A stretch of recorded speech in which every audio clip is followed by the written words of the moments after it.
Deathworld by Harry Harrison. Chapter 1. Some planet in the galaxy must, by definition, be the toughest, meanest, nastiest of all. If Pyrus wasn't it, it was an awfully good approximation. Jason dinAlt sprawled in soft luxury on the couch, a large frosty stein held limply in one hand. His other hand rested casually on a pillow. The gun behind the pillow was within easy reach of his fingers. In his line of work, he never took chances.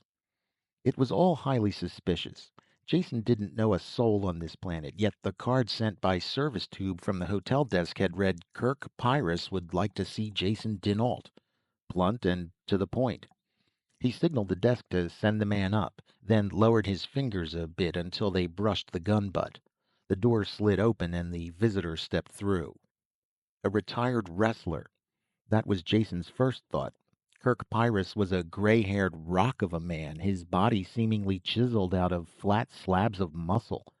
Then Jason saw the gun strapped to the inside of the other man's forearm, and he let his fingers drop casually behind the pillow. "I'd appreciate it," Jason said, "if you'd take off your gun while you're in here." The other man stopped and scowled down at the gun as if he was seeing it for the first time. "No, I never take it off." He seemed mildly annoyed by the suggestion. Jason had his fingers on his own gun when he said, "I'm afraid I'll have to insist. I always feel a little uncomfortable around people who wear guns." He kept talking to distract attention while he pulled out his gun, fast and smooth.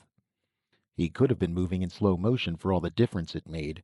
Kirk Pyrus stood rock still while the gun came out, while it swung in his direction. Not until the very last instant did he act. When he did, the motion wasn't visible. First his gun was in the arm holster, then it was aimed between Jason's eyes. It was an ugly, heavy weapon with a pitted front orifice that showed plenty of use. And Jason knew if he swung his own weapon up a fraction of an inch more, he would be dead. He dropped his arm carefully, and Kirk flipped his own gun back in the holster with the same ease he had drawn it. "Now," the stranger said, "if we're through playing, let's get down to business. I have a proposition for you." Jason downed a large mouthful from the mug and bridled his temper. He was fast with a gun. His life had depended on it more than once, and this was the first time he had been outdrawn.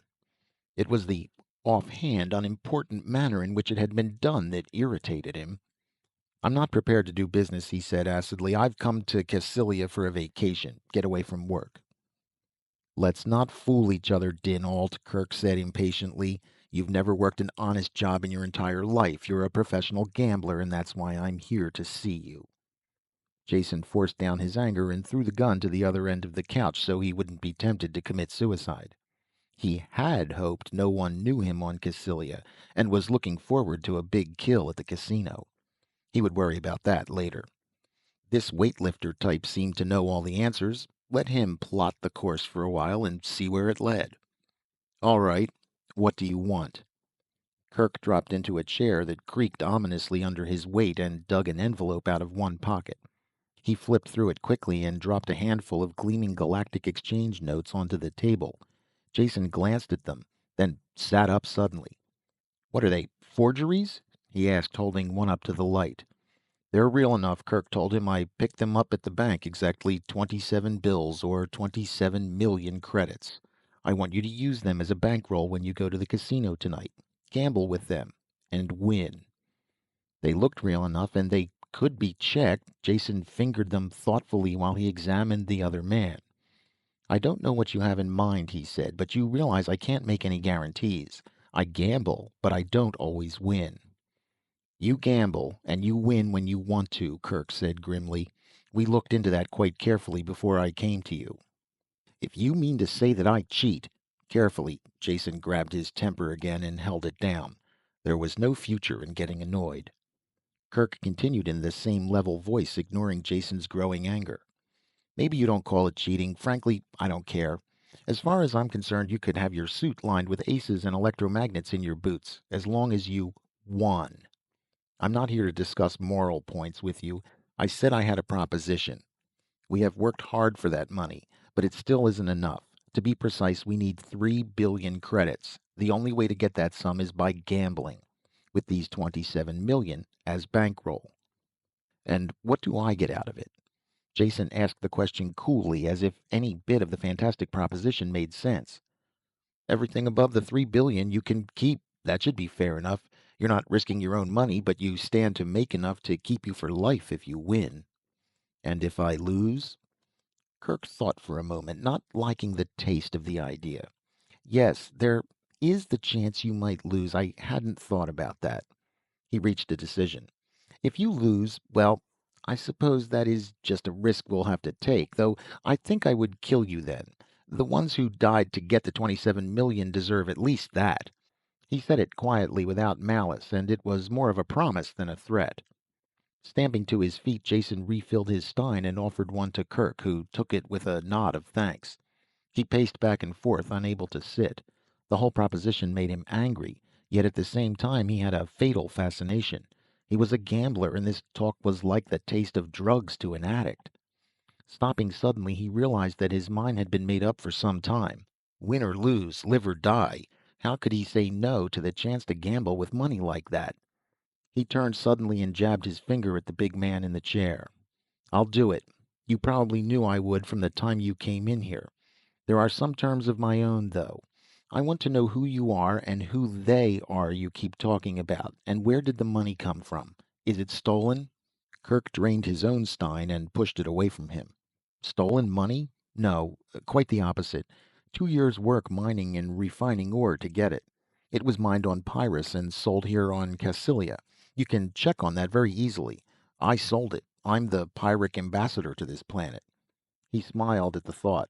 Not that that means much. I'm ambassador to at least 6 other planets as well. Comes in handy when you want to do business. Jason looked at the muscular man with his gray hair and worn military-cut clothes and decided not to laugh. You heard of strange things out in the frontier planets, and every word could be true. He had never heard of Pyrus either, though that didn't mean anything. There were over 30,000 known planets in the inhabited universe. I'll check on what you've told me, Jason said. If it's true, we can do business. Call me tomorrow.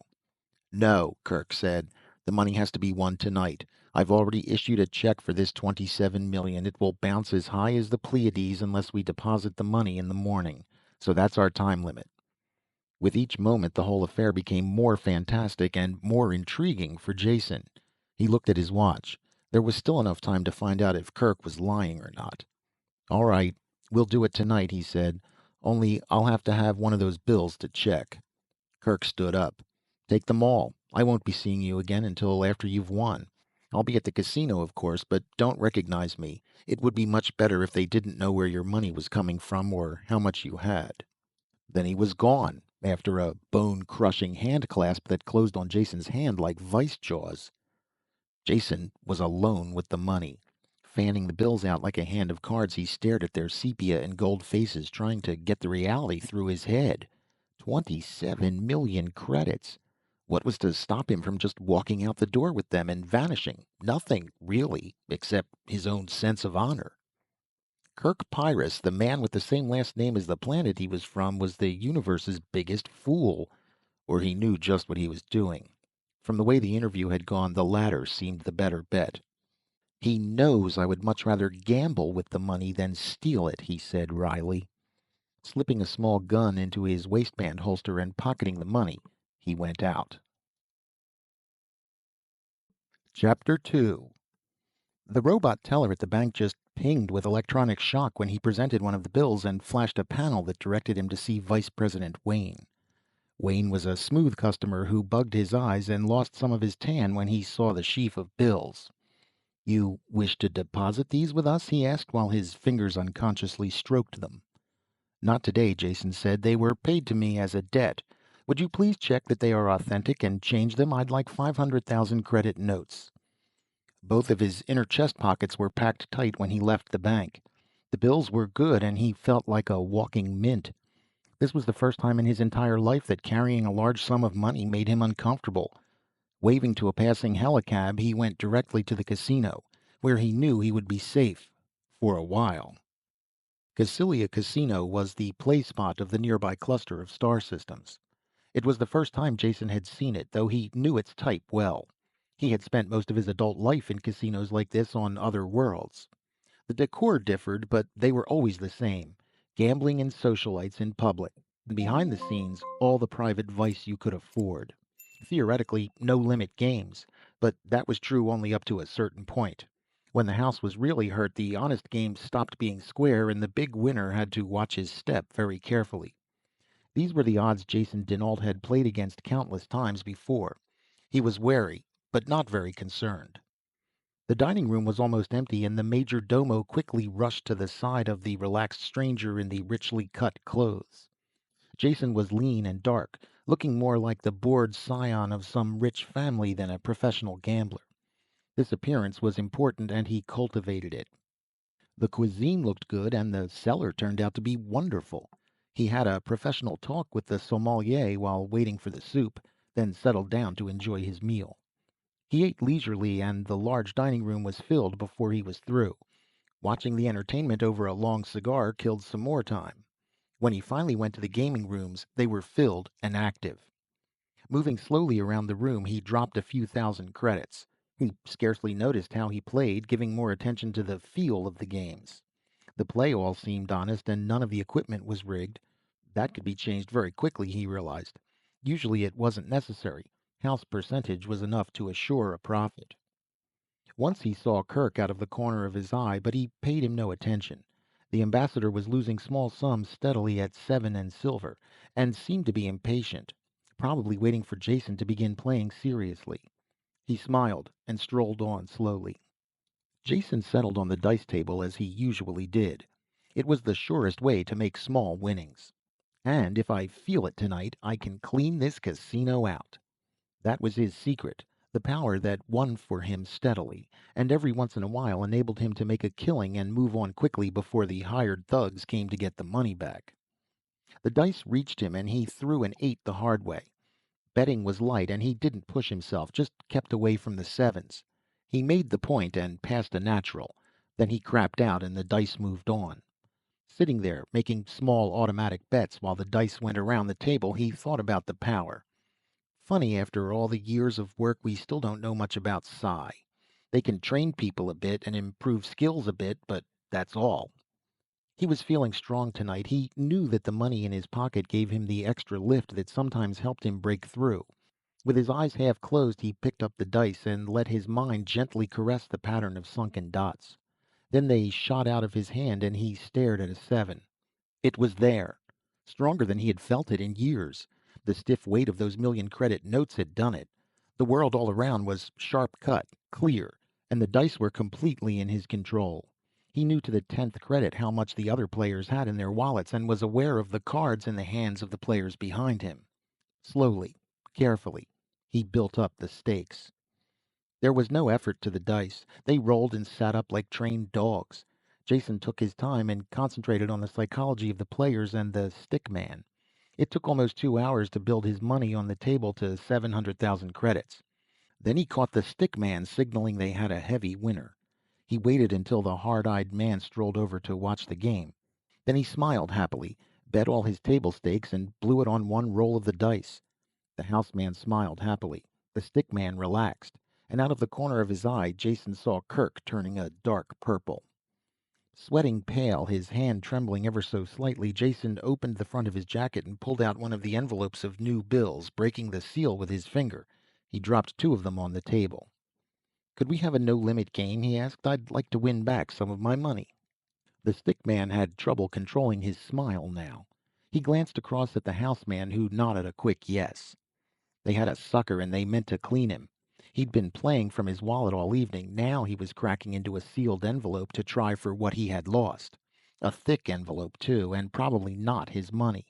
Not that the house cared in the least. To them, money had no loyalties.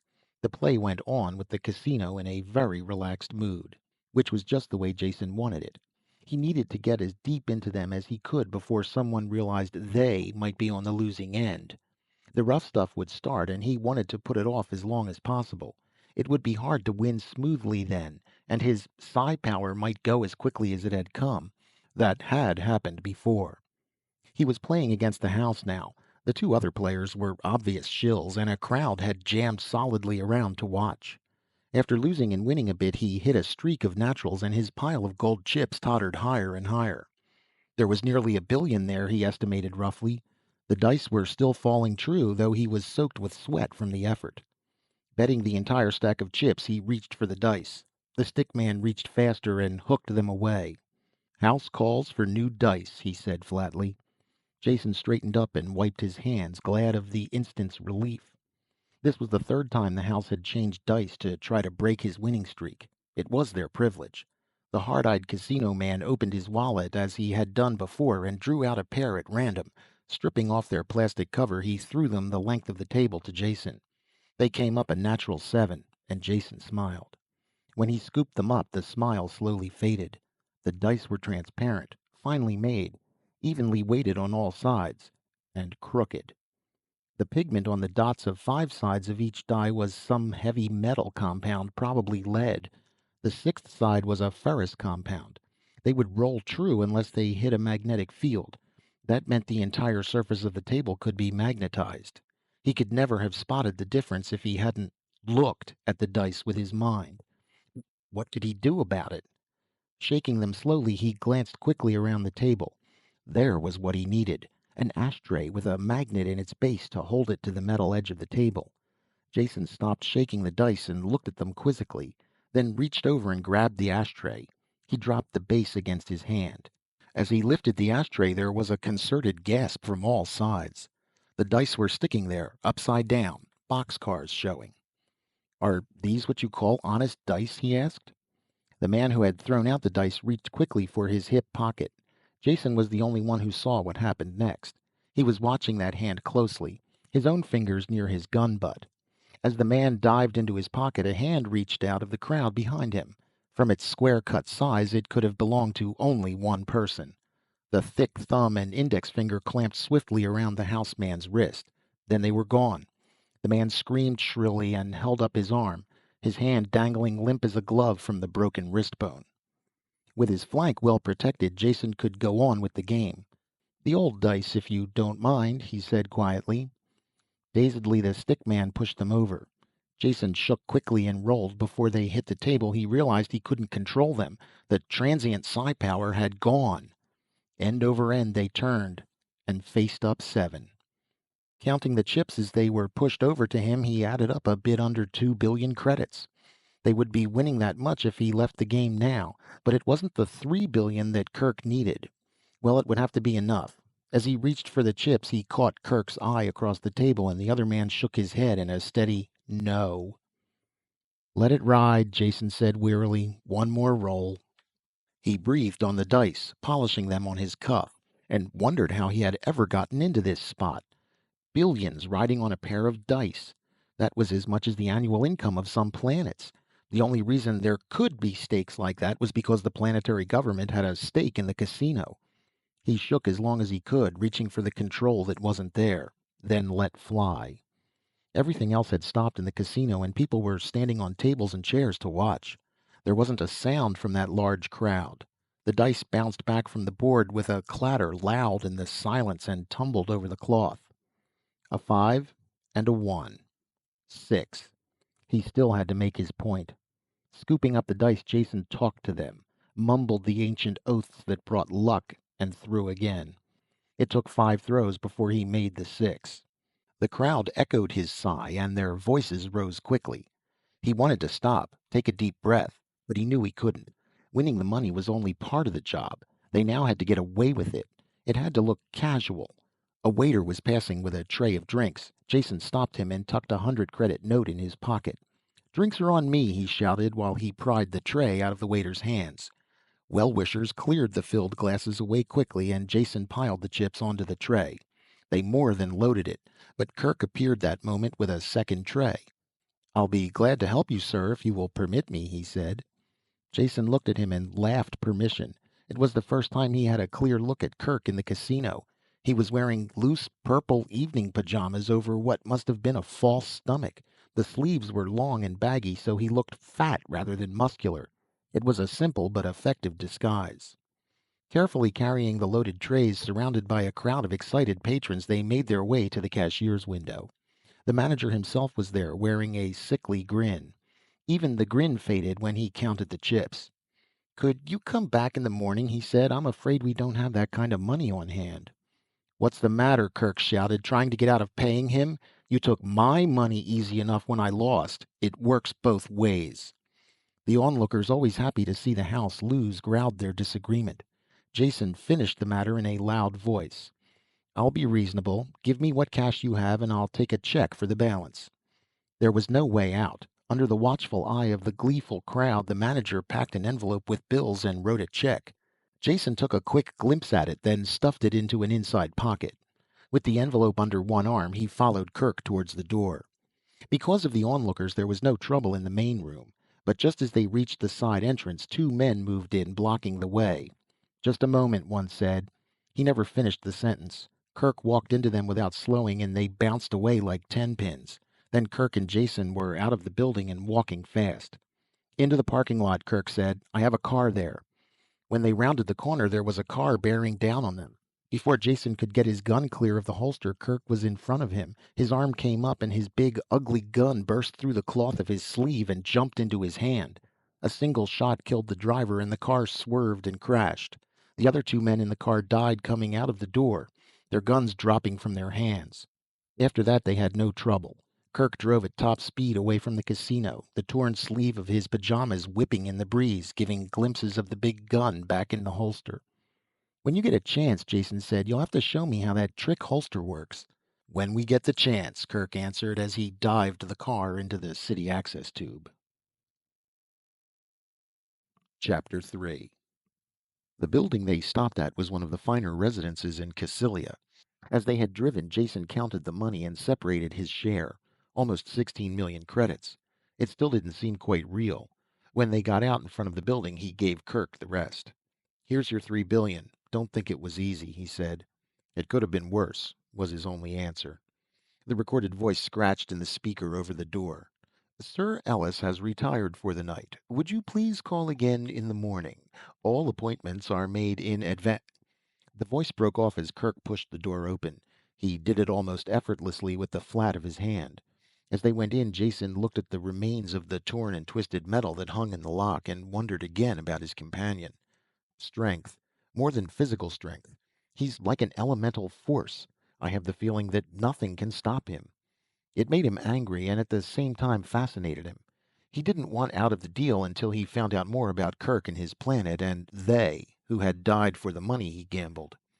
Sire Ellis was old, balding, and angry, not at all used to having his rest disturbed.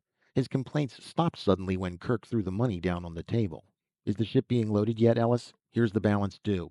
Ellis only fumbled the bills for a moment before he could answer Kirk's question. The ship? But of course, we began loading it when you gave us the deposit. You'll have to excuse my confusion. This is a little irregular. We never handle transactions of this size in cash. That's the way I like to do business, Kirk answered him. I've canceled the deposit. This is the total sum. Now, how about a receipt? Ellis made out the receipt before his senses returned. He held it tightly while he looked uncomfortably at the 3 billion spread out before him. Wait, I can't take it now. You'll have to return in the morning to the bank in normal business fashion, Ellis decided firmly. Kirk reached over and gently drew the paper out of Ellis's hand.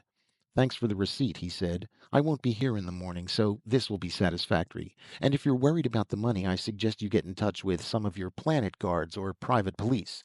You'll feel a lot safer. When they left through the shattered door, Ellis was frantically dialing numbers on his screen. Kirk answered Jason's next question before he could ask it.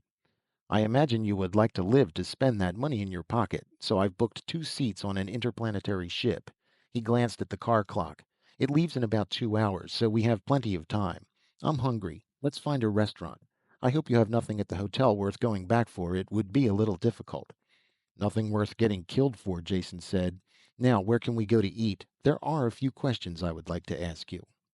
They circled carefully down to the transport levels until they were sure they hadn't been followed. Kirk nosed the car into a darkened loading dock where they abandoned it. We can always get another car, he said, and they probably have this one spotted. Let's walk back to the freightway. I saw a restaurant there as we came by. Dark and looming shapes of overland freight carriers filled the parking lot. They picked their way around the man-high wheels and into the hot and noisy restaurant. The drivers and early morning workers took no notice of them as they found a booth in the back and dialed a meal. Kirk chiseled a chunk of meat off the slab in front of him and popped it cheerfully into his mouth. "Ask your questions," he said. "I'm feeling much better already." "What's in the ship you arranged for tonight? What kind of cargo was I risking my neck for?" "I thought you were risking your neck for money," Kirk said dryly. "But be assured it was in a good cause. That cargo means the survival of a world. Guns, ammunition, mines, explosives and such." Jason choked over a mouthful of food. "Gun running? What are you doing, financing a private war? And how can you talk about survival with a lethal cargo like that? Don't try and tell me they have a peaceful use. Who are you killing?" Most of the big man's humor had vanished. He had that grim look Jason knew well. "Yes, peaceful would be the right word, because that is basically all we want, just to live in peace. And it is not who are we killing, it is what we are killing." Jason pushed his plate away with an angry gesture. "You're talking in riddles," he said. "What you say has no meaning." "It has meaning enough," Kirk told him, "but only on one planet in the universe. Just how much do you know about Pyrrus?" "Absolutely nothing." For a moment Kirk sat wrapped in memory, scowling distantly. Then he went on. "Mankind doesn't belong on Pyrrus, yet has been there for almost 300 years now. The age of expectancy of my people is 16 years. Of course, most adults live beyond that, but the high child mortality brings the average down. It is everything that a humanoid world should not be. The gravity is nearly twice Earth normal. The temperature can vary daily from Arctic to tropic. The climate, well, you have to experience it to believe it, like nothing you've ever seen anywhere else in the galaxy." "I'm frightened," Jason said dryly. "What do you have, methane or chlorine reactions? I've been down on planets like that." Kirk slammed his hand down hard on the table. The dishes bounced and the table legs creaked. "Laboratory reactions," he growled. "They look great on a bench, but what happens when you have a world filled with those compounds? In an eye wink of galactic time, all the violence is locked up in nice, stable compounds. The atmosphere may be poisonous for an oxygen breather, but taken by itself, it's as harmless as weak beer. There is only one setup that is pure poison as a planetary atmosphere: plenty of H2O, the most universal solvent you can find, plus free oxygen to work on." "Water and oxygen?" Jason broke in. "You mean Earth or a planet like Cassilia here? That's preposterous." "Not at all. Because you were born in this kind of environment, you accept it as right and natural. You take it for granted that metals corrode, coastlines change, and storms interfere with communication. These are normal occurrences on oxygen water worlds. On Pyrrus, these conditions are carried to the nth degree. The planet has an axial tilt of almost 42 degrees, so there is a tremendous change in temperature from season to season. This is one of the prime causes of a constantly changing ice cap. The weather generated by this is spectacular, to say the least." "If that's all," Jason said, "I don't see why—" "That's not all. It's barely the beginning. The open seas perform the dual destructive function of supplying water vapor to keep the weather going and building up gigantic tides. Pyrus's two satellites, Samus and Bessos, combine at times to pull the oceans up into 30-meter tides. And until you've seen one of these tides lap over into an active volcano, you've seen nothing. Heavy elements are what brought us to Pyrus, and these same elements keep the planet at a volcanic boil. There have been at least 13 supernovas in the immediate stellar neighborhood. Heavy elements can be found on most of their planets, of course, as well as completely unbreathable atmospheres. Long-term mining and exploitation can't be done by anything but a self-sustaining colony, which meant Pyrus, where the radioactive elements are locked in the planetary core, surrounded by a shell of lighter ones. While this allows for the atmosphere men need, it also provides unceasing volcanic activity as the molten plasma forces its way to the surface." For the first time, Jason was silent, trying to imagine what life could be like on a planet constantly at war with itself. "I've saved the best for last," Kirk said with grim humor. "Now that you have an idea of what the environment is like, think of the kind of life forms that would populate it. I doubt if there is one off-world species that would live a minute. Plants and animals on Pyrus are tough. They fight the world and they fight each other. Hundreds of thousands of years of genetic weeding out have produced things that would give even an electronic brain nightmares. Armor-plated, poisonous, claw-tipped, and fanged-mouthed. That describes everything that walks, flaps, or just sits and grows.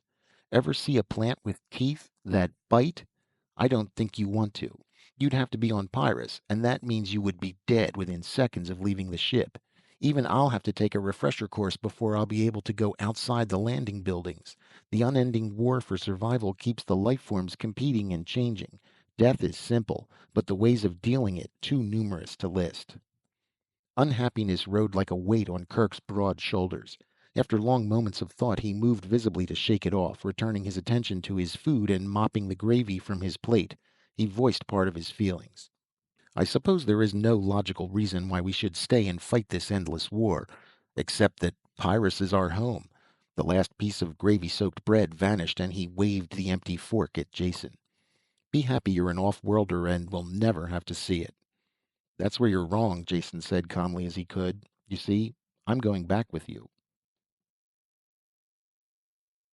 Chapter 4. Don't talk stupidly, Kirk said as he punched for a duplicate order of steak. There are much simpler ways of committing suicide. Don't you realize that you're a millionaire now? With what you have in your pocket, you can relax the rest of your life on the pleasure planets. Pyrus is a death world, not a sightseeing spot for jaded tourists. I cannot permit you to return with me. Gamblers who lose their tempers don't last long. Jason was angry now. Yet it showed only in a negative way, in the lack of expression on his face and the calmness of his voice. Don't tell me what I can or cannot do, Kirk Pyrrhus. You're a big man with a fast gun, but that doesn't make you my boss. All you can do is stop me from going back on your ship, but I can easily afford to get there another way. And don't try to tell me I want to go to Pyrrhus for sightseeing when you have no idea of my reasons. Jason didn't even try to explain his reasons. They were only half realized and too personal. The more he traveled, the more things looked the same to him. The old civilized planets sank into a drab similarity. Frontier worlds all had the crude sameness of temporary camps in a forest. Not that the galactic worlds bored him, it was just that he had found their limitations, yet had never found his own. Until he met Kirk, he had acknowledged no man his superior or even his equal. This was more than egotism, it was facing facts. Now he was forced to face the fact that there was a whole world full of people who might be superior to him. Jason could never rest until he had been there and seen for himself, even if he died in the attempt. None of this could be told to Kirk. There were other reasons he would understand better. You're not thinking ahead when you prevent me from going to Pyrrhus, Jason said. I'll not mention any moral debt you owe me for winning that money you needed. But what about the next time? If you needed that much lethal goods once, you probably need it again someday. Wouldn't it be better to have me on hand, old tried and true, than dreaming up some new and possibly unreliable scheme? Kirk chewed pensively on the second serving of steak. That makes sense, and I must admit I hadn't thought of it before. One failing we Pyrans have is a lack of interest in the future. Staying alive day by day is enough trouble, so we tend to face emergencies as they arrive and let the dim future take care of itself. You can come. I hope you will still be alive when we need you. As Pyran ambassador to a lot of places, I officially invite you to our planet, all expenses paid, on the condition you obey completely all of our instructions regarding your personal safety. Conditions accepted, Jason said, and wondered why he was so cheerful about signing his own death warrant. Kirk was shoveling his way through his third dessert when his alarm watch gave a tiny hum. He dropped his fork instantly and stood up. Time to go, he said. We're on a schedule. While Jason scrambled to his feet, he jammed coins into the meter until the paid light came on. Then they were out the door and walking fast. Jason wasn't at all surprised when they came on a public escalator just behind the restaurant. He was beginning to realize that since leaving the casino their every move had been carefully planned and timed. Without a doubt the alarm was out and the entire planet being searched for them. Yet so far they hadn't noticed the slightest sign of pursuit.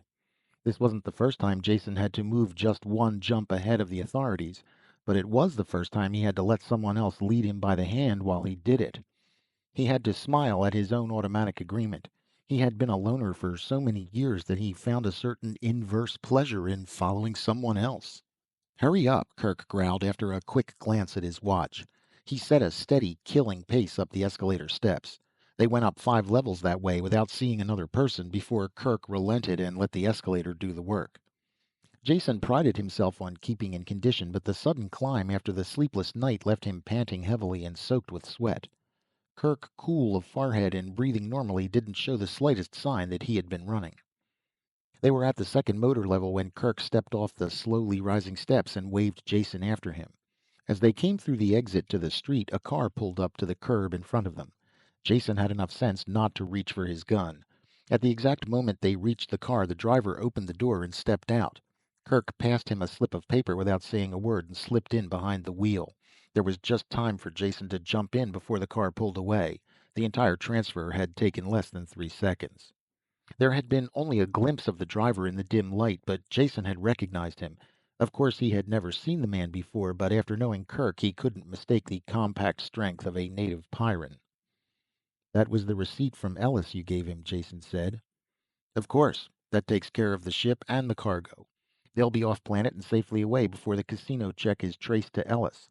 So now let's look after ourselves. I'll explain the plan in detail so there will be no slip-ups on your part. I'll go through the whole thing once, and if there are any questions, you'll ask them when I'm finished." The tones of command were so automatic that Jason found himself listening in quiet obedience, though one part of his mind wanted him to smile at the quick assumption of his incompetence. Kirk swung the car into the steady line of traffic heading out of the city to the spaceport. He drove easily while he talked. "There's a search on in the city, but we're well ahead of that. I'm sure the Cassilians don't want to advertise their bad sportsmanship, so there won't be anything as crude as a roadblock, but the port will be crawling with every agent they have. They know once the money gets off planet, it's gone forever. When we make a break for it, they will be sure we still have the goods, so there will be no trouble with the munition ship getting clear." Jason sounded a little shocked. "You mean you're setting us up as clay pigeons to cover the takeoff of the ship?" "You could put it that way, but since we have to get off the planet anyway, there is no harm in using our escape as a smokescreen. Now shut up until I've finished like I told you, or one more interruption and I dump you by the road." Jason was sure he would. He listened intently and quietly as Kirk repeated word for word what he had said before, then continued. "The official car gate will probably be wide open with the traffic through it, and a lot of the agents will be in plain clothes. We might even get onto the field without being recognized, though I doubt it. It is of no importance. We will drive through the gate and to the takeoff pad. The Pride of Darkon, for which we hold tickets, will be sounding its 2-minute siren and unhooking the gangway. By the time we get to our seats, the ship will take off." "That's all very fine," Jason said, "but what will the guards be doing all this time?" "Shooting at us and each other. We will take advantage of the confusion to get aboard." This answer did nothing to settle Jason's mind, but he let it slide for the moment. "All right, say we do get aboard. Why don't they just prevent takeoff until we have been dragged out and stood against a wall?" Kirk spared him a contemptuous glance before he returned his eyes to the road. "I said the ship was the Pride of Darkon. If you had studied this system at all, you would know what that means. Cassilia and Darkon are sister planets and rivals in every way. It has been less than 2 centuries since they fought an intra-system war that almost destroyed both of them. Now they exist in an armed-to-the-teeth neutrality that neither dare violate. The moment we set foot aboard the ship, we are on Darkon territory. There is no extradition agreement between the planets. Cassilia may want us, but not badly enough to start another war." That was all the explanation there was time for. Kirk swung the car out of the rush of traffic and onto a bridge marked "Official Cars Only." Jason had a feeling of nakedness as they rolled under the harsh port lights towards the guarded gate ahead. It was closed. Another car approached the gate from the inside, and Kirk slowed their car to a crawl. One of the guards talked to the driver of the car inside the port and waved to the gate attendant. The barrier gate began to swing inwards, and Kirk jammed down on the accelerator. Everything happened at once. The turbine howled, the spinning tires screeched on the road, and the car crashed open the gate. Jason had vanishing glimpses of the open-mouthed guards, then they were skidding around the corner of a building. A few shots were popped after them, but none came close. Driving with one hand, Kirk reached under the dash and pulled out a gun that was the twin of the monster strapped to his arm. "Use this instead of your own," he said. "Rocket-propelled explosive slugs make a great bang. Don't bother shooting at anyone. I'll take care of that. Just stir up a little action and make them keep their distance. Like this." He fired a single snap shot out the side window and passed the gun to Jason almost before the slug hit. An empty truck blew up with a roar, raining pieces on the cars around and sending their drivers fleeing in panic. After that, it was a nightmare ride through a madhouse. Kirk drove with an apparent contempt for violent death. Other cars followed them and were lost in wheel-raising turns. They careened almost the full length of the field, leaving a trail of smoking chaos. Then the pursuit was all behind them, and the only thing ahead was the slim spire of the Pride of Darkon. The Pride was surrounded by a strong wire fence as suited the begrudged status of her planetary origin. The gate was closed and guarded by soldiers with leveled guns, waiting for a shot at the approaching car. Kirk made no attempt to come near them. Instead, he fed the last reserves of power to the car and headed for the fence. "Cover your face," he shouted. Jason put his arms up in front of his head just as they hit. Torn metal screamed. The fence buckled, wrapped itself around the car, but did not break. Jason flew off the seat and into the padded dash. By the time Kirk had the warped door open, he realized that the ride was over. Kirk must have seen the spin of his eyeballs because he didn't talk, just pulled Jason out and threw him onto the hood of the ruined car. "Climb over the buckled wire and make a run for the ship," he shouted. If there was any doubt what he meant, he set Jason an example of fine road work. It was inconceivable that someone of his bulk could run so fast, yet he did. He moved more like a charging tank than a man. Jason shook the fog from his head and worked up some speed himself. Nevertheless, he was barely halfway to the ship when Kirk hit the gangway. It was already unhooked from the ship, but the shocked attendants stopped rolling it away as the big man bounded up the steps. At the top he turned and fired at the soldiers who were charging through the open gate. They dropped, crawled, and returned his fire. Very few shot at Jason's running form. The scene in front of Jason cranked over in slow motion. Kirk standing at the top of the ramp, coolly returning the fire that splashed all about. He could have found safety in an instant through the open port behind him. The only reason he stayed there was to cover Jason. "Thanks," Jason managed to gasp as he made the last few steps up the gangway, jumped the gap, and collapsed inside the ship.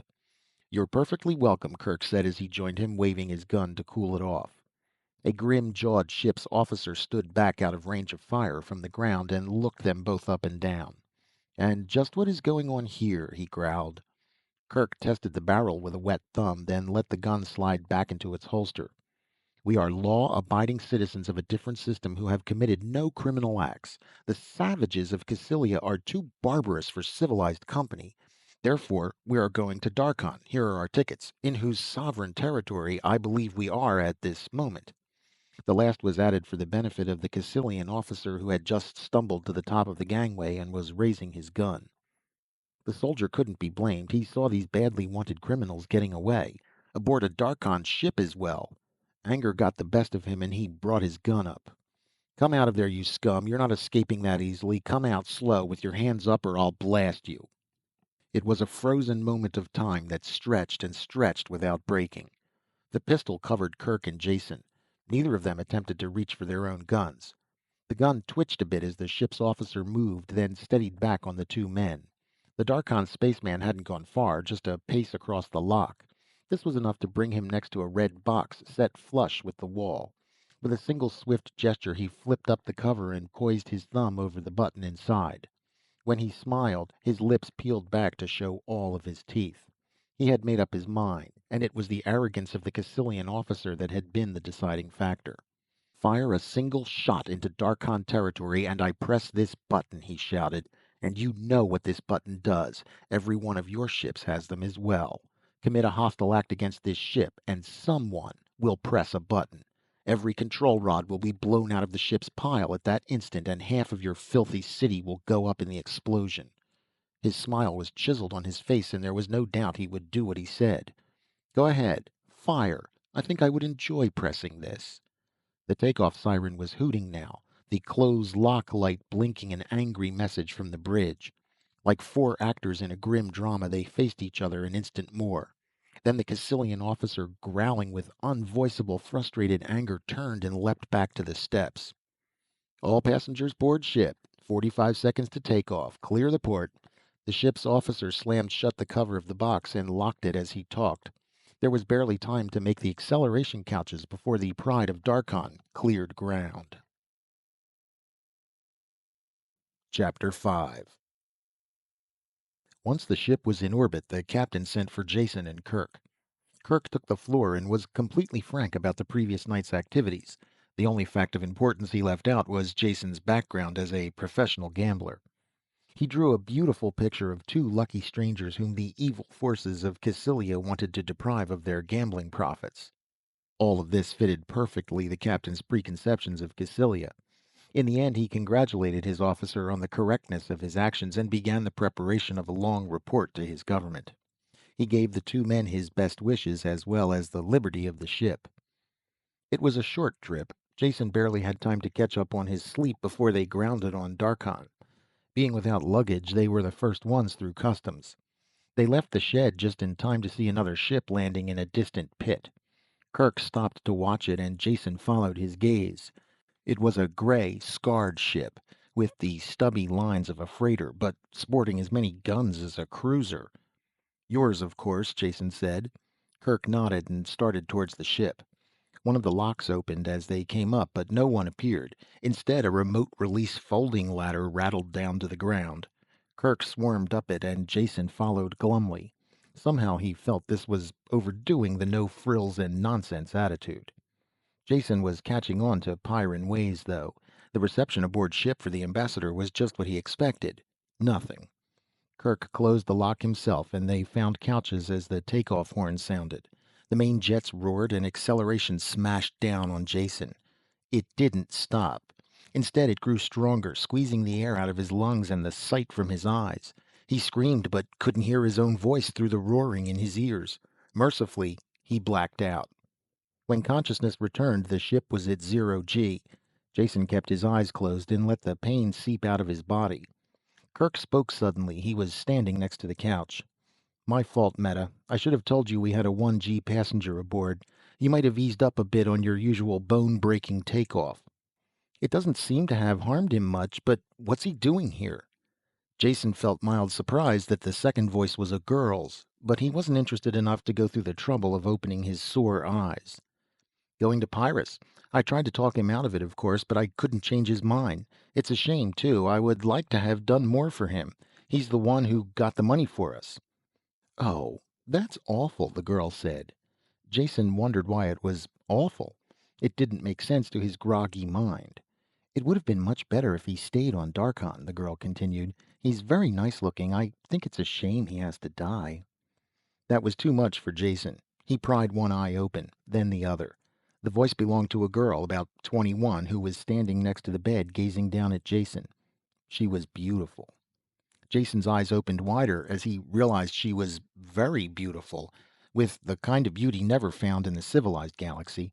The women he had known all ran to pale skin, hollow shoulders, gray faces covered with tints and dyes. They were the product of centuries of breeding weaknesses back into the race as the advance of medicine kept alive more and more non-survival types. This girl was the direct opposite in every way. She was the product of survival on Pyrrhus. The heavy gravity that produced bulging muscles in men brought out firm strength in strap-like female muscles. She had the figure of a goddess, tanned skin and perfectly formed face.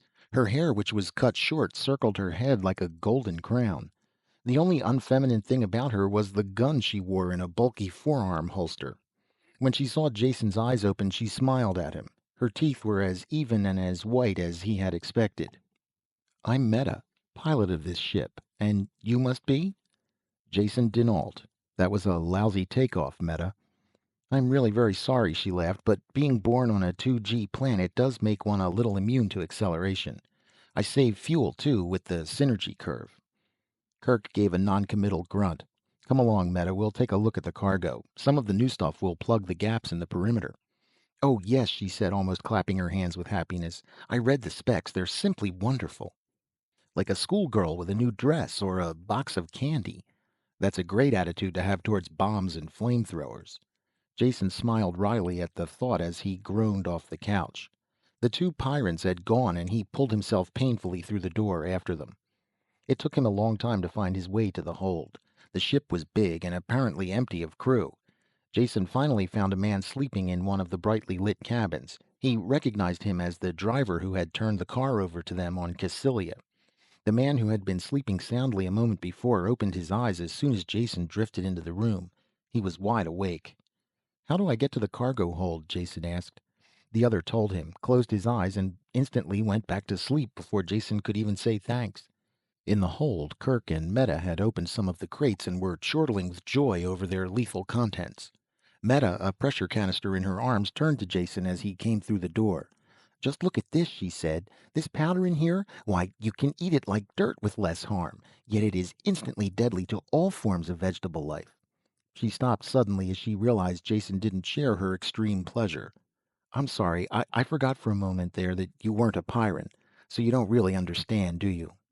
Before he could answer, the PA speaker called her name. "Jump time," she said. "Come with me to the bridge while I do the equations. We can talk there. I know so little about any place except Pyrus that I have a million questions to ask." Jason followed her to the bridge, where she relieved the duty officer and began taking readings for the jump setting. She looked out of place among the machines, a sturdy but supple figure in a simple one-piece ship suit.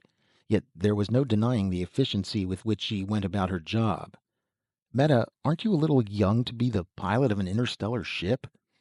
"Am I?" She thought for a second. "I really don't know how old pilots are supposed to be. I have been piloting for about 3 years now, and I'm almost 20. Is that younger than usual?" Jason opened his mouth, then laughed. "I suppose that all depends on what planet you're from. Some places you would have trouble getting licensed, but I'll bet things are different on Pyrus. By their standards, you must rank as an old lady." "Now you're making a joke," Meta said serenely as she fed a figure into the calculator. "I've seen old ladies on some planets. They are wrinkled and have gray hair. I don't know how old they are. I asked one once, but she wouldn't tell me her age. But I'm sure they must be older than anyone on Pyrus. No one looks like that there." "I don't mean old that way," Jason groped for the right word. "Not old, but grown up, mature, an adult." "Everyone is grown up," she answered. "At least soon after they leave the wards, and they do that when they're 6. My first child is grown up, and the second one would be too, only he's dead. So I surely must be." That seemed to settle the question for her, though Jason's thoughts jumped with the alien concepts and background inherent behind her words. Meta punched in the last setting, and the course tape began to chunk out of the case. She turned her attention back to Jason. "I'm glad you're aboard this trip, though I am sorry you're going to Pyrus. But we'll have lots of time to talk. There are so many things I want to find out about other planets and why people go around acting the way they do. Not at all like home, where you know why people are doing things all the time." She frowned over the tape for a moment, then turned her attention back to Jason. "What is your home planet like?" One after another, the usual lies he told people came to his lips and were pushed away. Why bother lying to a girl who really didn't care if you were serf or noble? To her, there were only two kinds of people in the galaxy, Pyrans and the rest. For the first time since he had fled from Porgor Storsand, he found himself telling someone the truth of his origin. "My home planet?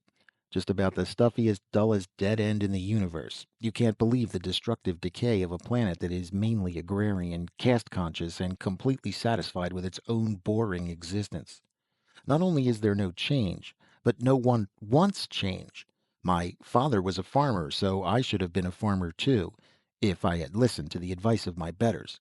It was unthinkable as well as forbidden for me to do anything else, and everything I wanted to do was against the law. I was 15 before I learned to read, out of a book stolen from a noble school. After that there was no turning back. By the time I stowed aboard an off-world freighter at 19, I must have broken every law on the planet. Happily. Leaving home for me was just like getting out of prison." Meta shook her head at the thought. "I just can't imagine a place like that, but I'm sure I wouldn't like it there." "I'm sure you wouldn't," Jason laughed. "So once I was in space with no law-abiding talents or skills, I just wandered into one thing and another. In this age of technology, I was completely out of pace. Oh, I suppose I could have done well in some army, but I'm not so good at taking orders. Whenever I gamble, I do well, so little by little I just drifted into it. People are the same everywhere, so I managed to make out well wherever I end up." "I know what you mean about people being alike, but they are so different," she said. I'm not being clear at all, am I? What I mean is that at home I know what people will do and why they do it at the same time. People on all the other planets do act alike, as you said, yet I have very much trouble understanding why. For instance, I like to try the local food when we set down on a planet, and if there is time, I always do. There are bars and restaurants near every spaceport, so I go there. And I always have trouble with the men. They want to buy me drinks, hold my hand. Well, a single girl in those port joints has to expect a certain amount of interest from the men." "Oh, I know that," she said. What I don't understand is why they don't listen when I tell them I am not interested and to go away. They just laugh and pull up a chair usually. But I have found that one thing works wherever I am. I tell them if they don't stop bothering me, I'll break their arm. Does that stop them? Jason asked. No, of course not, but after I break their arm, they go away, and the others don't bother me either. It's a lot of fuss to go through, and the food is usually awful. Jason didn't laugh, particularly when he realized that this girl could break the arm of any spaceport thug in the galaxy. She was a strange mixture of naivete and strength, unlike anyone he had ever met before. Once again, he realized that he had to visit the planet that produced people like her and Kirk. Tell me about Pyrus, he asked. Why is it that you and Kirk assume automatically that I will drop dead as soon as I land? What is the planet like? All the warmth was gone from her face now. I can't tell you. You will have to see for yourself. I know that much after visiting some of the other worlds. Pyrus is like nothing you galaxy people have ever experienced. You won't really believe it until it's too late. Will you promise me something? No, he answered, at least not until I hear what it is and decide. Don't leave the ship when we land. You should be safe enough aboard, and I'll be flying a cargo out within a few weeks. I'll promise nothing of the sort. I'll leave when I want to leave. Jason knew there was logic in her words, but his back was up at her automatic superiority. Meta finished the jump settings without another word. There was a tension in the room that prevented them both from talking. It was the next ship day before he saw her again. Then it was completely by accident. She was in the astrogation dome when he entered, looking up at the sparkling immensity of the jump sky. For the first time he saw her off duty wearing something other than a ship suit. This was a loose, soft robe that accentuated her beauty. She smiled at him. The stars are so wonderful, she said. Come look. Jason came close to her and with an unthinking, almost automatic movement put his arm around her. Neither did she resent it, for she covered his hand with hers. Then they kissed, and it was just the way he knew it would be. Chapter 6. After that, they were together constantly. When Meta was on duty, he brought her meals to the bridge and they talked. Jason learned little more about her world, since by unspoken agreement they didn't discuss it. He talked of the many planets he had visited and the people he had known. She was an appreciative listener, and the time went quickly by. They enjoyed each other's company, and it was a wonderful trip. Then it ended. There were 14 people aboard the ship, yet Jason had never seen more than 2 or 3 at a time. There was a fixed rotation of duties that they followed in the ship's operation. When not on duty, the Pyrans minded their own business in an intense and self-sufficient manner. Only when the ship came out of jump and the PA barked assembly did they all get together. Kirk was giving orders for the landing, and questions were snapped back and forth. It was all technical, and Jason didn't bother following it. It was the attitude of the Pyrans that drew his attention.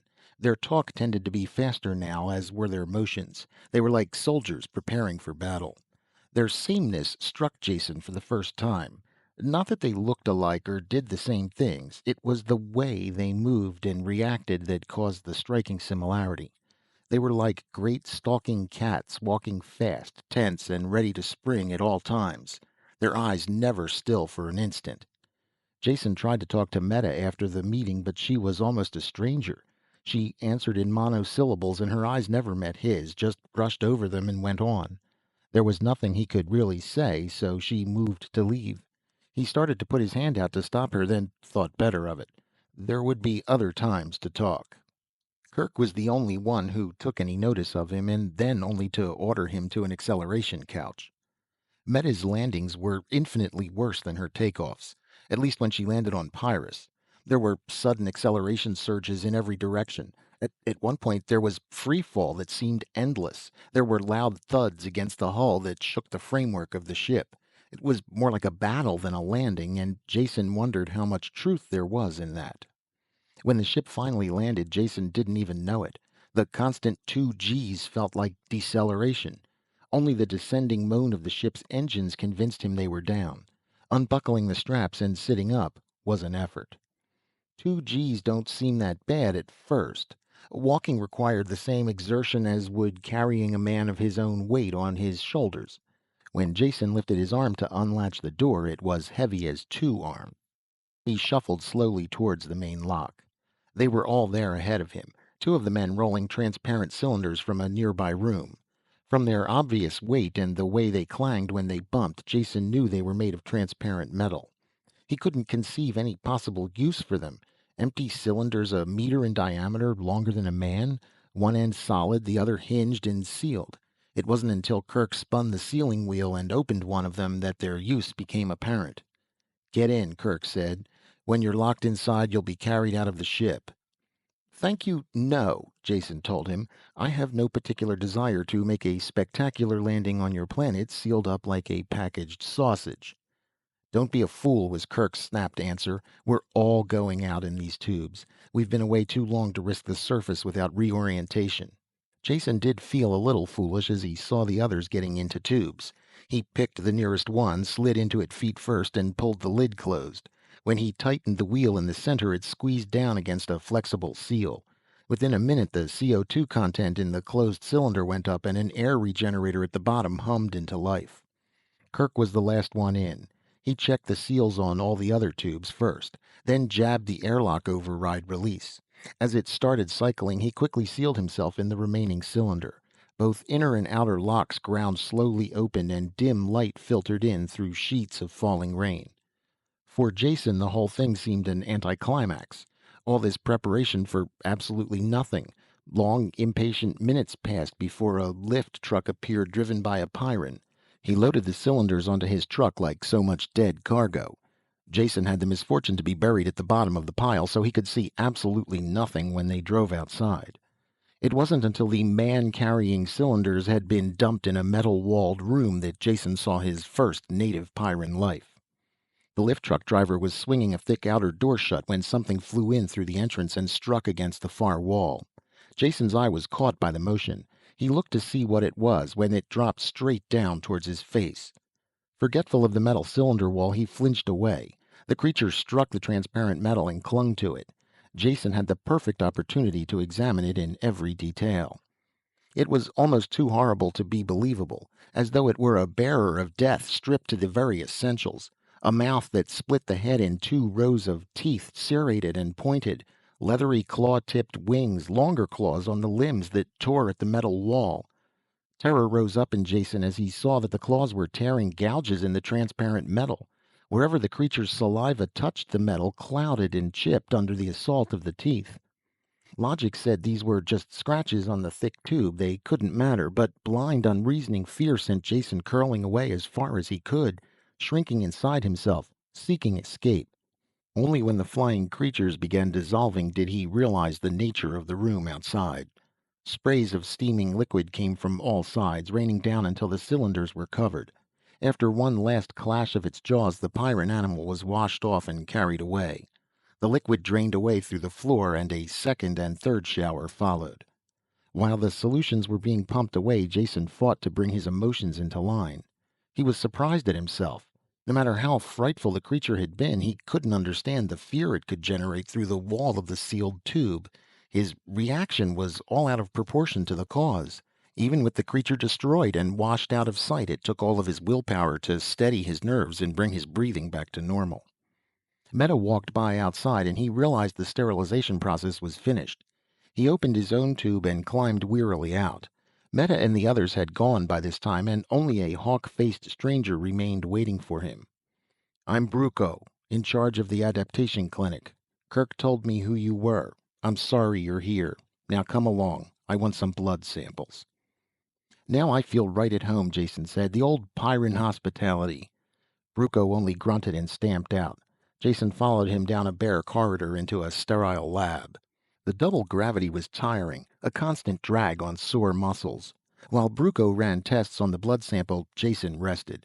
He had almost dozed off into a painful sleep when Bruco returned with a tray of bottles and hypodermic needles. "Amazing," he announced. "Not an antibody in your system that would be of any use on this planet. I have a batch of antigens here that will make you sick as a beast for at least a day. Take off your shirt." "Have you done this often?" Jason asked. "I mean, juice up another outlander so he can enjoy the pleasures of your world?" Bruco jammed in a needle that felt like it grated on the bone. "Not often at all. Last time was years ago. A half dozen researchers from some institute willing to pay well for the chance to study the local life forms. We didn't say no. Always need more galaxy currency. Jason was already beginning to feel lightheaded from the shots. How many of them lived? He mumbled vaguely. One. We got him off in time. Made them pay in advance, of course. At first, Jason thought the Pyran was joking. Then he remembered they had very little interest in humor of any kind. If one half of what Meta and Kirk had told him was true, 6-to-1 odds weren't bad at all. There was a bed in the next room, and Bruco helped him to it. Jason felt drugged, and probably was. He fell into a deep sleep and into the dream. Fear and hatred mixed in equal parts and washed over him red hot. If this was a dream, he never wanted to sleep again. If it wasn't a dream, he wanted to die. He tried to fight up against it, but only sank in more deeply. There was no beginning and no end to the fear, and no way to escape. When consciousness returned, Jason could remember no detail of the nightmare. Just the fear remained. He was soaked with sweat and ached in every muscle. It must have been the massive dose of shots, he finally decided. That and the brutal gravity. That didn't take the taste of fear out of his mouth, though. Bruco stuck his head in the door and then looked Jason up and down. Thought you were dead, he said. Slept the clock around. Don't move. I'll get something to pick you up. The pickup was in the form of another needle and a glassful of evil-looking fluid. It settled his thirst, but made him painfully aware of the gnawing hunger. Want to eat? Bruco asked. I'll bet you do. I've speeded up your metabolism so you'll build muscle faster. Only way you'll ever beat the gravity. Give you quite an appetite for a while, though. Bruco ate at the same time, and Jason had a chance to ask some questions. When do I get a chance to look around your fascinating planet? So far, this trip has been about as interesting as a jail term. Relax and enjoy your food. Probably be months before you're able to go outside, if at all. Jason felt his jaw hanging and closed it with a snap. Could you possibly tell me why? Of course. You will have to go through the same training course that our children take. It takes them 6 years. Of course, it's their first 6 years of life, so you might think that you, as an adult, could learn faster. Then again, they have the advantage of heredity. All I can say is you'll go outside these sealed buildings when you're ready. Bruco had finished eating while he talked and sat staring at Jason's bare arms with growing disgust. The first thing we want to get you is a gun, he said. It gives me a sick feeling to see someone without one. Of course, Bruco wore his own gun continually, even within these sealed buildings. Every gun is fitted to its owner and would be useless on anyone else, Bruco said. I'll show you why. He led Jason to an armory jammed with deadly weapons. Put your arm in this while I make the adjustments. It was a box-like machine with a pistol grip on the side. Jason clutched the grip and rested his elbow on a metal loop. Bruco fixed pointers that touched his arm, then copied the results from the meters. Reading the figures from his list, he selected various components from bins and quickly assembled a power holster and gun. With the holster strapped to his forearm and the gun in his hand, Jason noticed for the first time they were connected by a flexible cable. The gun fitted his hand perfectly. This is the secret of the power holster, Bruco said, tapping the flexible cable. It is perfectly loose while you are using the weapon, but when you want it returned to the holster, Bruco made an adjustment, and the cable became a stiff rod that whipped the gun from Jason's hand and suspended it in midair. Then the return. The rod cable whirred and snapped the gun back into the holster. The drawing action is the opposite of this, of course. A great gadget, Jason said, but how do I draw? Do I whistle or something for the gun to pop out? No, it's not sonic control, Bruco answered with a sober face. It is much more precise than that. Here, take your left hand and grasp an imaginary gun butt. Tense your trigger finger. Do you notice the pattern of the tendons in the wrist? Sensitive actuators touch the tendons in your right wrist. They ignore all patterns except the one that says, hand ready to receive gun. After a time, the mechanism becomes completely automatic. When you want the gun, it's in your hand. When you don't, it's in the holster. Jason made grasping motions with his right hand, crooked his index finger. There was a sudden smashing pain against his hand and a loud roar. The gun was in his hand, half the fingers were numb, and smoke curled up from the barrel. Of course, there are only blank cartridges in the gun until you learn control. Guns are always loaded. There is no safety. Notice the lack of a trigger guard. That enables you to bend your trigger finger a slight bit more when drawing, so the gun will fire the instant it touches your hand. It was without a doubt the most murderous weapon Jason had ever handled, as well as being the hardest to manage. Working against the muscle-burning ache of high gravity, he fought to control the devilish device. It had an infuriating way of vanishing into the holster just as he was about to pull the trigger. Even worse was the tendency to leap out before he was quite ready. The gun went to the position where his hand should be. If the fingers weren't correctly placed, they were crashed aside. Jason only stopped the practice when his entire hand was one livid bruise. Complete mastery would come with time, but he could already understand why the Pyrans never removed their guns. It would be like removing a part of your body. The movement of gun from holster to hand was too fast for him to detect. It was certainly faster than the neural current that shaped the hand into the gun holding position. For all apparent purposes, it was like having a lightning bolt in your fingertip. Point the finger and blam, there's the explosion. Bruco had left Jason to practice alone. When his aching hand could take no more, he stopped and headed back towards his own quarters. Turning a corner, he had a quick glimpse of a familiar figure going away from him. Meta, wait a second. I want to talk to you. She turned impatiently as he shuffled up, going as fast as he could in the doubled gravity. Everything about her seemed different from the girl he had known on the ship. Heavy boots came as high as her knees. Her figure was lost in bulky coveralls of some metallic fabric. The trim waist was bulged out by a belt of canisters. Her very expression was coldly distant. "I've missed you," he said. "I hadn't realized you were in this building." He reached for her hand, but she moved it out of his reach. "What is it you want?" she asked. "What is it I want?" he echoed with barely concealed anger. "This is Jason. Remember me? We're friends. It is allowed for friends to talk without wanting anything." "What happened on the ship has nothing to do with what happens on Pyrus." She started forward impatiently as she talked. "I have to finish my reconditioning and must return to work. You'll be staying here in the sealed building, so I won't be seeing you." "Why don't you say, 'with the rest of the children'? That's what your tone implies. And don't try walking out. There are some things we have to settle first." Jason made the mistake of putting out his hand to stop her. He didn't really know what happened next. One instant he was standing, the next he was sprawled suddenly on the floor. His shoulder was badly bruised, and Meta had vanished down the corridor. Limping back to his own room, he cursed women in general, and Meta in particular. Dropping onto his rock-hard bed, he tried to remember the reasons that had brought him here in the first place, and weighted them against the perpetual torture of the gravity, the fear-filled dreams it inspired, and the automatic contempt of these people for any outsider. He quickly checked the growing tendency to feel sorry for himself. By Pyrran standards, he was soft and helpless.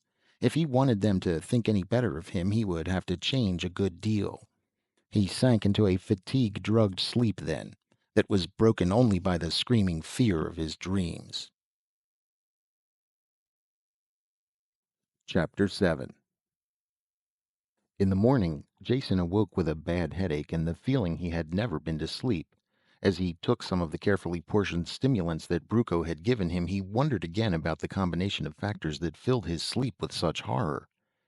"Eat quickly," Bruco told him when they met in the dining room. "I can no longer spare you time for individual instruction. You will join the regular classes and take the prescribed courses. Only come to me if there is some special problem that the instructors or trainers can't handle." The classes, as Jason should have expected, were composed of stern-faced little children. With their compact bodies and no-nonsense mannerisms, they were recognizably Pyrran. But they were still children enough to consider it very funny to have an adult in their classes. Jammed behind one of the tiny desks, the red-faced Jason didn't think it was much of a joke. All resemblance to a normal school ended with the physical form of the classroom. For one thing, every child, no matter how small, packed a gun, and the courses were all involved with survival.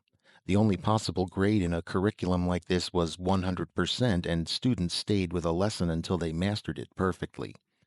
No courses were offered in the normal scholastic subjects. Presumably these were studied after the child graduated survival school and could face the world alone, which was a logical and cold-hearted way of looking at things. In fact, logical and cold-hearted could describe any Pyrran activity. Most of the morning was spent on the operation of one of the med kits that strapped around the waist. This was a poison analyzer that was pressed over a puncture wound. If any toxins were present, the antidote was automatically injected on the site. Simple in operation, but incredibly complex in construction. Since all Pyrans serviced their own equipment, you could then only blame yourself if it failed. They had to learn the construction and repair of all the devices. Jason did much better than the child students, though the effort exhausted him. In the afternoon, he had his first experience with a training machine. His instructor was a 12-year-old boy whose cold voice didn't conceal his contempt for the soft off-worlder. All the training machines are physical duplicates of the real surface of the planet, corrected constantly as the life forms change. The only difference between them is the varying degree of deadliness. This first machine you will use is, of course, the one infants are put into. You're too kind, Jason murmured. Your flattery overwhelms me. The instructor continued, taking no notice of the interruption. Infants are put into as soon as they can crawl. It is real in substance, though completely deactivated. Training machine was the wrong word, Jason realized as they entered through the thick door. This was a chunk of the outside world duplicated in an immense chamber. It took a very little suspension of reality for him to forget the painted ceiling and artificial sun high above and imagine himself outdoors at last. The scene seemed peaceful enough, though clouds banking on the horizon threatened a violent Pyran storm. You must wander around and examine things, the instructor told Jason. Whenever you touch something with your hand, you will be told about it. Like this. The boy bent over and pushed his finger against a blade of the soft grass that covered the ground. Immediately a voice barked from hidden speakers. Poison grass. Boots to be worn at all times. Jason kneeled and examined the grass. The blade was tipped with a hard, shiny hook. He realized with a start that every single blade of grass was the same. The soft green lawn was a carpet of death. As he straightened up, he glimpsed something under a broad-leafed plant, a crouching, scale-covered animal whose tapered head terminated in a long spike. "What's that in the bottom of my garden?" he asked. "You certainly give the babies pleasant playmates." Jason turned and realized he was talking to air. The instructor was gone. He shrugged and petted the scaly monster. "Horn devil," the impersonal voice said from midair. "Clothing and shoes no protection. Kill it." A sharp crack shattered the silence as Jason's gun went off. The horn devil fell on its side, keyed to react to the blank charge. "Well, I am learning," Jason said, and the thought pleased him. The words "kill it" had been used by Bruco while teaching him to use the gun. Their stimulus had reached an unconscious level. He was aware of wanting to shoot only after he had heard the shot. His respect for Pyran training techniques went up. Jason spent a thoroughly unpleasant afternoon wandering in the child's garden of horror. Death was everywhere, while all the time the disembodied voice gave him stern advice in simple language, so he could do unto rather than being done in. He had never realized that violent death could come in so many repulsive forms. Everything here was deadly to man, from the smallest insect to the largest plant. Such singleness of purpose seemed completely unnatural. Why was this planet so alien to human life? He made a mental note to ask Bruco. Meanwhile, he tried to find one life form that wasn't out for his blood. He didn't succeed. After a long search, he found the only thing that, when touched, didn't elicit deadly advice. This was a chunk of rock that projected from a meadow of poison grass. Jason sat on it with a friendly feeling and pulled his feet up. An oasis of peace. Some minutes passed while he rested his gravity-weary body. "Rot fungus. Do not touch." The voice blasted at twice its normal volume, and Jason leaped as if he had been shot. The gun was in his hand, nosing about for a target. Only when he bent over and looked closely at the rock where he had been sitting did he understand. There were flaky gray patches that hadn't been there when he sat down. "Oh, you tricky devils," he shouted at the machine. "How many kids have you frightened off that rock after they thought they had found a little peace?" He resented the snide bit of conditioning, but respected it at the same time. Pyrans learned very early in life that there was no safety on this planet except that which they provided for themselves. While he was learning about Pyrus, he was gaining new insight into the Pyrans as well. Chapter 8. Days turned into weeks in the school, cut off from the world outside. Jason almost became proud of his ability to deal death. He recognized all the animals and plants in the nursery room and had been promoted to a trainer where the beasts made sluggish charges at him. His gun picked off the attackers with dull regularity. The constant daily classes were beginning to bore him as well. Though the gravity still dragged at him, his muscles were making great efforts to adjust. After the daily classes, he no longer collapsed immediately into bed. Only the nightmares got worse. He had finally mentioned them to Bruco, who mixed up a sleeping potion that took away most of their effect. The dreams were still there, but Jason was only vaguely aware of them upon awakening. By the time Jason had mastered all the gadgetry that kept the Pyrans alive, he had graduated to a most realistic trainer that was only a hairbreadth away from the real thing. The difference was just in quality. The insect poisons caused swelling and pain instead of instant death. Animals could cause bruises and tear flesh, but stopped short of ripping off limbs. You couldn't get killed in this trainer, but you could certainly come very close to it. Jason wandered through this large and rambling jungle with the rest of the 5-year-olds. There was something a bit humorous yet sad about their unchildlike grimness. Though they still might laugh in their quarters, they realized there was no laughing outside. To them, survival was linked up with social acceptance and desirability. In this way, Pyrrhus was a simple black and white society. To prove your value to yourself and your world, you only had to stay alive. This had great importance in racial survival, but had very stultifying effects on individual personality. Children were turned into like-faced killers, always on the alert to deal out death. Some of the children graduated into the outside world, and others took their places. Jason watched this process for a while before he realized that all of those from the original group he had entered with were gone. That same day, he looked up the chief of the adaptation center. "Bruco," Jason asked, "how long do you plan to keep me in this kindergarten shooting gallery?" "You're not being kept here," Bruco told him in his usual irritated tone. "You will be here until you qualify for the outside." "Which I have a funny feeling will be never. I can now field strip and reassemble every one of your blasted gadgets in the dark. I am a dead shot with this cannon. At this present moment, if I had to, I could write a book on the complete flora and fauna of Pyrrhus and how to kill it. Perhaps I don't do as well as my 6-year-old companions, but I have a hunch I do about as good a job now as I ever will. Is that true?" Bruco squirmed with the effort to be evasive, yet didn't succeed. "I think that is, you know, you weren't born here and—" "Come on," Jason said with glee. "A straight-faced old Pyran like you shouldn't try to lie to one of the weaker races that specializes in that sort of thing. It goes without saying that I'll always be sluggish with this gravity, as well as having other inborn handicaps. I admit that. We're not talking about that now. The question is, will I improve with more training, or have I reached a peak of my own development now?" Bruco sweated. "With the passage of time, there will be improvement, of course." "Sly devil," Jason waggled a finger at him. "Yes or no now? Will I improve now, by more training now?" "No," Bruco said, and still looked troubled. Jason sized him up like a poker hand. "Now let's think about that. I won't improve, yet I'm stuck here. That's no accident, so you must have been ordered to keep me here. And from what I've seen of this planet, admittedly very little, I would say that Kirk ordered you to keep me here. Is that right?" "He was only doing it for your own sake," Bruco explained, "trying to keep you alive." "The truth is out," Jason said, "so let us now forget about it.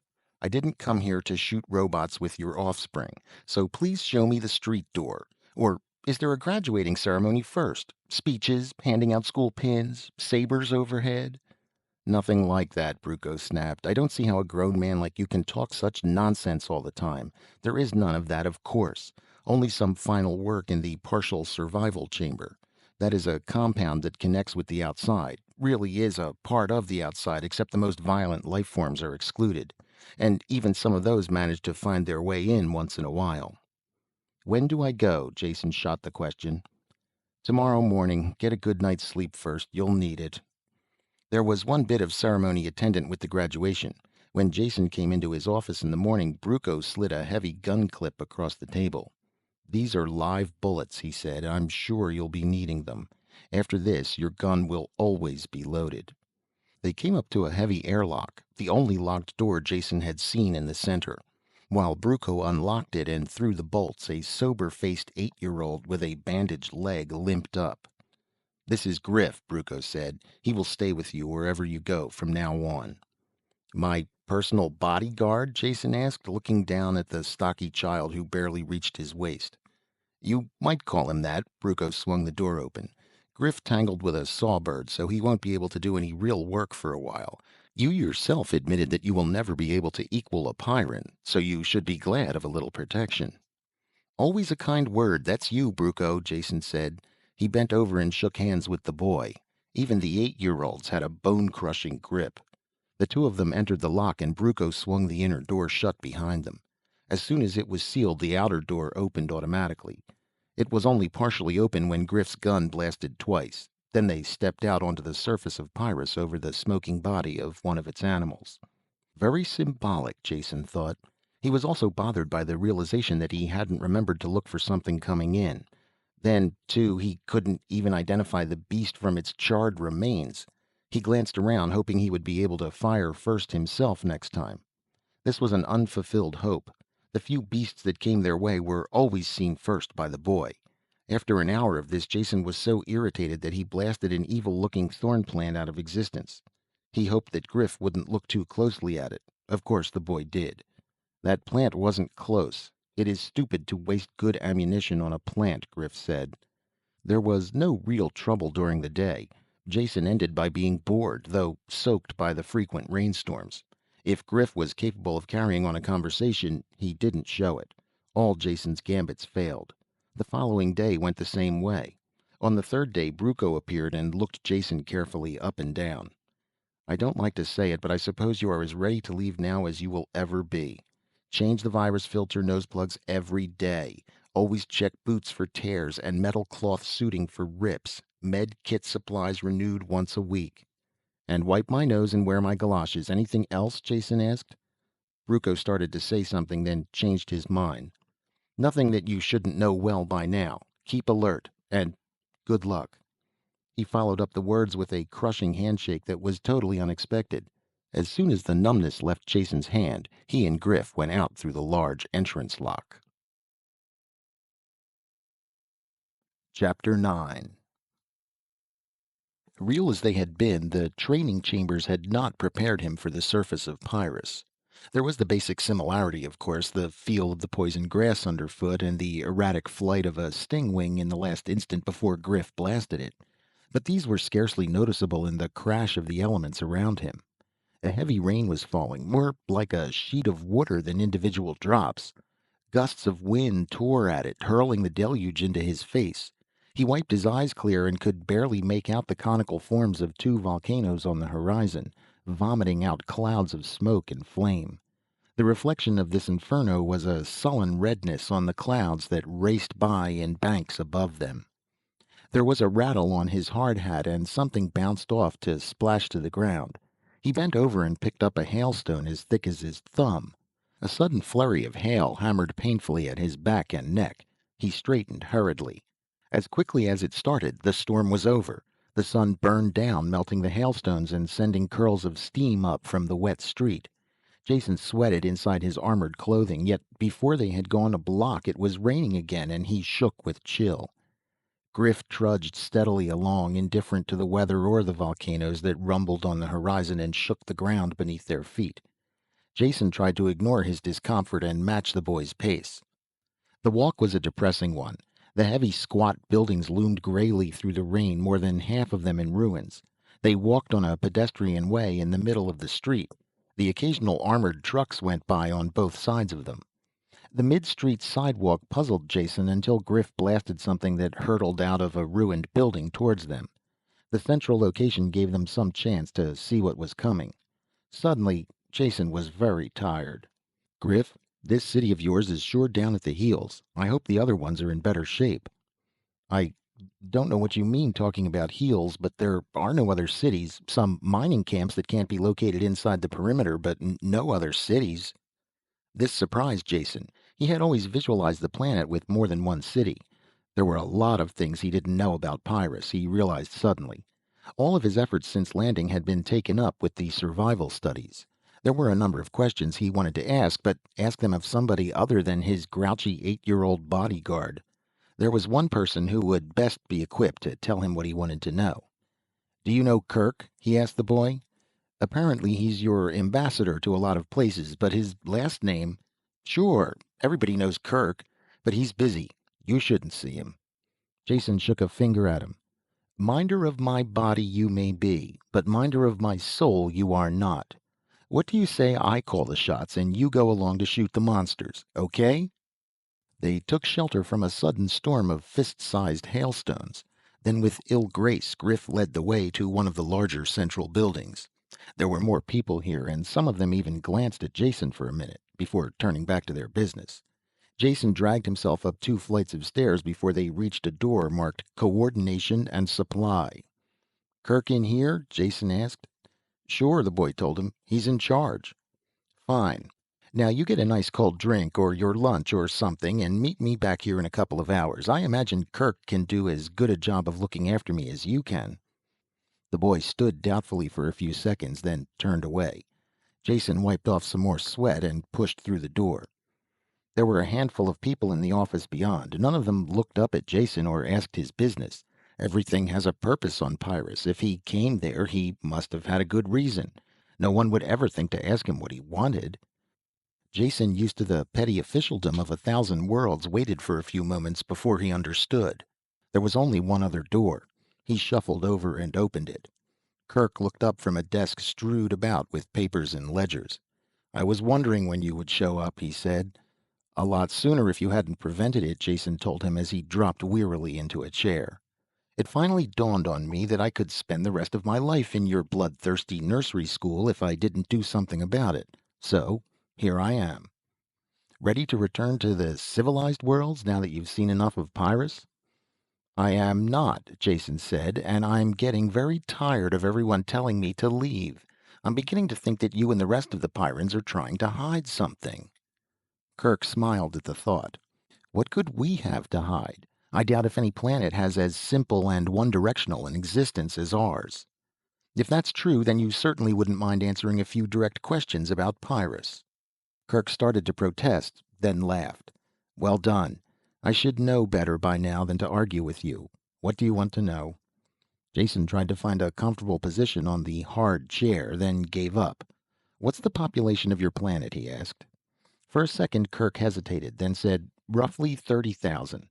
That is not very much for a planet that has been settled this long, but the reason for that is obvious." "All right, population 30,000, Jason said. "Now, how about surface control of your planet? I was surprised to find out that this city within its protective wall, the perimeter, is the only one on the planet. Let's not consider the mining camps, since they are obviously just extensions of the city. Would you say then that you people control more or less of the planet's surface than you did in the past?" Kirk picked up a length of steel pipe from the desk that he used as a paperweight and toyed with it as he thought. The thick steel bent like rubber at his touch as he concentrated on the answer. "That's hard to say offhand. There must be records of that sort of thing, though I wouldn't know where to find them. It depends on so many factors." "Let's forget that for now," Jason said. "I have another question that's really more relevant. Wouldn't you say that the population of Pyrus is declining steadily year after year?" There was a sharp twang as the steel snapped in Kirk's fingers, the pieces dropping to the floor. He stood over Jason, his hands extended towards the smaller man, his face flushed and angry. "Don't ever say that," he roared. "Don't let me ever hear you say that again." Jason sat as quietly as he could, talking slowly and picking out each word with care. His life hung in the balance. "Don't get angry, Kirk. I meant no harm. I'm on your side, remember? I can talk to you because you've seen much more of the universe than the Pyrans who have never left the planet. You are used to discussing things. You know that words are just symbols. We can talk and know you don't have to lose your temper over mere words." Kirk slowly lowered his arms and stepped away. Then he turned and poured himself a glass of water from a bottle on the desk. He kept his back turned to Jason while he drank. Very little of the sweat that Jason wiped from his sopping face was caused by the heat in the room. I'm, I'm sorry, I lost my temper," Kirk said, dropping heavily into his chair. "Doesn't usually happen. Been working hard lately. Must have got my temper on edge." He made no mention of what Jason had said. "Happens to all of us," Jason told him. "I won't begin to describe the condition my nerves were in when I hit this planet. I'm finally forced to admit that everything you said about Pyrus is true. It is the most deadly spot in the system, and only native-born Pyrans could possibly survive here. I can manage to fumble along a bit after my training, but I know I would never stand a chance on my own. You probably know I have an 8-year-old as a bodyguard. Gives a good idea of my real status here. Anger suppressed, Kirk was back in control of himself now. His eyes narrowed in thought. Surprises me to hear you say that. Never thought I would hear you admit that anyone could be better than you at anything. Isn't that why you came here, to prove that you were as good as any native-born Pyran?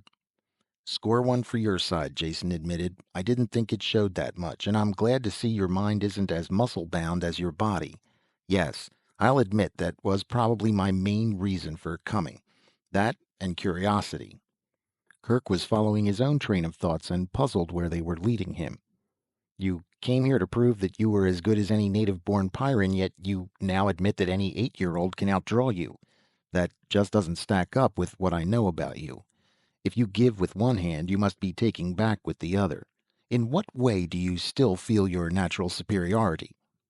Jason thought a long time before answering. I'll tell you, he finally said, but don't snap my neck for it. I'm gambling that your civilized mind can control your reflexes, because I have to talk about things that are strictly taboo on Pyrus. In your people's eyes, I'm a weakling because I come from off-world. Realize, though, that this is also my strength. I can see things that are hidden from you by long association. You know, the old business of not being able to see the forest for the trees in the way? Kirk nodded agreement, and Jason went on. To continue the analogy further, I landed from an airship, and at first all I could see was the forest. To me, certain facts are obvious. I think that you people know them too, only you keep your thoughts carefully repressed. They are hidden thoughts that are completely taboo. I'm going to say one of them out loud now and hope you can control yourself well enough not to kill me. Kirk's great hands tightened on the arms of his chair, the only sign that he had heard. Jason talked quietly and smoothly and easily as a lancet probing into a brain. Human beings are losing the war on Pyrus. There is no chance they can win. They could leave for another planet, but that wouldn't be a victory. Yet, if they stay and continue this war, they only prolong a particularly bloody form of racial suicide. With each generation, the population drops, until eventually the planet will win. One arm of Kirk's plastic and steel chair tore loose under the crushing grasp of his fingers. He didn't notice it. The rest of his body was rock still and his eyes fixed on Jason. Looking away from the fractured chair, Jason sought for the right words. This is not a real war, but a disastrous treating of symptoms, like cutting off cancerous fingers one by one. The only result can be ultimate death. None of you seems to realize that. All you see are the trees. It has never occurred to you that you could treat the causes of this war and end it forever. Kirk dropped the arm of the chair, clattering to the floor. He sat up, astonished. What the devil do you mean? You sound like a grubber. Jason didn't ask what a grubber was, but he filed the name. Call me a Pyran by adoption. I want this planet to survive as much as you do. I think this war can be ended by finding the causes and changing them, whatever they are. You're talking nonsense, Kirk said. This is just an alien world that must be battled. The causes are self-obvious facts of existence. No, they're not, Jason insisted. Consider for a second. When you are away for any length of time from this planet, you must take a refresher course to see how things have changed for the worse while you were gone. Well, that's a linear progression. If things get worse when you extend into the future, then they have to get better if you extend into the past. It is also good theory, though I don't know if the facts will bear me out, to say that if you extend it far enough into the past, you will reach a time when mankind and Pyrrhus were not at war with each other. Kirk was beyond speech now, only capable of sitting and listening while Jason drove home the blows of inescapable logic. There is evidence to support this theory. Even you will admit that I, if I am no match for Pyran life, am surely well versed in it. And all Pyran flora and fauna I've seen have one thing in common. They're not functional. None of their immense armory of weapons is used against each other. Their toxins don't seem to operate against Pyran life. They are good only for dispensing death to Homo sapiens, and that is a physical impossibility. In the 300 years that men have been on this planet, the life forms couldn't have naturally adapted in this manner. But they have done it, Kirk bellowed. You are so right, Jason told him calmly. And if they have done it, there must be some agency at work. Operating how? I have no idea, but something has caused the life on Pyrus to declare war, and I'd like to find out what that something is. What was the dominant life form here when your ancestors landed? I'm sure I wouldn't know, Kirk said. You're not suggesting, are you, that there are sentient beings on Pyrus other than those of human descent? Creatures who are organizing the planet to battle us? I'm not suggesting it. You are. That means you're getting the idea. I have no idea what caused this change, but I would sure like to find out, then see if it can be changed back. Nothing promised, of course. You'll agree, though, that it is worth investigating. Fist smacking into his palm, his heavy footsteps shaking the building, Kirk paced back and forth the length of the room. He was at war with himself. New ideas fought old beliefs. It was so sudden, and so hard not to believe. Without asking permission, Jason helped himself to some chilled water from the bottle and sank back into the chair, exhausted. Something whizzed in through the open window, tearing a hole in the protective screen. Kirk blasted it without changing stride, without even knowing he had done it. The decision didn't take long. Geared to swift activity, the big Pyran found it impossible not to decide quickly. The pacing stopped, and a finger stabbed at Jason. I don't say you have convinced me, but I find it impossible to find a ready answer to your arguments. So until I do, we will have to operate as if they are true. Now, what do you plan to do? What can you do? Jason ticked the points off on his fingers. 1. I'll need a place to live and work that is well protected, so instead of spending my energies on just remaining alive, I can devote some study to this project. 2. I want someone to help me and act as a bodyguard at the same time.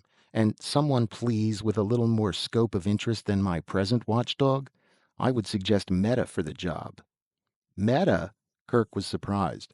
She is a space pilot and defense screen operator. What good could she possibly be on a project like this? The most good possible. She has had experience on other worlds and can shift her point of view, at least a bit. And she must know as much about this planet as any other educated adult and can answer any questions I ask. Jason smiled. In addition to which, she is an attractive girl whose company I enjoy. Kirk grunted. I was wondering if you would get around to mentioning that last reason. The others make sense, though, so I'm not going to argue. I'll round up a replacement for her and have Meta sent here. There are plenty of sealed buildings you can use. After talking to one of the assistants from the outer office, Kirk made some calls on the screen. The correct orders were quickly issued. Jason watched it all with interest. Pardon me for asking, he finally said, but are you the director of this planet? You just snap your fingers and they'll all jump? I suppose it looks that way, Kirk admitted, but that is just an illusion. No one is in complete charge on Pyrus. Neither is there anything resembling a democratic system. After all, our total population is about the size of an army division. Everyone does the job they are best qualified for. Various activities are separated into departments with the most qualified person in charge. I run coordination and supply, which is about the loosest category. We fill in the gaps between departments and handle procuring from off-planet. Meta came in then and talked to Kirk. She completely ignored Jason's presence. I was relieved and sent here, she said. What is it? Change in flight schedule?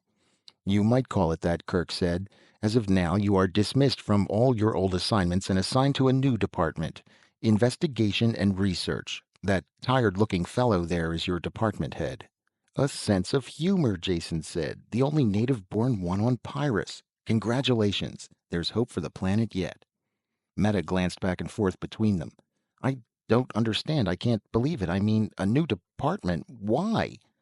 I'm sorry, Kirk said. I didn't mean to be cruel. I thought perhaps you might feel more at ease. What I said was true. Jason has a way, or may have a way, to be of immense value to Pyrus. Will you help him? Meta had her composure back and a little anger. Do I have to? Is that an order? You know I have work to do. I'm sure you will realize it is more important than something a person from off-planet might imagine. He can't really understand. Yes, it's an order. The snap was back in Kirk's voice. Meta flushed at the tone. Perhaps I can explain, Jason broke in. After all, the whole thing is my idea. But first I would like your cooperation. Will you take the clip out of your gun and give it to Kirk? Meta looked frightened, but Kirk nodded in solemn agreement. Just for a few minutes, Meta. I have my gun, so you'll be safe here. I think I know what Jason has in mind, and from personal experience, I'm afraid he is right. Reluctantly, Meta passed over the clip and cleared the charge in the gun's chamber. Only then did Jason explain. I have a theory about life on Pyrus, and I'm afraid I'll have to shatter some illusions when I explain. To begin with, the fact must be admitted that your people are slowly losing the war here and will eventually be destroyed. Before he was halfway through the sentence, Meta's gun was directed between his eyes and she was wildly snapping the trigger. There was only hatred and revulsion in her expression. Kirk took her by the shoulders and sat her in his chair, before anything worse happened. It took a while before she could calm down enough to listen to Jason's words. It's not easy to have the carefully built-up falsehoods of a lifetime shattered. Only the fact that she had seen something of other worlds enabled her to listen at all. The light of unreason was still in her eyes when he had finished telling her the things he and Kirk had discussed. She sat tensely, pushing forward against Kirk's hands as if they were the only things that stopped her from leaping at Jason. Maybe that's too much to assimilate in one sitting, Jason said, so let's put it in simpler terms. I believe we can find a reason for this unrelenting hatred of humans. Perhaps we don't smell right. Maybe I'll find an essence of crushed pyrin bugs that will render us immune when we rub it in. I don't know yet. But whatever the results, we must make the investigation. Kirk agrees with me on that. Meta looked at Kirk and he nodded agreement. Her shoulders slumped in sudden defeat. She whispered the words. I, I can't say I agree or even understand all that you said, but I'll help you if Kirk thinks that is the right thing to do. I do, he said. Now, do you want the clip back for your gun? Not planning to take any more shots at Jason? That was foolish of me, she said coldly while she reloaded the gun. I don't need a gun. If I had to kill him, I could do it with my bare hands. I love you too, Jason smiled at her. Are you ready to go now? Of course. She brushed a fluffy curl of hair into place. First we'll find a place where you can stay. I'll take care of that.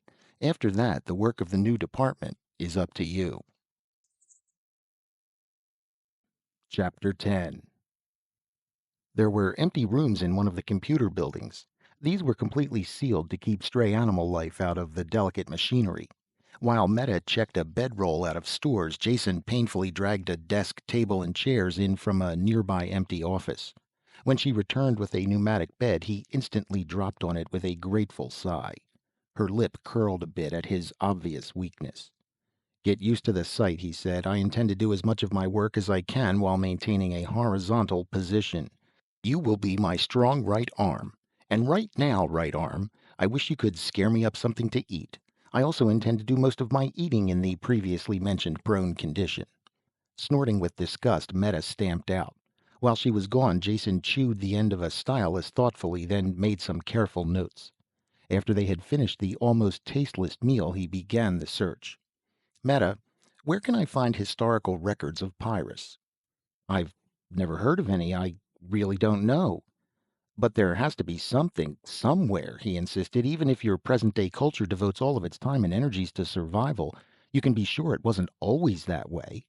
All the time it was developing, people were keeping records, making notes. Now, where do we look? Do you have a library here?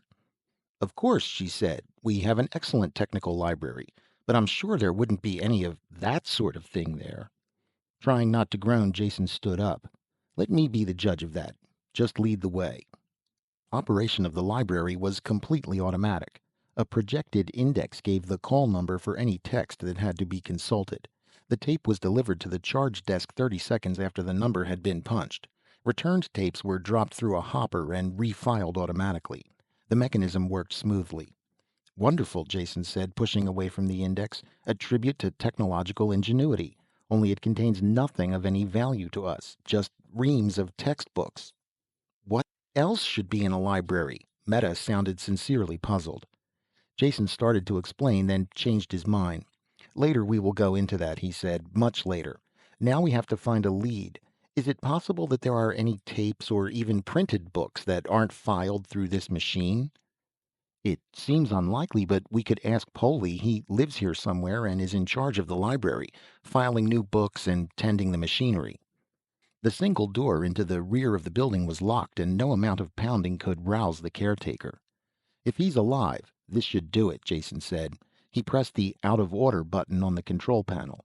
It had the desired effect. Within 5 minutes, the door opened and Poley dragged himself through it. Death usually came swiftly on Pyrrhus. If wounds slowed a man down, the ever-ready forces of destruction quickly finished the job. Poley was the exception to this rule. Whatever had attacked him originally had done an efficient job. Most of the lower part of his face was gone. His left arm was curled and useless. The damage to his body and legs had left him with the bare capability to stumble from one spot to the next. Yet he still had one good arm as well as his eyesight. He could work in the library and relieve a fully fit man. How long he had been dragging the useless husk of a body around the building, no one knew. In spite of the pain that filled his red-rimmed, moist eyes, he had stayed alive, growing old. Older than any other Pyrran as far as Jason had seen. He tottered forward and turned off the alarm that had called him. When Jason started to explain, the old man took no notice. Only after the librarian had rummaged a hearing aid out of his clothes did Jason realize that he was deaf as well. Jason explained again what he searched for. Poley nodded and printed his answer on a tablet. There are many old books in the storerooms below. Most of the building was taken up by the robot filing and sorting apparatus. They moved slowly through the banks of machinery, following the crippled librarian to a barred door in the rear. He pointed to it while Jason and Meta fought to open the age-encrusted bars. He wrote another note on his tablet. Not opened for many years. Rats. Jason's and Meta's guns appeared reflexively in their hands as they read the message. Jason finished opening the door by himself. The two native Pyrans stood facing the opening gap. It was well they did. Jason could have never handled what came through that door. He didn't even open it for himself. Their sounds at the door must have attracted all the vermin in the lower part of the building. Jason had thrown the last bolt and started to pull on the handle when the door was pushed open from the other side. Open the gateway to hell and see what comes out. Meta and Poley stood shoulder to shoulder, firing into the mass of loathsomeness that boiled through the door. Jason jumped to one side and picked off the occasional animal that came his way. The destruction seemed to go on forever. Long minutes passed before the last clawed beast made its death rush. Meta and Poley waited expectantly for more. They were happily excited by this chance to deal destruction. Jason felt a little sick after the silent, ferocious attack, a ferocity that the Pyrans reflected. He saw a scratch on Meta's face where one of the beasts had caught her. She seemed oblivious to it. Pulling out his med kit, Jason circled the piled bodies. Something stirred in their midst, and a crashing shot plowed into it. Then he reached the girl and pushed the analyzer probes against the scratch. The machine clicked and Meta jumped as the antitoxin needle stabbed down. She realized for the first time what Jason was doing. "Thank you," she said. Poley had a powerful battery lamp, and by unspoken agreement Jason carried it. Crippled though he was, the old man was still a Pyrran when it came to handling a gun. They slowly made their way down the refuse-laden stairs. What a stench, Jason grimaced. At the foot of the stairs they looked around. There had been books and records there at one time. They had been systematically chewed, eaten, and destroyed for decades. "I like the care you take with your old books," Jason said disgustedly. "They could have been of no importance," Meta said coolly, "or they would be filed correctly in the library upstairs." Jason wandered gloomily through the rooms. Nothing remained of any value. Fragments and scraps of writing and printing, never enough in one spot to bother collecting. With the toe of one armored boot, he kicked angrily at a pile of debris, ready to give up the search. There was a glint of rusty metal under the dirt. "Hold this." He gave the light to Meta and began scratching aside the rubble. A flat metal box with a dial lock built into it was revealed. "Why, that's a log box," Meta said, surprised. "That's what I thought," Jason said. Chapter 11. Resealing the cellar, they carried the box back to Jason's new office. Only after spraying with decontaminant did they examine it closely. Meta picked out engraved letters on the lid. "S.T. Pollock's Victory." That must be the name of the spacer this log came from, but I don't recognize the class or whatever it is the initials ST stand for. "Stellar Transport," Jason told her as he tried the lock mechanism. "I've heard of them, but I've never seen one. They were built during the last wave of galactic expansion. Really nothing more than gigantic metal containers put together in space.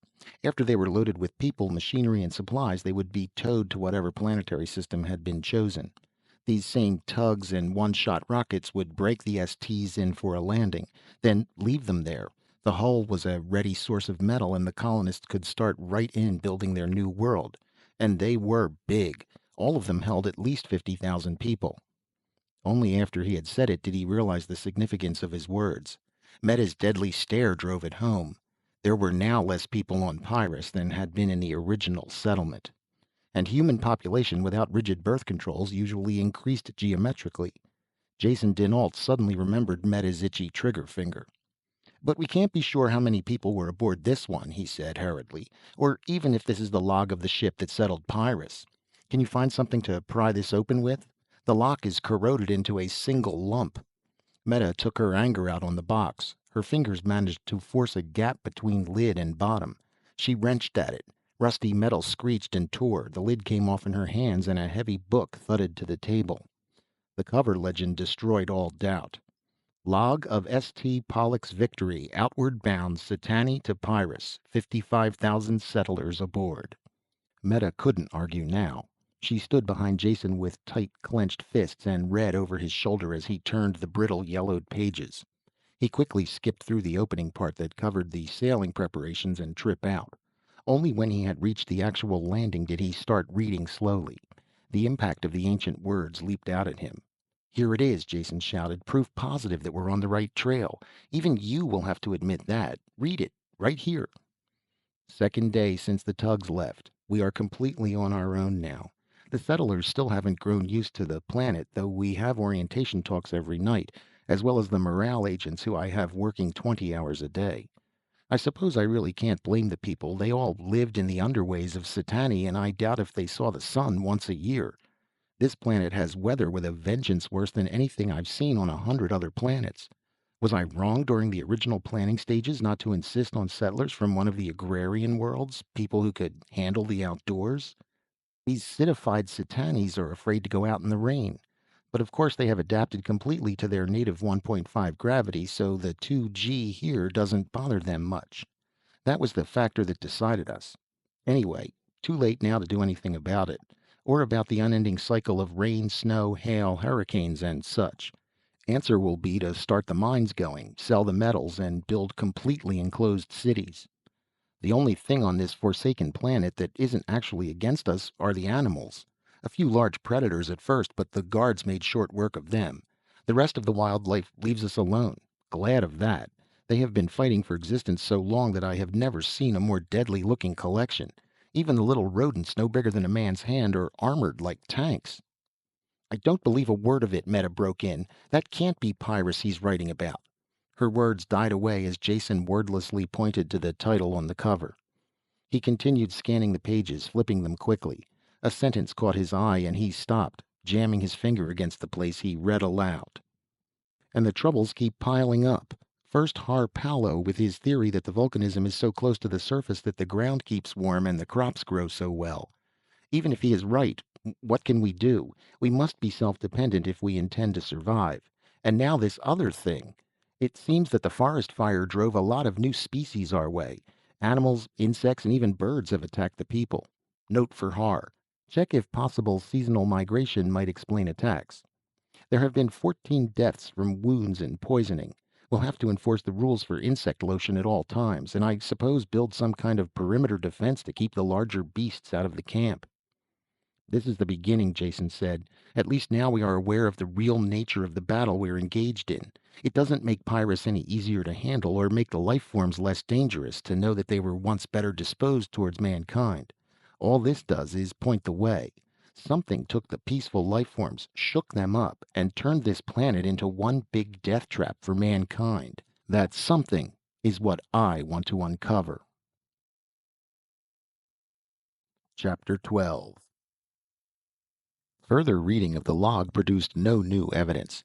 There was a good deal more information about the early animal and plant life and how deadly they were, as well as the first defenses against them.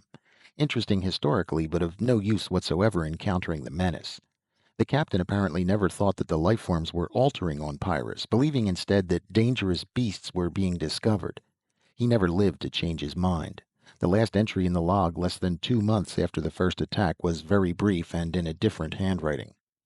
Captain Kurkowski died today of poisoning following an insect bite. His death is greatly mourned.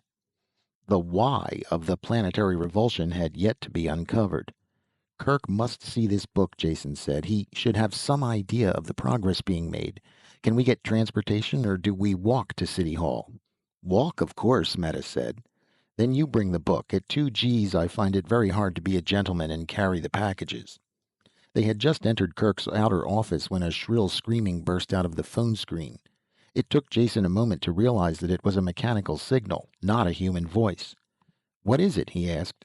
Kirk burst through the door and headed for the street entrance. Everyone else in the office was going the same way. Meta looked confused, leaning towards the door, then looking back at Jason. "What does it mean? Can't you tell me?" He shook her arm. "Sector alarm. A major breakthrough of some kind at the perimeter. Everyone but other perimeter guards has to answer." "Well, go then," he said. "Don't worry about me. I'll be all right." His words acted like a trigger release. Meta's gun was in her hand, and she was gone before he had finished speaking. Jason sat down wearily in the deserted office. The unnatural silence in the building began to get on his nerves. He shifted his chair over to the phone screen and switched it on to receive. The screen exploded with color and sound. At first Jason could make no sense of it at all, just a confused jumble of faces and voices. It was a multi-channel set designed for military use. A number of images were carried on the screen at one time. Rows of heads or hazy backgrounds where the user had left the field of view. Many of the heads were talking at the same time, and the babble of their voices made no sense whatsoever. After examining the controls and making a few experiments, Jason began to understand the operation. Though all stations were on the screen at all times, their audio channels could be controlled. In that way, 2, 3, or more stations could be hooked together in a link-up. They would be in round-robin communication with each other, yet never out of contact with the other stations. Identification between voice and sound was automatic. Whenever one of the picture images spoke, the image would glow red. By trial and error, Jason brought in the audio for the stations he wanted and tried to follow the course of the attack. Very quickly he realized this was something out of the ordinary. In some way, no one made it clear, a section of the perimeter had been broken through and emergency defenses had been thrown up to encapsulate it. Kirk seemed to be in charge, at least he was the only one with an override transmitter. He used it for general commands. The many tiny images faded and his face appeared on top of them, filling the entire screen. "All perimeter stations, send 25% of your complement to Area 12. The small images reappeared and the babble increased, red lights flickering from face to face. "Abandon the first floor. Acid bombs can't reach. If we hold, we'll be cut off, but salient is past us on the west flank. Request support." "Don't, Merv. It's useless." "And the napalm tanks are almost gone. Orders?" "The truck is still there. Get it to the supply warehouse. You'll find replacements." Out of the welter of talk, only the last 2 fragments made any sense. Jason had noticed the signs below when he came in. The first 2 floors of the building below him were jammed with military supplies. This was his chance to get into the act. Just sitting and watching was frustrating, particularly when it was a desperate emergency. He didn't overvalue his worth, but he was sure there was always room for another gun. By the time he had dragged himself down to the street level, a turbo truck had slammed to a stop in front of the loading platform. 2 Pyrans were rolling out drums of napalm with reckless disregard for their own safety. Jason didn't dare enter that maelstrom of rolling metal. He found he could be of use tugging the heavy drums into position on the truck while the others rolled them up. They accepted his aid without acknowledgement. It was exhausting, sweaty work, hauling the leaden drums into place against the heavy gravity. After a minute, Jason worked by touch through a red haze of hammering blood. He realized the job was done only when the truck suddenly leaped forward and he was thrown to the floor. He lay there, his chest heaving. As the driver hurled the heavy vehicle along, all Jason could do was bounce around in the bottom. He could see well enough, but was still gasping for breath when they braked at the fighting zone. To Jason it was a scene of incredible confusion. Guns firing, flames, men and women running on all sides. The napalm drums were unloaded without his help, and the truck vanished for more. Jason leaned against a wall of half-destroyed building and tried to get his bearings. It was impossible. There seemed to be a great number of small animals. He killed 2 that attacked him. Other than that, he couldn't determine the nature of the battle. A Pyrran, tanned face white with pain and exertion, stumbled up. His right arm, wet with raw flesh and dripping blood, hung limply at his side. It was covered with freshly applied surgical foam. He held his gun in his left hand, a stump of control cable dangling from it. Jason thought the man was looking for medical aid. He couldn't have been more wrong. Clenching the gun in his teeth, the Pyrran clutched the barrel of napalm with his good hand and hurled it over on its side. Then, with the gun once more in his hand, he began to roll the drum along the ground with his feet. It was slow, cumbersome work, but he was still in the fight. Jason pushed through the hurrying crowd and bent over the drum. "Let me do it," he said. "You can cover us both with your gun." The man wiped the sweat from his eyes with the back of his arm and blinked at Jason. He seemed to recognize him. When he smiled, it was a grimace of pain, empty of humor. "Do that. I can still shoot. 2 half men. Maybe we equal 1 whole." Jason was laboring too hard to even notice the insult. An explosion had blasted a raw pit in the street ahead. 2 people were at the bottom, digging it even deeper with shovels. The whole thing seemed meaningless. Just as Jason and the wounded man rolled up the drum, the diggers leaped out of the excavation and began shooting down into its depths. One of them turned, a young girl, barely in her teens. "Praise perimeter," she breathed. "They found the napalm. One of the new horrors is breaking through towards 13. We just found it." Even as she talked, she swiveled the drum around, kicked the easy-off plug, and began dumping the gelid contents into the hole. When half of it had gurgled down, she kicked the drum itself in. Her companion pulled a flare from his belt, lit it, and threw it after the drum. "Back. Quick. They don't like heat," he said. This was putting it very mildly. The napalm caught. Tongues of flame and roiling, greasy smoke climbed up to the sky.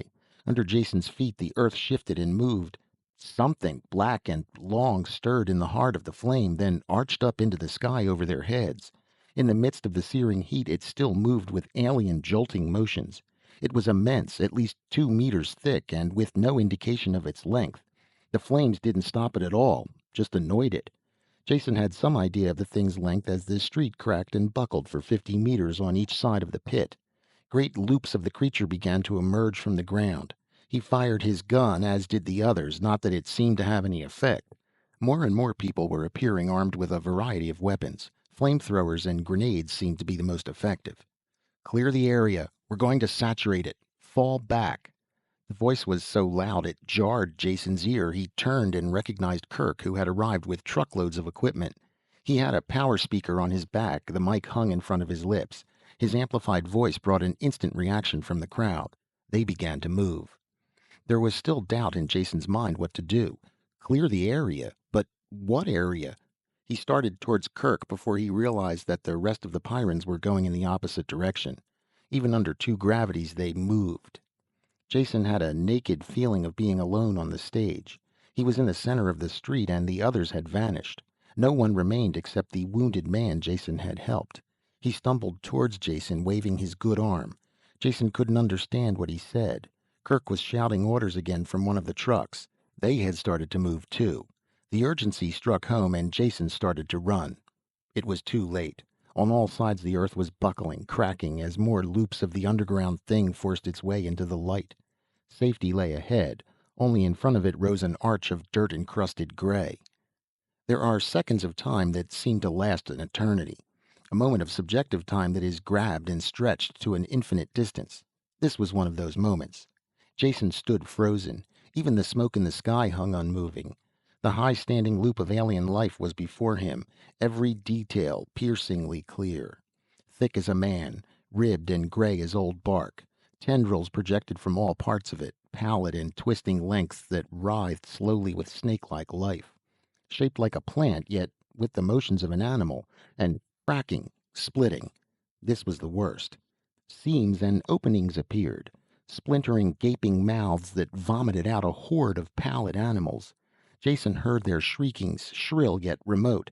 He saw the needle-like teeth that lined their jaws. The paralysis of the unknown held him there. He should have died. Kirk was thundering at him through the power speaker. Others were firing into the attacking creature. Jason knew nothing. Then he was shot forward, pushed by a rock-hard shoulder. The wounded man was still there, trying to get Jason clear, gun clenched in his jaws. He dragged Jason along with his good arm, towards the creature.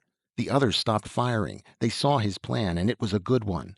A loop of the thing arched into the air, leaving an opening between its body and the ground. The wounded Pyrran planted his feet and tightened his muscles. One-handed, with a single thrust, he picked Jason off the ground and sent him hurtling under the living arch. Moving tendrils brushed fire along his face. Then he was through, rolling over and over on the ground. The wounded Pyrran leapt after him. It was too late. There had been a chance for one person to get out. The Pyrran could have done it easily.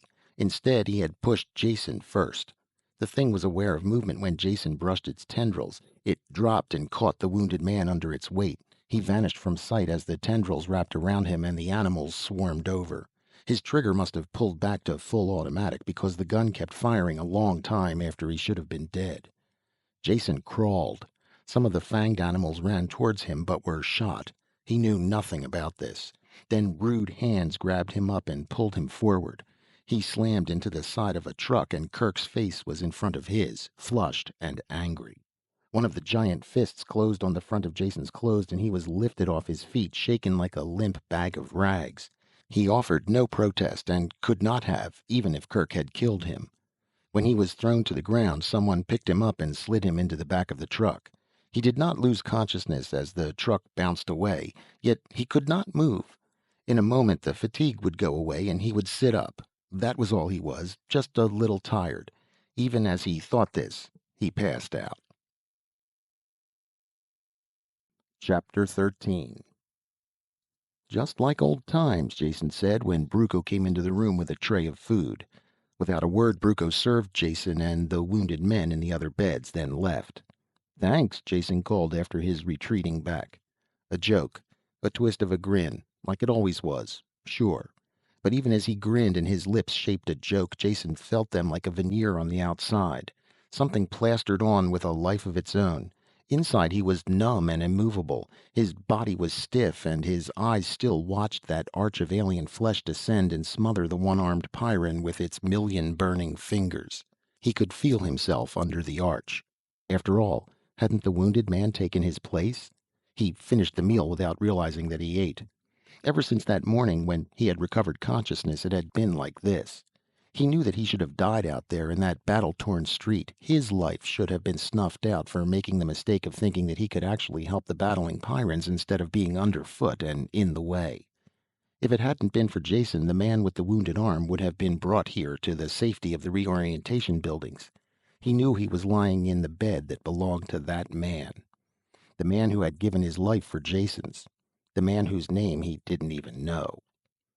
There were drugs in the food and they made him sleep. The medicated pads soaked the pain and rawness out of the burns where the tentacles had seared his face. When he awoke the second time, his touch with reality had been restored. A man had died so he could live. Jason faced the fact.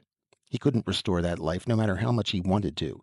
What he could do was make the man's death worthwhile. If it can be said that any death was worthwhile. He forced his thoughts from that track. Jason knew what he had to do. His work was even more important now. If he could solve the riddle of this deadly world, he could repay in part the debt he owed. Sitting up made his head spin, and he held to the edge of the bed until it slowed down. The others in the room ignored him as he slowly and painfully dragged on his clothes. Bruco came in, saw what he was doing, and left again without a word.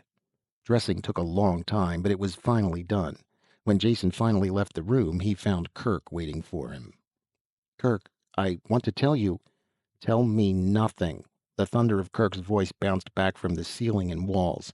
I'm telling you. I'll tell you once, and that will be the end of it. You're not wanted on Pyrus, Jason dinAlt. Neither you nor your precious off-world schemes are wanted here. I let you convince me once with your twisted tongue. Helped you at the expense of more important work. I should have known what the result of your logic would be. Now I've seen. Wealth died so you could live. He was twice the man you will ever be. Wealth? Was that his name? Jason asked stumblingly. I didn't know. You didn't even know? Kirk's lips pulled back from his teeth in a grimace of disgust. You didn't even know his name, yet he died that you might continue your miserable existence. Kirk spat as if the words gave a vile flavor to his speech and stamped towards the exit lock. Almost as an afterthought, he turned back to Jason. You'll stay here in the sealed buildings until the ship returns in 2 weeks. Then you will leave this planet and never come back. If you do, I will kill you instantly, with pleasure." He started through the lock. "Wait," Jason shouted. "You can't decide like that. You haven't even seen the evidence I've uncovered. Ask Meta." The lock thumped shut and Kirk was gone. The whole thing was just too stupid. Anger began to replace the futile despair of a moment before. He was being treated like an irresponsible child, the importance of his discovery of the log completely ignored. Jason turned and saw for the first time that Bruco was standing there. "Did you hear that?" Jason asked him. "Yes, and I quite agree. You can consider yourself lucky." Lucky? Jason was the angry one now. Lucky to be treated like a moronic child with contempt for everything I do? "I said lucky," Bruco snapped. Welf was Kirk's only surviving son. Kirk had high hopes for him, was training him to take his place eventually. He turned to leave, but Jason called after him. "Wait, I'm sorry about Welf. I can't be any sorrier knowing that he was Kirk's son. But at least it explains why Kirk is so quick to throw me out, as well as the evidence I have uncovered. The log of the ship." "I know. I've seen it," Bruco said. "Meta brought it in. Very interesting historical document." "That's all you can see it as? A historical document? The significance of the planetary change escapes you?" "It doesn't escape me," Bruco answered briefly, "but I cannot see that it has any relevancy today. The past is unchangeable, and we must fight in the present. That is enough to occupy all of our energies." Jason felt too exhausted to argue the point anymore. He ran into the same stone wall with all the Pyrans.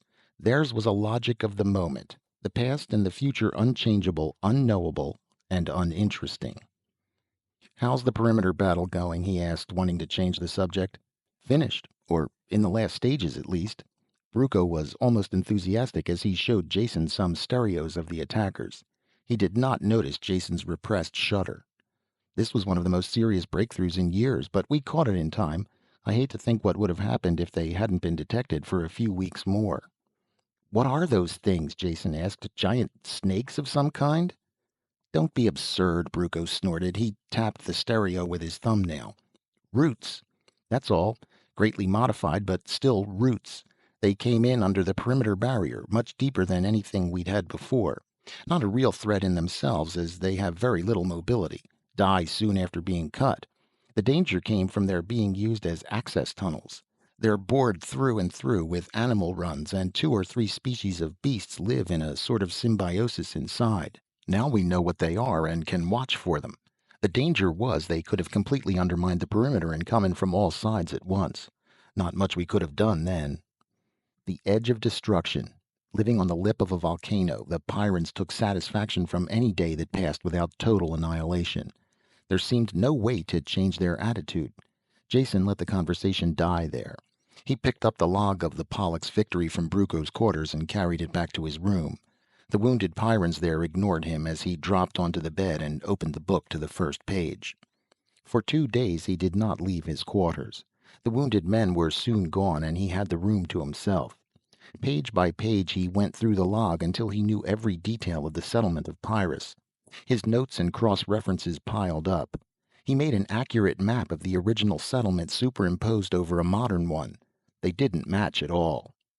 It was a dead end. With one map held over the other, what he had suspected was painfully clear. The descriptions of terrain and physical features in the log were accurate enough. The city had obviously been moved since the first landing. Whatever records had been kept would be in the library, and he had exhausted that source. Anything else would have been left behind and long since destroyed. Rain lashed against the thick window above his head, lit suddenly by a flare of lightning. The unseen volcanoes were active again, vibrating the floor with their rumblings deep in the earth. The shadow of defeat pressed heavily down on Jason, rounding his shoulders and darkening even more the overcast day. Chapter 14. Jason spent one depressed day living on his bunk counting rivets, forcing himself to accept defeat. Kirk's order that he was not to leave the sealed building tied his hands completely. He felt himself close to the answer, but he was never going to get it. One day of defeat was all he could take. Kirk's attitude was completely emotional, untempered by the slightest touch of logic. This fact kept driving home until Jason could no longer ignore it. Emotional reasoning was something he had learned to mistrust early in life. He couldn't agree with Kirk in the slightest, which meant he had to utilize the 10 remaining days to solve the problem. If it meant disobeying Kirk, it would still have to be done. He grabbed up his notepad with a new enthusiasm. His first sources of information had been used up, but there must be others. Chewing the scriber and needling his brain, he slowly built up a list of other possibilities. Any idea, no matter how wild, was put down. When the plate was filled, he wiped the long shots and impossibles, such as consulting off-world historical records. This was a Pyran problem and had to be settled on this planet or not at all. The list worked down to two probables: either old records, notebooks, or diaries that individual Pyrans might have in their possession, or verbal histories that had been passed down the generations by word of mouth. The first choice seemed to be the most probable, and he acted on it at once. After a careful check of his med kit and gun, he went to see Bruco. "What's new and deadly in the world since I left?" he asked. Bruco glared at him. "You can't go out. Kirk has forbidden it." "Did he put you in charge of guarding me to see if I obeyed?" Jason's voice was quiet and cold. Bruco rubbed his jaw and frowned in thought. Finally he just shrugged. "No, I'm not guarding you, nor do I want the job. As far as I know, this is between you and Kirk, and it can stay that way. Leave whenever you want, and get yourself killed quietly someplace so there will be an end to the trouble you cause once and for all." "I love you too," Jason said. "Now brief me on the wildlife." The only new mutation that routine precautions wouldn't take care of was a slate-colored lizard that spit a fast nerve poison with deadly accuracy. Death took place in seconds if the saliva touched any bare skin. The lizards had to be looked out for and shot before they came within range. An hour of lizard blasting in the training chamber made him proficient in the exact procedure. Jason left the sealed buildings quietly, and no one saw him go. He followed the map to the nearest barracks, shuffling tiredly through the dusty streets. It was a hot, quiet afternoon, broken only by the rumblings from the distance and the occasional crack of his gun. It was cool inside the thick-walled barracks buildings, and he collapsed into a bench until the sweat dried and his heart stopped pounding. Then he went to the nearest recreation room to start his search. Before it began, it was finished. None of the Pyrans kept old artifacts of any kind and thought the whole idea was very funny. After the 20th negative answer, Jason was ready to admit defeat in this line of investigation. There was as much chance of meeting a Pyran with old documents as finding a bundle of grandfather's letters in a soldier's kit bag. This left a single possibility: verbal histories. Again Jason questioned, with the same lack of results. The fun had worn off the game for the Pyrans, and they were beginning to growl. Jason stopped while he was still in one piece. The commissary served him a meal that tasted like plastic paste and wood pulp. He ate it quickly, then sat brooding over the empty tray, hating to admit another dead end. Who could supply him with answers? All the people he had talked to were so young, they had no interest or patience for storytelling. That was an old folks' hobby, and there were no oldsters on Pyrus. With one exception that he knew of: the librarian Poley. It was a possibility. A man who worked with records and books might have an interest in some of the older ones. He might even remember reading volumes now destroyed. A very slim lead indeed, but one that had to be pursued. Walking to the library almost killed Jason. The torrential rains made the footing bad, and in the dim light it was hard to see what was coming. A snapper came in close enough to take out a chunk of flesh before he could blast it. The antitoxin made him dizzy, and he lost some blood before he could get the wound dressed. He reached the library exhausted and angry. Poley was working on the guts of one of the catalog machines. He didn't stop until Jason had tapped him on the shoulder. Switching on his hearing aid, the Pyran stood quietly, crippled and bent, waiting for Jason to talk. "Have you any old papers or letters that you have kept for your personal use?" A shake of the head. "No." "What about stories, about great things that have happened in the past, that someone might have told you when you were young?" "Negative." Results: negative. Every question was answered by a shake of Poley's head, and very soon the old man grew irritated and pointed to the work he hadn't finished. "Yes, I know you have work to do," Jason said, "but this is important." Poley shook his head an angry no, and reached to turn off his hearing aid. Jason groped for a question that might get a more positive answer. There was something tugging at his mind, a word he had heard and made a note of to be investigated later. Something that Kirk had said. That's it. It was right there on the tip of his tongue. Just a second, Polly. Just one more question. What is a grubber? Have you ever seen one or know what they do or where they can be found? The words were cut off as Polly whirled and lashed the back of his good arm into Jason's face. Though the man was aged and crippled, the blow almost fractured Jason's jaw, sending him sliding across the floor. Through a daze, he saw Polly hobbling towards him, making thick bubbling noises in his ruined throat. What remained of his face twisted and worked with anger. This was no time for diplomacy. Moving as fast as he could with the high G foot-slapping shuffle, Jason headed for the sealed door. He was no match for any Pyrran in hand-to-hand combat, young and small or old and crippled. The door thunked open as he went through and barely closed in Polly's face. Outside, the rain had turned to snow, and Jason trudged wearily through the slush, rubbing his sore jaw and turning over the only fact he had. Grubber was a key. But to what? And who did he dare ask for more information? Kirk was the man he had talked to best, but not anymore. That left only Meta as a possible source. He wanted to see her at once, but sudden exhaustion swept through him. It took all of his strength to stumble back to the school buildings. In the morning he ate and left early. There was only a week left. It was impossible to hurry, and he cursed as he dragged his double-weight body to the assignment center. Meta was on night perimeter duty and should be back to her quarters soon. He shuffled over there and was lying on her bunk when she came in. "Get out," she said in a flat voice, "or do I throw you out?" "Patience, please," he said as he sat up. "Just resting here until you came back. I have a single question, and if you will answer it for me, I'll go and stop bothering you." "What is it?" she asked, tapping her foot with impatience, but there was also a touch of curiosity in her voice. Jason thought carefully before he spoke. "Now, please, don't shoot me. You know I'm an off-worlder with a big mouth, and you have heard me say some awful things without taking a shot at me. Now I have another one. Will you please show your superiority to the other people of the galaxy by holding your temper and not reducing me to component atoms?" His only answer was a tap of the foot, so he took a deep breath and plunged in. "What is a grubber?" For a long moment she was quiet, unmoving. Then she curled her lips back in disgust. "You find the most repulsive topics." "That may be so," he said, "but it still doesn't answer my question." "It's, well, the sort of thing people just don't talk about." "I do," he assured her.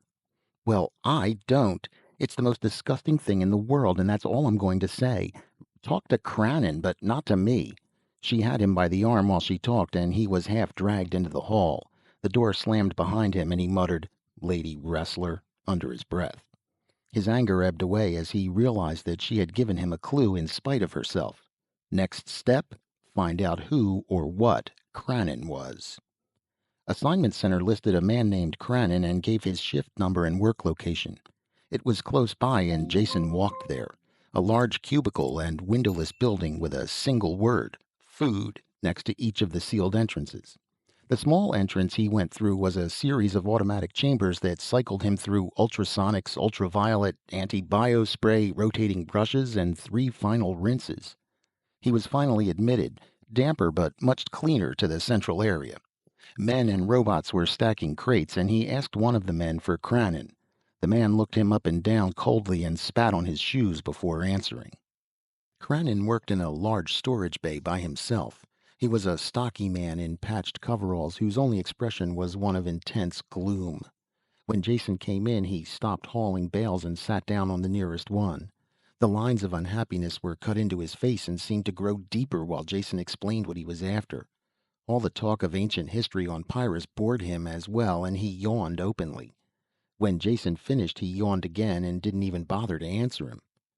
Jason waited a moment, then asked again. "I said, do you have any old books, papers, recordings, that sort of thing?" "You sure picked the right guy to bother, off-worlder," was his only answer. "After talking to me, you're going to have nothing but trouble." "Why is that?" Jason asked. "Why?" For the first time he was animated with something besides grief. "I'll tell you why. I made one mistake, just one, and I get a life sentence. For life. How would you like that? Just me alone, being by myself all the time, even taking orders from grubbers."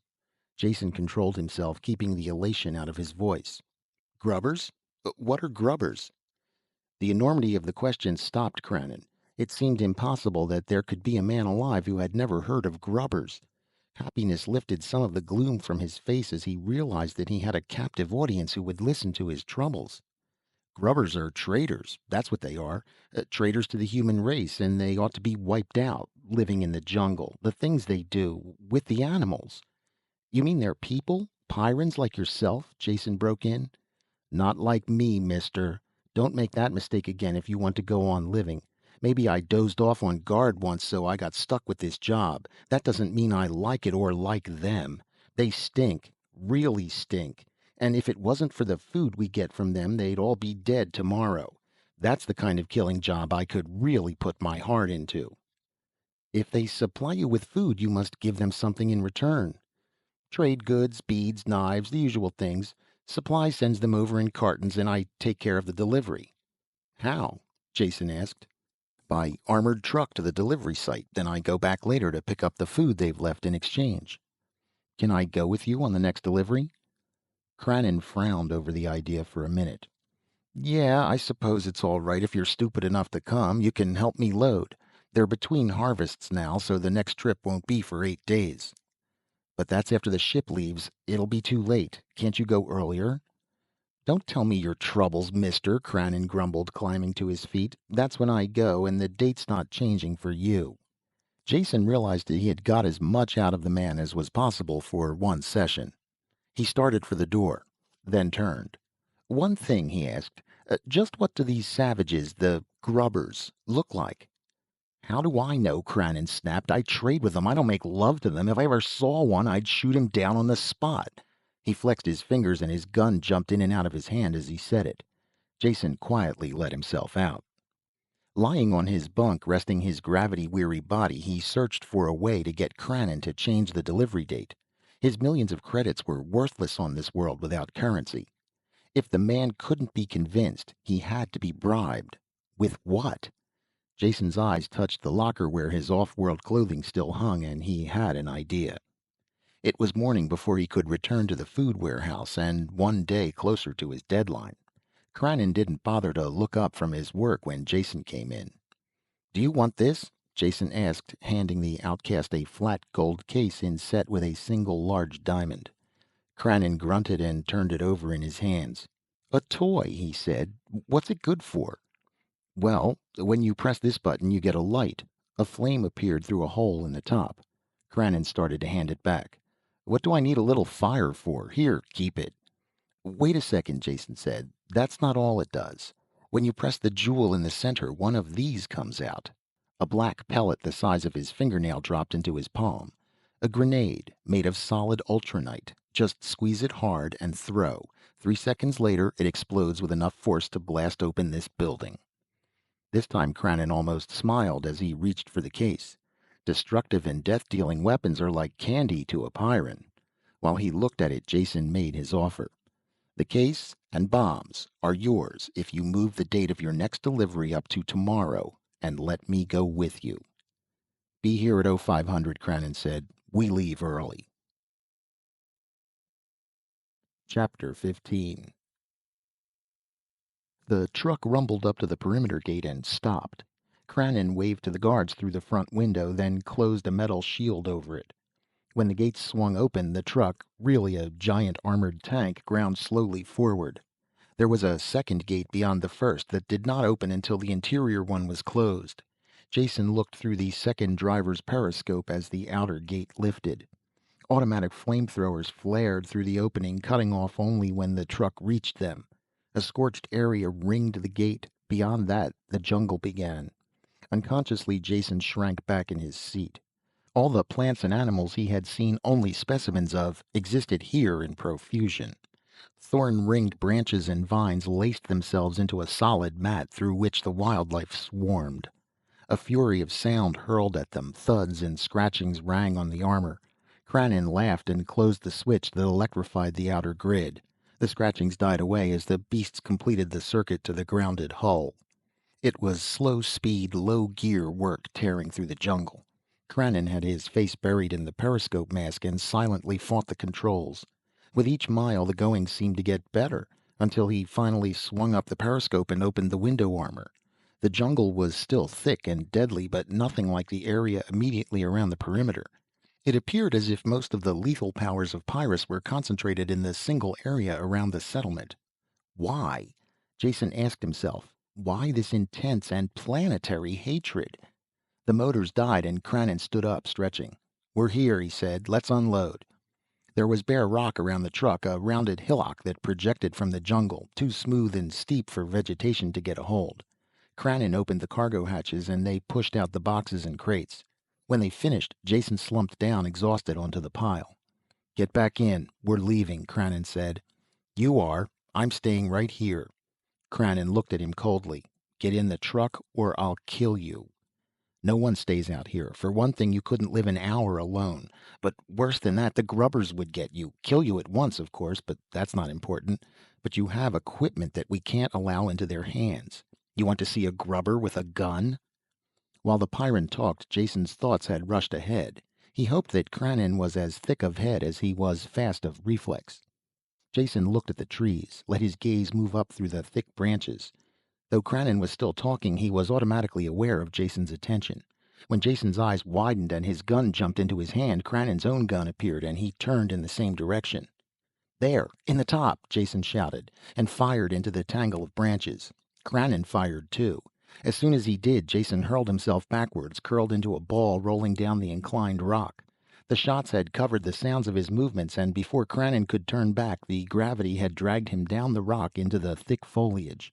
Crashing branches slapped at him but slowed his fall. When he stopped moving, he was lost in the tangle. Cranon's shots came too late to hit him. Lying there, tired and bruised, Jason heard the Pyran cursing him out. He stamped around the rock, fired a few shots, but knew better than to enter the trees. Finally he gave up and went back to the truck. The motor gunned into life and the treads clanked and scraped down the rock and back into the jungle. There were muted rumblings and crashes that slowly died away. Then Jason was alone. Up until that instant he hadn't realized quite how alone he would be. Surrounded by nothing but death, the truck already vanished from sight, he had to force down an overwhelming desire to run after it. What was done was done. This was a long chance to take, but it was the only way to contact the grubbers. They were savages, but still they had come from human stock, and they hadn't sunk so low as to stop barter with the civilized Pyrans. He had to contact them, befriend them, find out how they had managed to live safely on this madhouse world. If there had been another way to lick the problem, he would have taken it. He didn't relish the role of martyred hero, but Kirk and his deadline had forced his hand. The contact had to be made fast, and this was the only way. There was no telling where the savages were or how soon they would arrive. If the woods weren't too lethal, he could hide there, pick his time to approach them. If they found him among the supplies, they might skewer him on the spot with a typical Pyran reflex. Walking warily, he approached the line of trees. Something moved on a branch, but vanished as he came near. None of the plants near a thick-trunked tree looked poisonous, so he slipped behind it. There was nothing deadly in sight, and it surprised him. He let his body relax a bit, leaning against the rough bark. Something soft and choking fell over his head. His body was seized in a steel grip. The more he struggled, the tighter it held him, until the blood thundered in his ears and his lungs screamed for air. Only when he grew limp did the pressure let up. His first panic ebbed a little when he realized that it wasn't an animal that attacked him. He knew nothing about the grubbers, but they were human, so he still had a chance. His arms and legs were tied, the power holster ripped from his arm. He felt strangely naked without it. The powerful hands grabbed him again, and he was hurled into the air to fall face down across something warm and soft. Fear pressed in again. It was a large animal of some kind, and all Pyran animals were deadly. When the animal moved off, carrying him, panic was replaced by a feeling of mounting elation. The grubbers had managed to work out a truce of some kind with at least one form of animal life. He had to find out how. If he could get that secret, and get it back to the city, it would justify all his work and pain. It might even justify Welf's death if the age-old war could be slowed or stopped. Jason's tightly bound limbs hurt terribly at first, but grew numb with the circulation shut off. The jolting ride continued endlessly. He had no way of measuring the time. A rainfall soaked him, then he felt his clothes steaming as the sun came out. The ride was finally over. He was pulled from the animal's back and dumped down. His arms dropped free as someone loosed the bindings. The returning circulation soaked him in pain as he lay there, struggling to move. When his hands finally obeyed him, he lifted them to his face and stripped away the covering. A sack of thick fur. Light blinded him as he sucked in breath after breath of clean air. Blinking against the glare, he looked around. He was lying on a floor of crude planking, the setting sun shining into his eyes through the doorless entrance of the building. There was a plowed field outside, stretching down the curve of hill to the edge of the jungle. It was too dark to see much inside the hut. Something blocked the light of the doorway, a tall, animal-like figure. On second look, Jason realized it was a man with long hair and thick beard. He was dressed in furs, even his legs were wrapped in fur leggings. His eyes were fixed on his captive, while one hand fondled an axe that hung from his waist. "Who are you? What do you want?" the bearded man asked suddenly. Jason picked his words slowly, wondering if this savage shared the same hair-trigger temper as the city dwellers. "My name is Jason. I come in peace. I want to be your friend." "Lies," the man grunted and pulled the axe from his belt. "Junk man tricks. I saw you hide. Wait to kill me. Kill you first." He tested the edge of the blade with a horny thumb, then raised it. "Wait," Jason said desperately. "You don't understand." The axe swung down. "I'm from off-world and—" A solid thunk shook him as the axe buried itself in the wood next to his head. At the last instant the man had twitched it aside. He grabbed the front of Jason's clothes and pulled him up until their faces touched. "It's true?" he shouted. "You from off-world?" His hand opened and Jason dropped back before he could answer. The savage jumped over him towards the dim rear of the hut. "Reese must know of this," he said as he fumbled with something on the wall. Light sprang out. All Jason could do was stare. The hairy, fur-covered savage was operating a communicator. The calloused, dirt-encrusted fingers deftly snapped open the circuits and dialed a number. Chapter 16. It made no sense. Jason tried to reconcile the modern machine with the barbarian and couldn't. Who was he calling? The existence of one communicator meant there was at least another. Was Reese a person or a thing? With a mental effort, he grabbed hold of his thoughts and braked them to a stop. There was something new here, factors he hadn't counted on. He kept reassuring himself that there was an explanation for everything once you had the facts straight. Jason closed his eyes, shutting out the glaring rays of the sun where it cut through the treetops, and reconsidered his facts. They separated evenly into two classes, those he had observed for himself and those he had learned from the city dwellers. This last class of facts he would hold, to see if they fitted with what he learned. There was a good chance that most or all of them would prove false. "Get up," the voice jarred into his thoughts. "We're leaving." His legs were still numb and hardly usable. The bearded man snorted in disgust and hauled him to his feet, propping him against the outer wall. Jason clutched the knobby bark of the logs when he was left alone. He looked around, soaking up impressions. It was the first time he had been on a farm since he had run away from home. A different world with a different ecology, but the similarity was apparent enough to him. A new sown field stretched down the hill in front of the shack, plowed by a good farmer. Even well-cast furrows that followed the contour of the slope. Another large log building was next to this one, probably a barn. There was a snuffling sound behind him and Jason turned quickly and froze. His hand called for the missing gun and his fingers tightened down on a trigger that wasn't there. It had come out of the jungle and padded up quietly behind him. It had 6 thick legs with clawed feet that dug into the ground. The 2-meter-long body was covered with matted yellow and black fur, all except the skull and shoulders. These were covered with overlapping horny plates. Jason could see all this because the beast was that close. He waited to die. The mouth opened, a frog-like division of the hairless skull revealing double rows of jagged teeth. "Here, Fido," the bearded man said, coming up behind Jason and snapping his fingers at the same time. The thing bounded forward, brushing past the dazed Jason, and rubbed his head against the man's leg.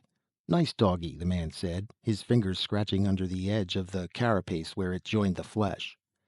The bearded man had brought 2 of the riding animals out of the barn, saddled and bridled.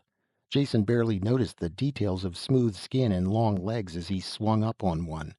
His feet were quickly lashed to the stirrups. When they started, the skull-headed beast followed them. "Nice doggy," Jason said, and for no reason started to laugh. The bearded man turned and scowled at him until he was quiet. By the time they entered the jungle, it was dark.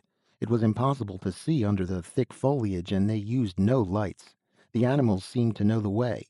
There were scraping noises and shrill calls from the jungle around them, but it did not bother Jason too much. Perhaps the automatic manner in which the other man undertook the journey reassured him, or the presence of the dog that he felt rather than saw. The trip was a long one, but not too uncomfortable. The regular motion of the animal and his fatigue overcame Jason, and he dozed into a fitful sleep, waking with a start each time he slumped forward. In the end, he slept sitting up in the saddle. Hours passed this way until he opened his eyes and saw a square of light before them. The trip was over. His legs were stiff and galled with saddle sores. After his feet were untied, getting down was an effort, and he almost fell. A door opened and Jason went in. It took his eyes some moments to get used to the light, until he could make out the form of a man on the bed before him. "Come over here and sit down." The voice was full and strong, accustomed to command. The body was that of an invalid. A blanket covered him to the waist. Above that, the flesh was sickly white, spotted with red nodules, and hung loosely over the bones. There seemed to be nothing left of the man except skin and skeleton. "Not very nice," the man on the bed said, "but I've grown used to it." His tone changed abruptly.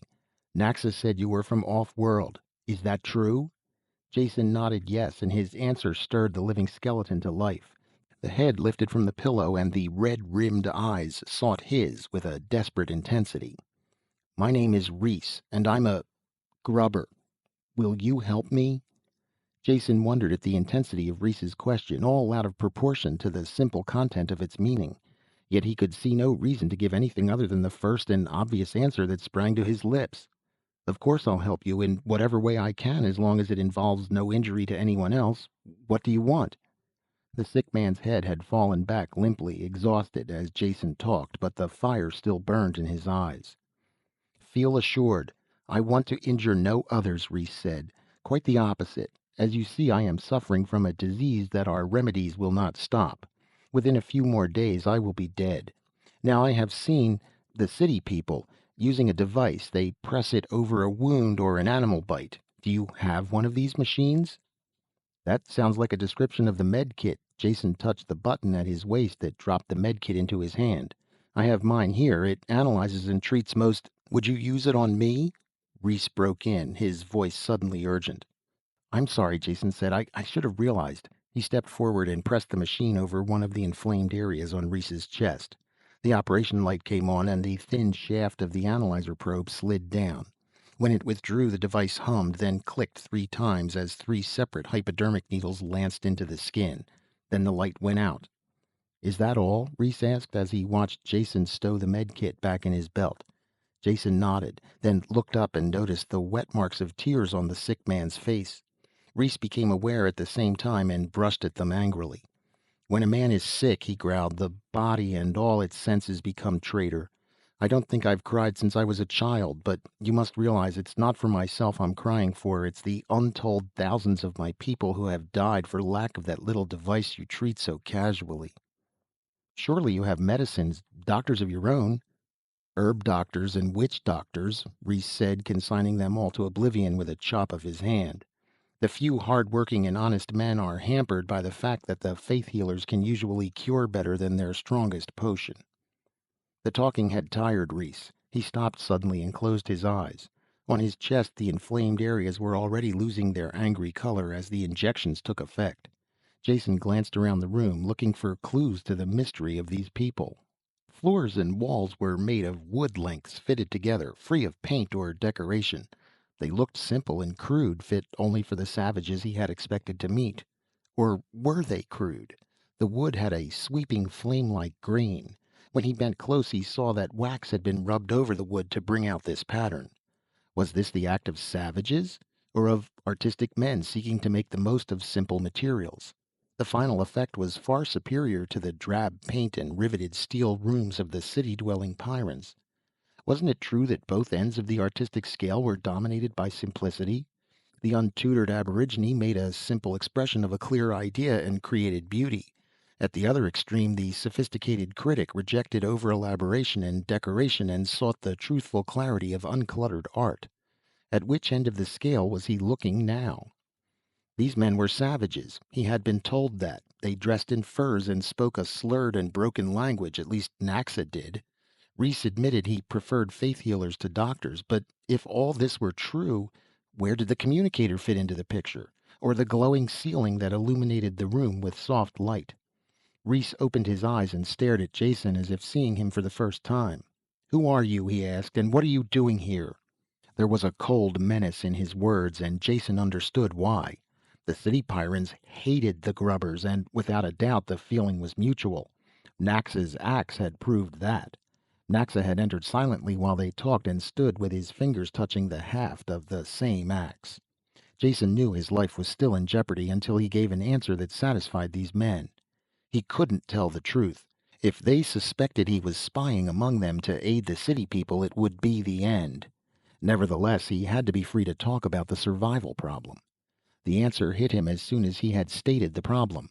All this had only taken an instant to consider, as he turned back to face the invalid, and he answered at once, trying to keep his voice normal and unconcerned. "I'm Jason dinAlt, an ecologist, so you see I have the best reasons in the universe for visiting this planet." "What's an ecologist?" Reese broke in. There was nothing in his voice to indicate whether he meant the question seriously or as a trap. All traces of the ease of their earlier conversation were gone. His voice had the deadliness of a stingwing's poison. Jason chose his words carefully. "Simply stated, it is that branch of biology that considers the relations between organisms and their environment, how climatic and other factors affect the life forms, and how the life forms in turn affect each other and the environment." That much Jason knew was true, but he really knew very little more about the subject, so he moved on quickly. "I heard reports of this planet and finally came here to study it firsthand. I did what work I could in the shelter of the city, but it wasn't enough. The people there think I'm crazy, but they finally agreed to let me make a trip out here." "What arrangements have been made for your return?" Naxa snapped. "None," Jason told him. "They seemed quite sure that I would be killed instantly and had no hope of me coming back. In fact, they refused to let me go, and I had to break away." This answer seemed to satisfy Reese, and his face cracked into a mirthless smile. "They would think that, those junk men. Can't move a meter outside their own walls without an armor-plated machine as big as a barn. What did they tell you about us?" Again, Jason knew a lot depended on his answer. This time he thought carefully before speaking. "Well, perhaps I'll get that axe in the back of my neck for saying this, but I have to be honest. You must know what they think. They told me you were filthy and ignorant savages who smelled, and you, well, had curious customs you practiced with the animals. In exchange for food, they traded you beads and knives." Both Pyrans broke into a convulsion of laughter at this. Reese stopped soon from weakness, but Naxa laughed himself into a coughing fit and had to splash water over his head from a gourd jug. "That I believe well enough," Reese said. "It sounds like the stupidity they would talk. Those people know nothing of the world they live in. I hope the rest of what you said is true, but even if it is not, you are welcome here. You are from off-world, that I know. No junk man would have lifted a finger to save my life. You are the first off-worlder my people have ever known, and for that you are doubly welcome. We will help you in any way we can. My arm is your arm." These last words had a ritual sound to them, and when Jason repeated them, Naxa nodded at the correctness of this. At the same time, Jason felt that they were more than empty ritual. Interdependence meant survival on Pyrrhus, and he knew that these people stood together to the death against the mortal dangers around them. He hoped the ritual would include him in that protective sphere. "That's enough for tonight," Reese said. "The spotted sickness has weakened me, and your medicine has turned me to jelly. You will stay here, Jason. There is a blanket, but no bed, at least for now." Enthusiasm had carried Jason this far, making him forget the 2G exertions of the long day. Now fatigue hit him a physical blow. He had dim memories of refusing food and rolling in the blanket on the floor. After that, oblivion. Chapter 17. Every square inch of his body ached where the doubled gravity had pressed his flesh to the unyielding wood of the floor. His eyes were gummy and his mouth was filled with an indescribable taste that came off in chunks. Sitting up was an effort, and he had to stifle a groan as his joints cracked. "Good day, Jason." Reese called from the bed. "If I didn't believe in medicine so strongly, I would be tempted to say there is a miracle in your machine that has cured me overnight." There was no doubt that he was on the mend. The inflamed patches had vanished and the burning light was gone from his eyes. He sat propped up on the bed, watching the morning sun melt the night's hailstorm into the fields. "There's meat in the cabinet there," he said, "and either water or visk to drink." The visk proved to be a distilled beverage of extraordinary potency. It instantly cleared the fog from Jason's brain, though it did leave a slight ringing in his ears. And the meat was a tenderly smoked joint, the best food he had tasted since leaving Darkon. Taken together, they restored his faith in life and the future. He lowered his glass with a relaxed sigh and looked around. With the pressures of immediate survival and exhaustion removed, his thoughts returned automatically to his problem. What were these people really like, and how had they managed to survive in the deadly wilderness? In the city, he had been told they were savages, yet there was a carefully tended and repaired communicator on the wall, and by the door, a crossbow that fired machined metal bolts. He could see the tool marks still visible on their shanks. The one thing he needed was more information. He could start by getting rid of some of his misinformation. "Reese, you laughed when I told you what the city people said about trading you trinkets for food. What do they really trade you?" "Anything within certain limits," Reese said. "Small manufactured items, such as electronic components for our communicators, rustless alloys we can't make in our forges, cutting tools, atomic electric converters that produce power from any radioactive element, things like that. Within reason, they'll trade anything we ask that isn't on the forbidden list. They need the food badly." "And the items on the forbidden list?" "Weapons, of course, or anything that might be made into a powerful weapon. They know we make gunpowder, so we can't get anything like large castings or seamless tubing we could make into heavy gun barrels. We drill our own rifle barrels by hand, though the crossbow is quiet and faster in the jungle. Then they don't like us to know very much, so the only reading matter that gets to us are tech maintenance manuals, empty of basic theory. The last banned category you know about, medicine. This is the one thing I cannot understand, that makes me burn with hatred with every death they might have prevented." "I know their reasons," Jason said. "Then tell me, because I can think of none." "Survival, it's just that simple. I doubt if you realize it, but they have a decreasing population. It is just a matter of years before they will be gone, whereas your people at least must have a stable, if not slightly growing population, to have existed without their mechanical protections. So in the city they hate you and are jealous of you at the same time. If they gave you medicine and you prospered, you would be winning the battle they have lost. I imagine they tolerate you as a necessary evil to supply them with food. Otherwise, they wish you were all dead." "It makes sense," Reese growled, slamming his fist against the bed.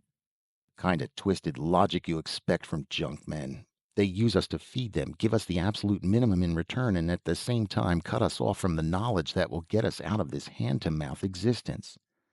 Worse, far worse, they cut us off from the stars and the rest of mankind." The hatred on his face was so strong that Jason unconsciously drew back. "Do you think we are savages here, Jason? We act and look like animals because we have to fight for existence on an animal level. Yet we know about the stars. In that chest over there, sealed in metal, are over 30 books, all we have. Fiction, most of them, with some history and general science thrown in. Enough to keep alive the stories of the settlement here and the rest of the universe outside. We see the ships land in the city, and we know that up there are worlds we can only dream about and never see. Do you wonder that we hate these beasts that call themselves men, and would destroy them in an instant if we could?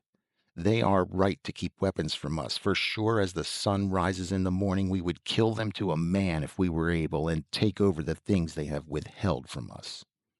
It was a harsh condemnation, but essentially a truthful one, at least from the point of view of the outsiders. Jason didn't try to explain to the angry man that the city Pyrans looked on their attitude as being the only possible and logical one. "How did this battle between your two groups ever come about?" he asked. "I don't know," Reese said. "I've thought about it many times, but there are no records of that period.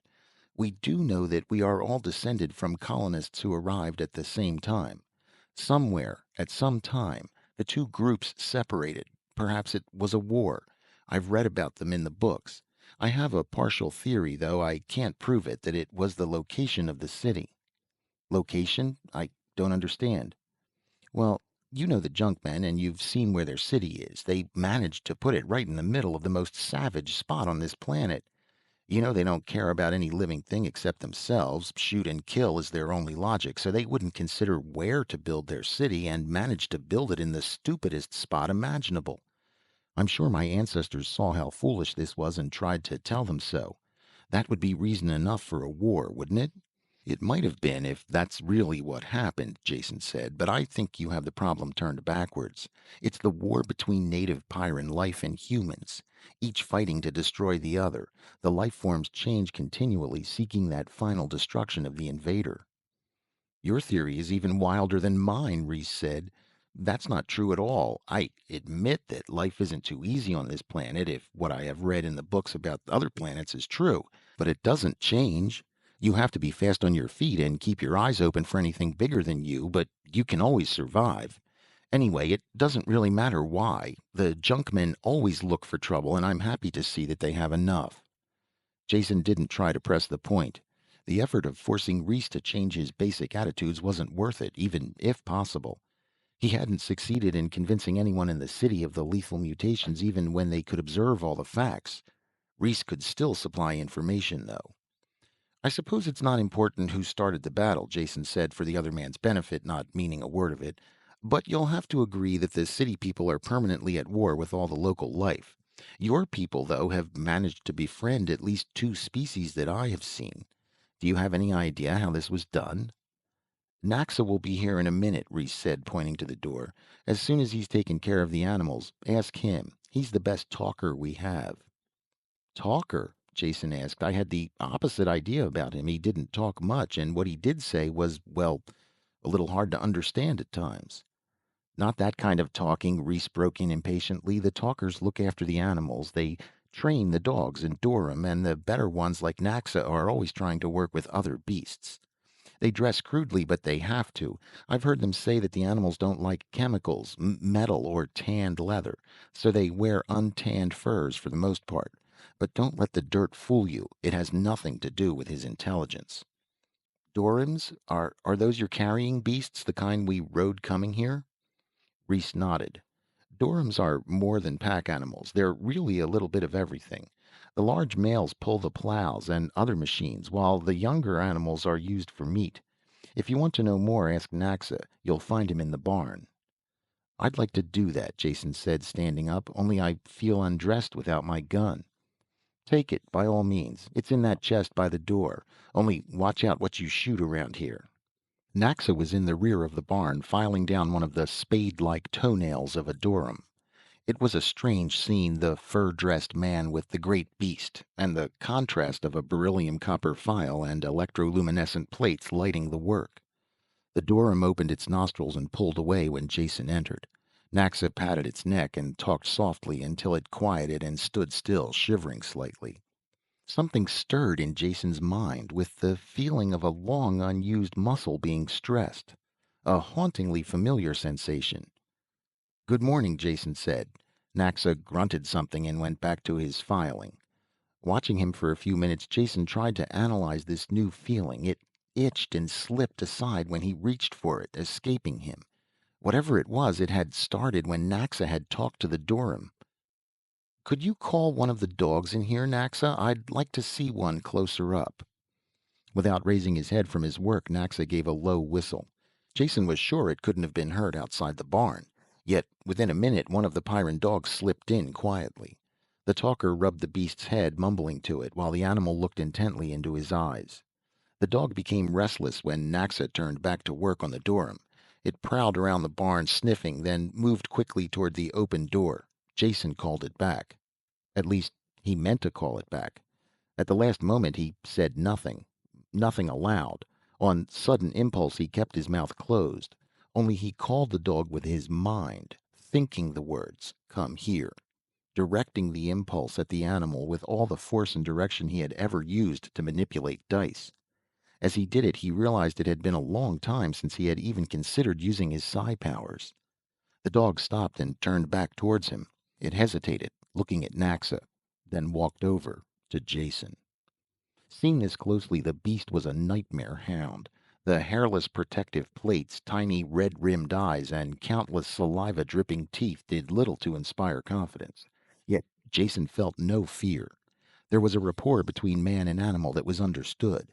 Without conscious thought, he reached out and scratched the dog along the back where he knew it itched. "Didn't know you're a talker," Naxa said as he watched them. There was friendship in his voice for the first time. "I didn't know either until just now," Jason said. He looked into the eyes of the animal before him, scratched the ridged and ugly back, and began to understand. The talkers must have well-developed psi facilities. That was obvious now. There is no barrier of race or alien form when two creatures share each other's emotions. Empathy first, so there would be no hatred or fear. After that, direct communication. The talkers might have been the ones who first broke through the barrier of hatred on Pyrus and learned to live with the native life. Others could have followed their example. This might explain how the community of grubbers had been formed. Now that he was concentrating on it, Jason was aware of the soft flow of thoughts around him. The consciousness of the Durham was matched by other like patterns from the rear of the barn. He knew without going outside that more of the big beasts were in the field back there. "This is all new to me," Jason said. "Have you ever thought about it, Naxa? What does it feel like to be a talker? I mean, do you know why it is you can get the animals to obey you while other people have no luck at all?" Thinking of this sort troubled Naxa. He ran his fingers through his thick hair and scowled as he answered. "Never thought about it. Just do it. Just get to know the beast real good. Then you can guess what they're going to do. That's all." It was obvious that Naxa had never thought about the origins of his ability to control animals. And if he hadn't, probably no one else had. They had no reason to. They simply accepted the powers of talkers as one of the facts of life. Ideas slipped towards each other in his mind like the pieces of a puzzle joining together. He had told Kirk that the native life on Pyrus had joined in battle against mankind. He didn't know why. Well, he still didn't know why, but he was getting an idea of how. "About how far are we from the city?" Jason asked. "Do you have an idea how long it would take us to get there by Durham?" "Half a day there, half back. Why? You want to go?" "I don't want to get into the city, not yet, but I would like to get close to it," Jason told him. "See what Reese says," was Nax's answer. Reese granted instant permission without asking any questions. They saddled up and left at once in order to complete the round trip before dark. They had been traveling less than an hour before Jason knew they were going in the direction of the city. With each minute the feeling grew stronger. Naxa was aware of it too, stirring in the saddle with unvoiced feelings. They had to keep touching and reassuring their mounts, which were growing skittish and restless. "This is far enough," Jason said. Naxa gratefully pulled to a stop. The wordless thought beat through Jason's mind, filling it. He could feel it on all sides, only much stronger ahead of them in the direction of the unseen city. Naxa and the Dorhams reacted in the same way, restless, uncomfortable, not knowing the cause. One thing was obvious now. The Pyrran animals were sensitive to psi radiation. Probably the plants and lower life forms as well. Perhaps they communicated by it, since they obeyed the men who had a strong control of it.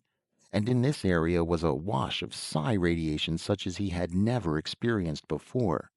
Though his personal talents specialized in psychokinesis, the mental control of inanimate matter, he was still sensitive to most mental phenomena.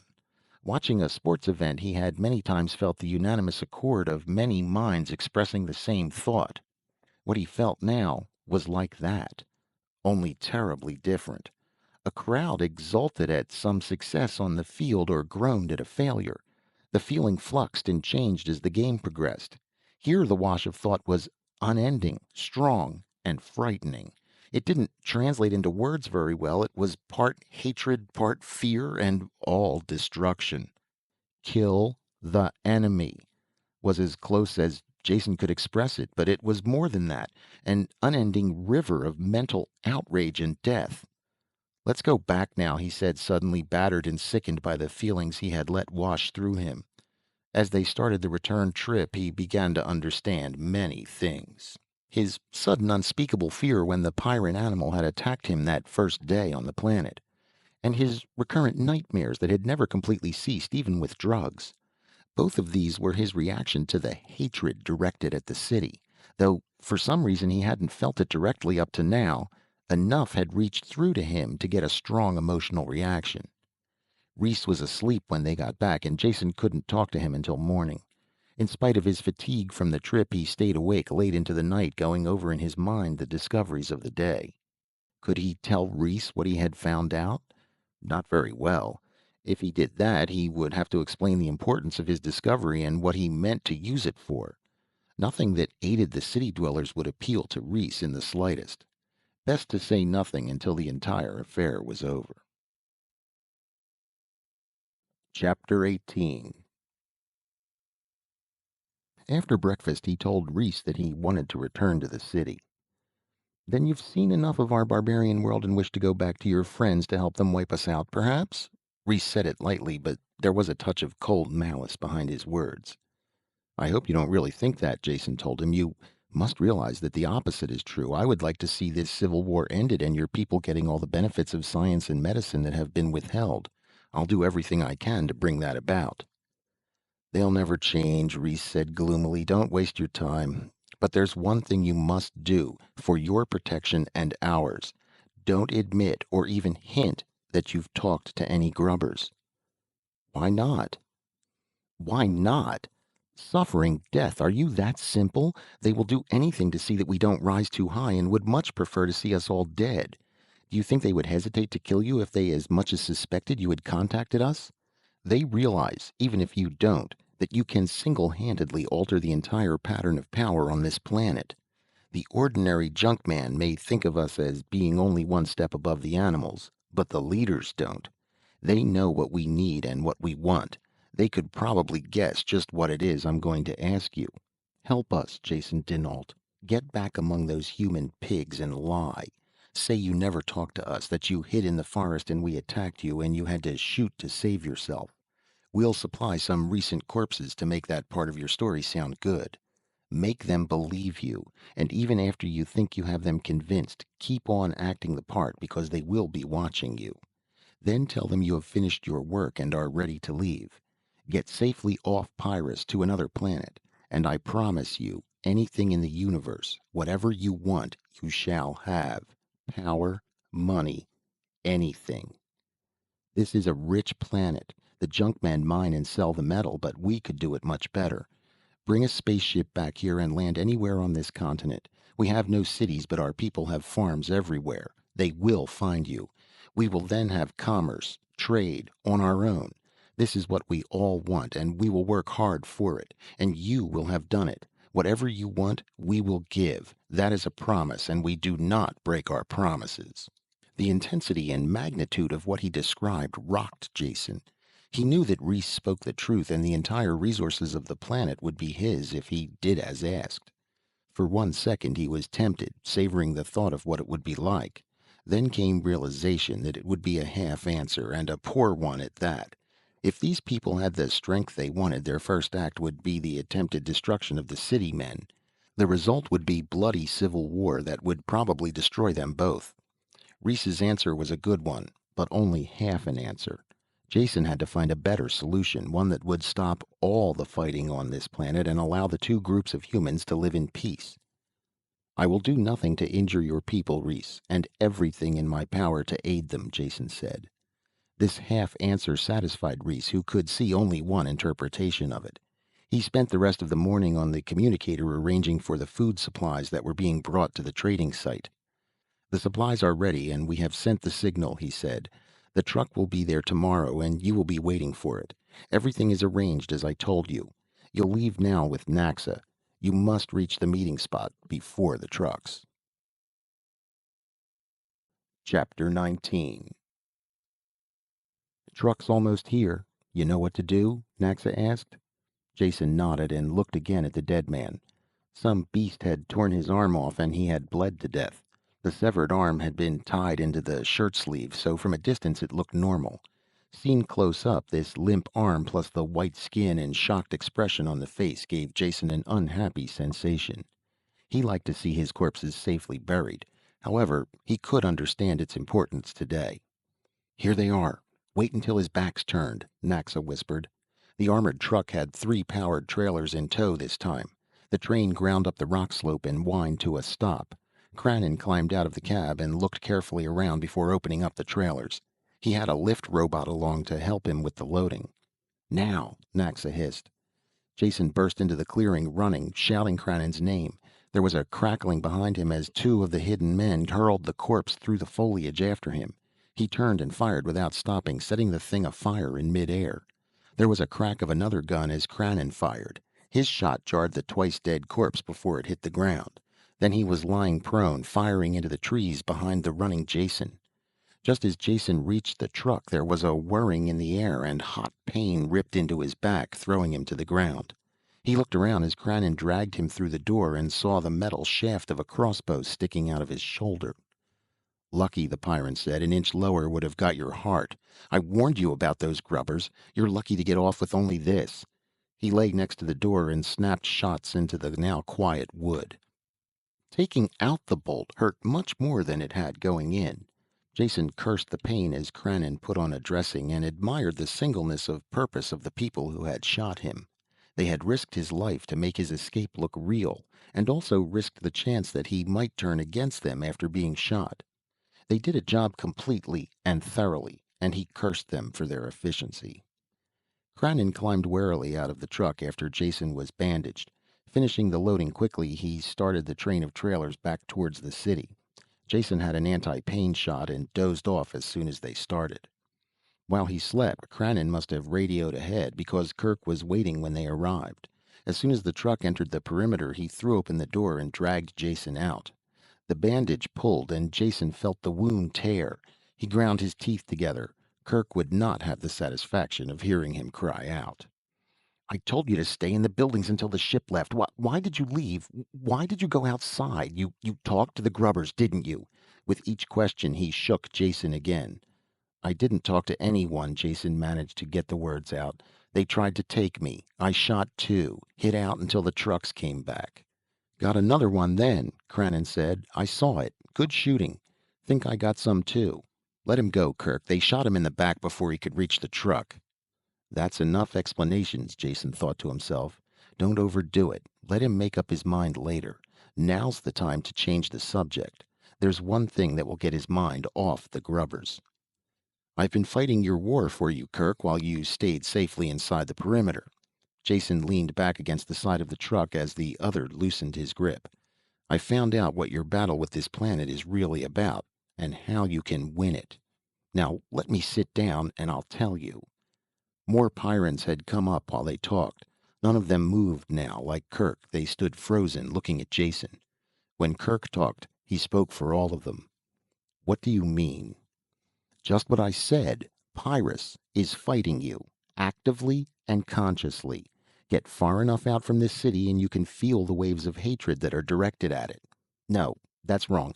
You can't because you've grown up with it, but I can, and so could anyone else with any sort of psi sensitivity. There is a message of war being beamed against you constantly. The life forms of this planet are psi sensitive and respond to that order. They attack and change and mutate for your destruction, and they'll keep on doing so until you're all dead, unless you can stop the war. How? Kirk snapped the word and every face echoed the question. By finding whoever or whatever is sending that message. The life forms that attack you have no reasoning intelligence. They are being ordered to do so.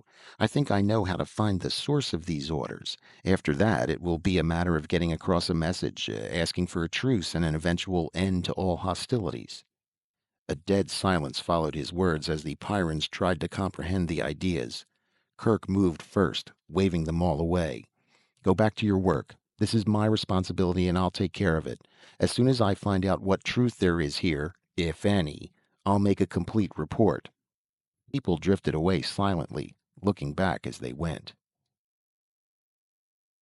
Chapter 20.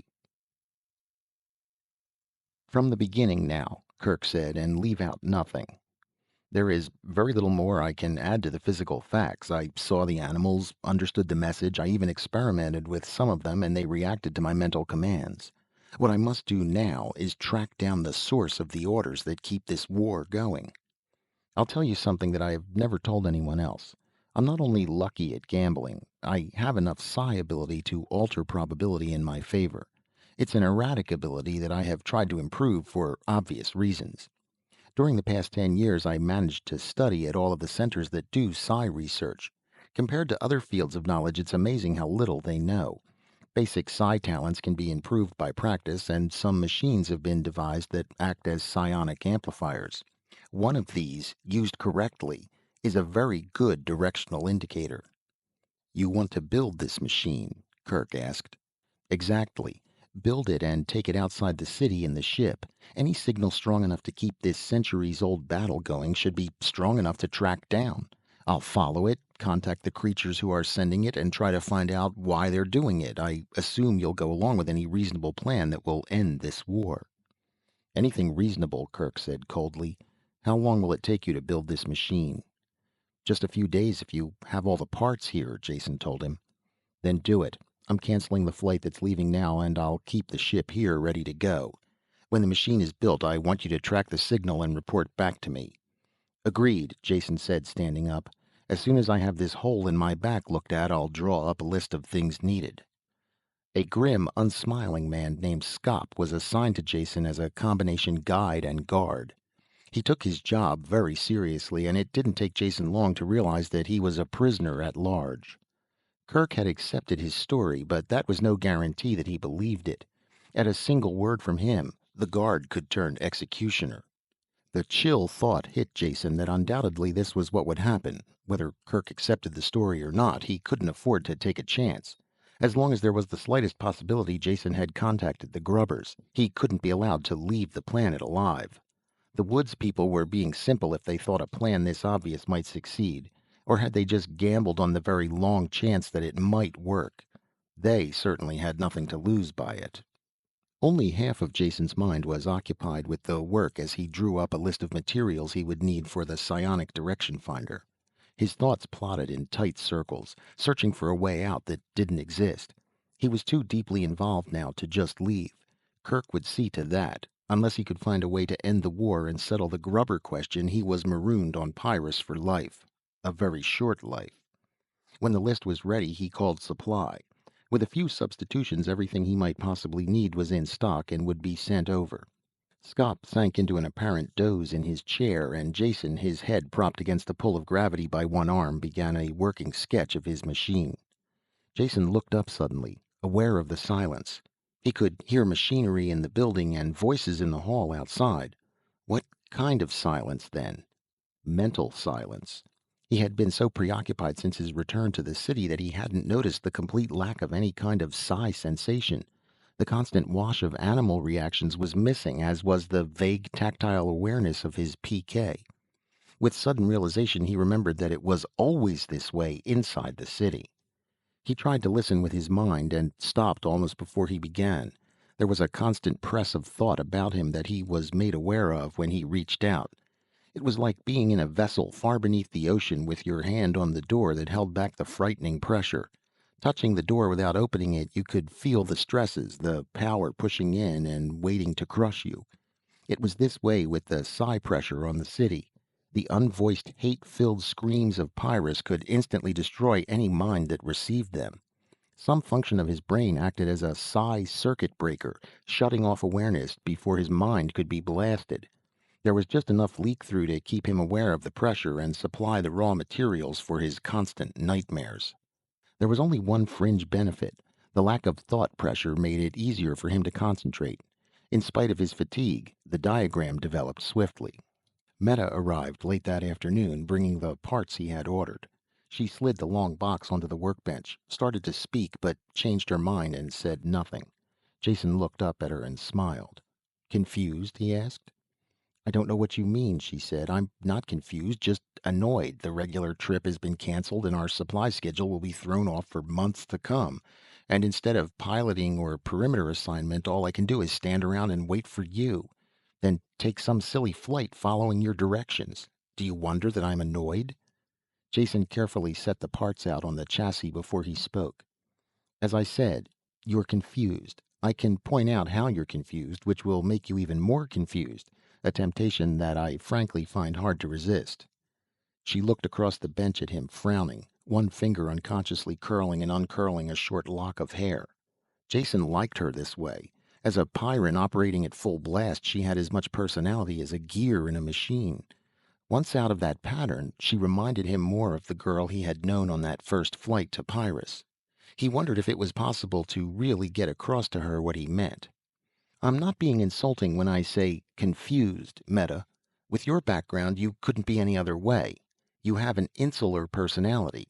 Admittedly, Pyrrhus is an unusual island with a lot of high-power problems that you are an expert at solving. That doesn't make it any less of an island. When you face a cosmopolitan problem, you are confused, or even worse, when your island problems are put into a bigger context. That's like playing your own game, only having the rules change constantly as you go along. You're talking nonsense, she snapped at him. Pyrrhus isn't an island, and battling for survival is definitely not a game. I'm sorry, he smiled. I was using a figure of speech, and a badly chosen one at that. Let's put the problem on more concrete terms. Take an example. Suppose I were to tell you that over there, hanging from the doorframe, was a stingwing. Meta's gun was pointing at the door before he finished the last word. There was a crash as the guard's chair went over. He had jumped from a half doze to full alertness in an instant, his gun also searching the doorframe. That was just an example, Jason said. There's really nothing there. The guard's gun vanished, and he scowled a look of contempt at Jason as he righted the chair and dropped into it. You both have proved yourself capable of handling a Pyrran problem, Jason continued, but what if I said that there is a thing hanging from the doorframe that looks like a stingwing, but is really a kind of large insect that spins a fine silk that can be used to weave clothes?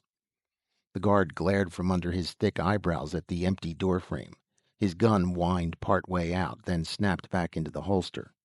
He growled something inaudible at Jason, then stamped into the outer room, slamming the door behind him. Meta frowned in concentration and looked puzzled. It couldn't be anything except a stingwing, she finally said. Nothing else could possibly look like that, and even if it didn't spin silk, it would bite if you got near, so you would have to kill it.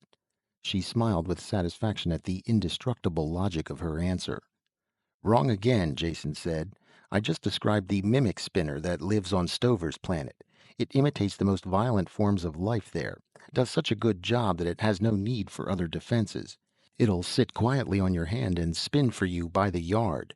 If I dropped a shipload of them here on Pyrrhus, you never could be sure when to shoot, could you? But they are not here now, Meta insisted. Yet they could be quite easily, and if they were, all the rules of your game would change. Getting the idea now? There are some fixed laws and rules in the galaxy, but they're not the ones you live by. Your rule is war, unending, with the local life. I want to step outside your rule book and end that war.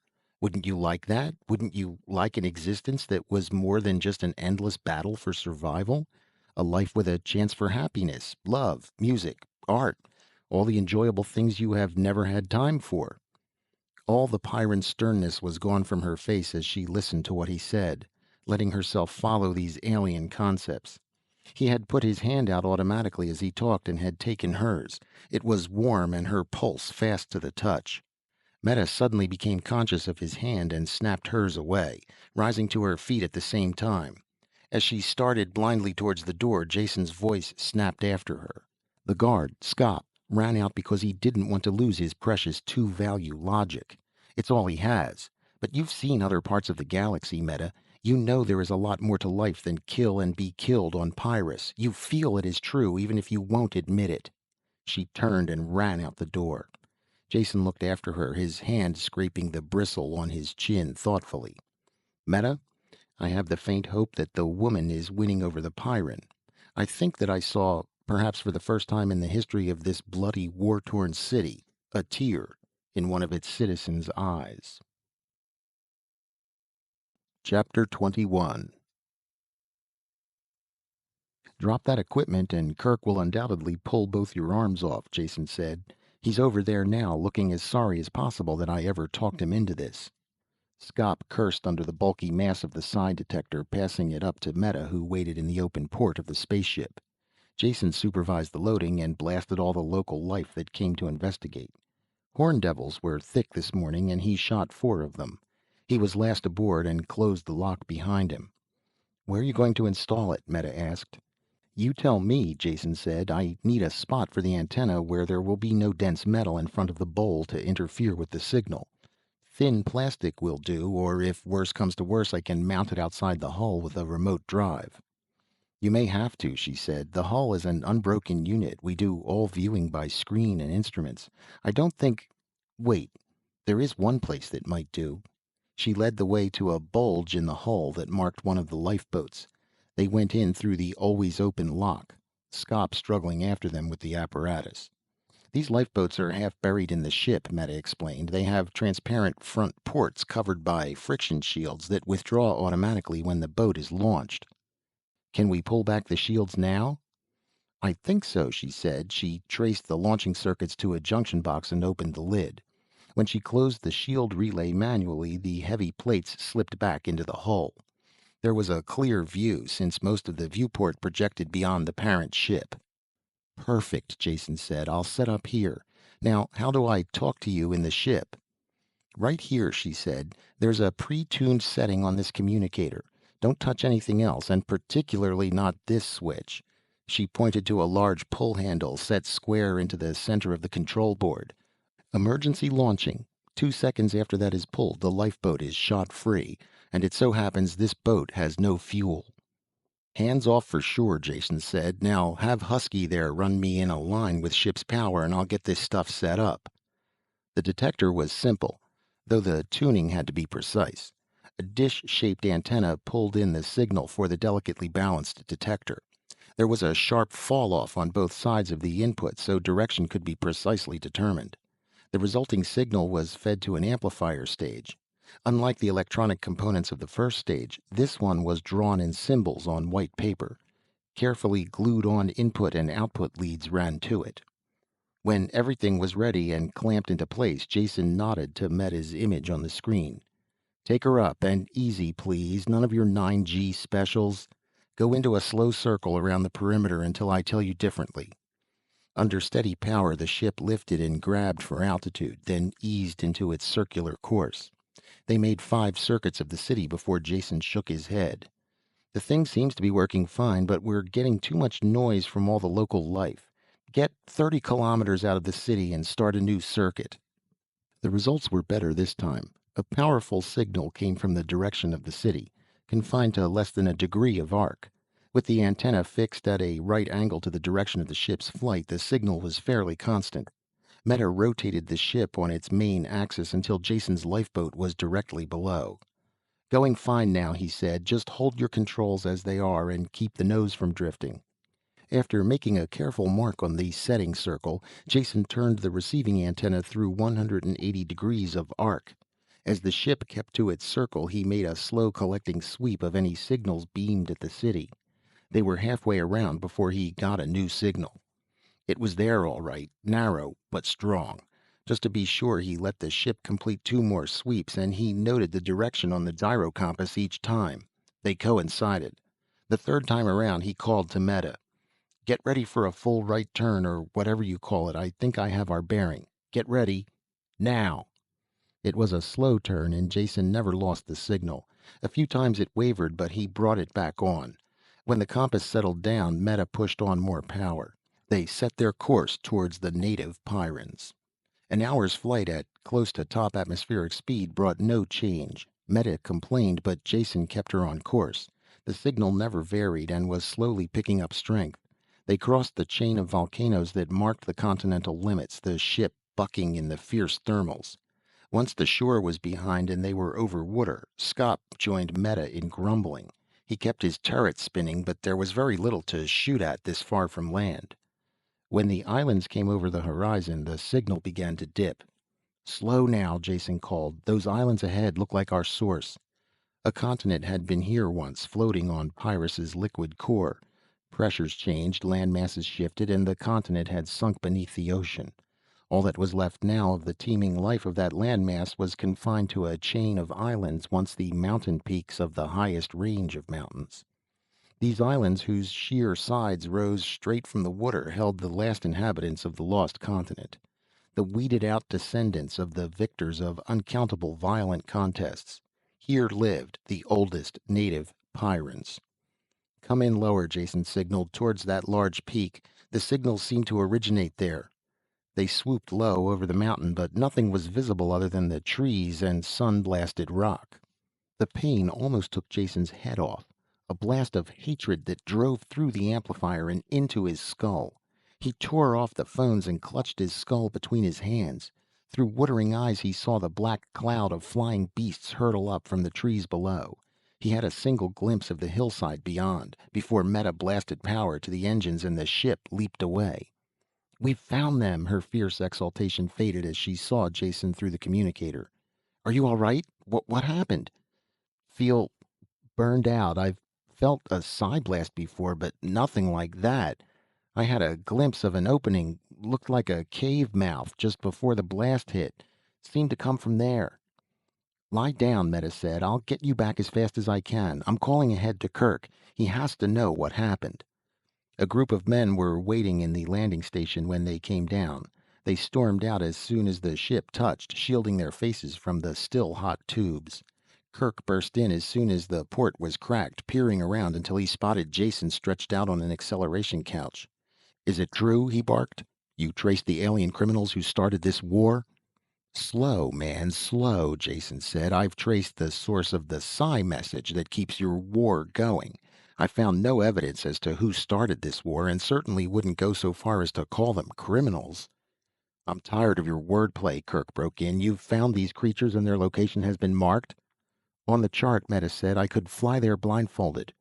"Fine, fine," Kirk said, rubbing his hands together so hard they could hear the harsh rasp of the calluses. "It takes a real effort to grasp the idea that after all these centuries the war might be coming to an end. But it's possible now. Instead of simply killing off these self-renewing legions of the damned that attack us, we can get to the leaders, search them out, carry the war to them for a change, and blast their stain from the face of this planet."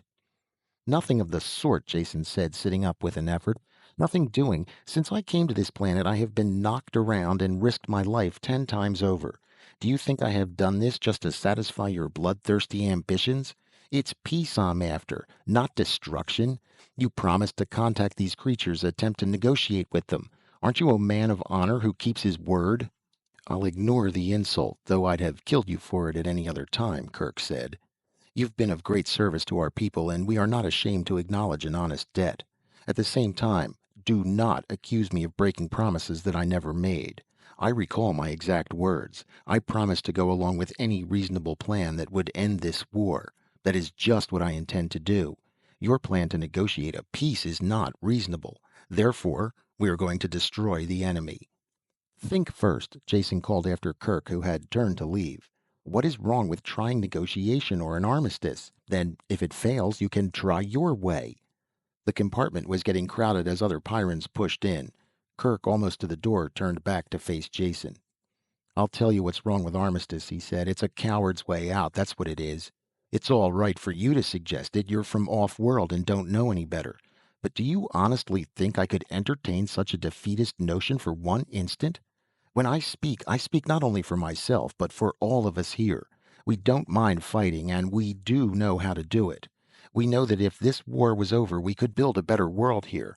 At the same time, if we have the choice of continued war or a cowardly peace, we vote for war. This war will only be over when the enemy is utterly destroyed." The listening Pyrans shouted in agreement, and when Kirk pushed out through the crowd, some of them patted his shoulders as he went by. Jason slumped back on the couch, worn out by his exertions and exhausted by the attempt to win the violent Pyrans over to a peaceful point of view. When he looked up, they were gone, all except Meta. She had the same look of bloodthirsty elation as the others, but it drained away when she glanced at him. "What about it, Meta?" he asked bitterly. "No doubts? Do you think that destruction is the only way to end this war?" "I don't know," she said. "I can't be sure. For the first time in my life I find myself with more than one answer to the same question." "Congratulations," he said. "It's a sign of growing up." Chapter 22. Jason stood to one side and watched the deadly cargo being loaded into the hold of the ship. The Pyrans were in good humor as they stowed away riot guns, grenades, and gas bombs. When the backpack atom bomb was put aboard, one of them broke into a marching song, and the others picked it up. Maybe they were happy, but the approaching carnage only filled Jason with an intense gloom. He felt that somehow he was a traitor to life. Perhaps the life form he had found needed destroying, and perhaps it didn't. Without making the slightest attempt at conciliation, destruction would be plain murder. Kirk came out of the operations building, and the starter pumps could be heard whining inside the ship. They would leave within minutes. Jason forced himself into a foot-dragging rush and met Kirk halfway to the ship. "I'm coming with you, Kirk. You owe me at least that much for finding them." Kirk hesitated, not liking the idea. "This is an operational mission," he said. "No room for observers and the extra weight. And it's too late to stop us, Jason. You know that." "You Pyrans are the worst liars in the universe," Jason said. "We both know that ship can lift 10 times the amount it's carrying today. Now, do you let me come or forbid me without reason at all?" "Get aboard," Kirk said, "but keep out of the way or you'll get trampled." This time, with a definite destination ahead, the flight was much faster. Meta took the ship into the stratosphere in a high ballistic arc that ended at the islands. Kirk was in the co-pilot's seat. Jason sat behind them where he could watch the screens. The landing party, 25 volunteers, were in the hold now with the weapons. All the screens in the ship were switched to the forward viewer. They watched the green island appear and swell, then vanish behind the flames of the braking rockets. Jockeying the ship carefully, Meta brought it down on a flat shelf near the cave mouth. Jason was ready this time for the blast of mental hatred, but it still hurt. The gunners laughed and killed gleefully as every animal on the island closed in on the ship. They were slaughtered by the thousands, and still more came. "Do you have to do this?" Jason asked. "It's murder, carnage, just butchering those beasts like that." "Self-defense," Kirk said. "They attack us and they get killed. What could be simpler? Now shut up or I'll throw you out of here with them." It was a half an hour before the gunfire slackened. Animals still attacked them, but the mass assault seemed to be over. Kirk spoke into the intercom. "Landing party away, and watch your step. They know we're here and will make it as hot as they can. Take the bomb into that cave and see how far back it runs. We can always blast them from the air, but it'll do no good if they're dug into solid rock. Keep your screen open, leave the bomb, and pull back at once if I tell you to. Now move." The men swarmed down the ladders and formed into open battle formation. They were soon under attack, but the beasts were picked off before they could get close. It didn't take long for the man at point to reach the cave. He had his pickup trained in front of him, and the watchers in the ship followed the advance. "Big cave," Kirk grunted. "Slants back and down, what I was afraid of. Bomb dropped on that would just close it up, with no guarantee that anything sealed in it couldn't eventually get out. We'll have to see how far down it goes." There was enough heat in the cave now to use the infrared filters. The rock walls stood out harshly black and white as the advance continued. "No signs of life since entering the cave," the officer reported. "Gnawed bones at the entrance and some bat droppings. It looks like a natural cave so far."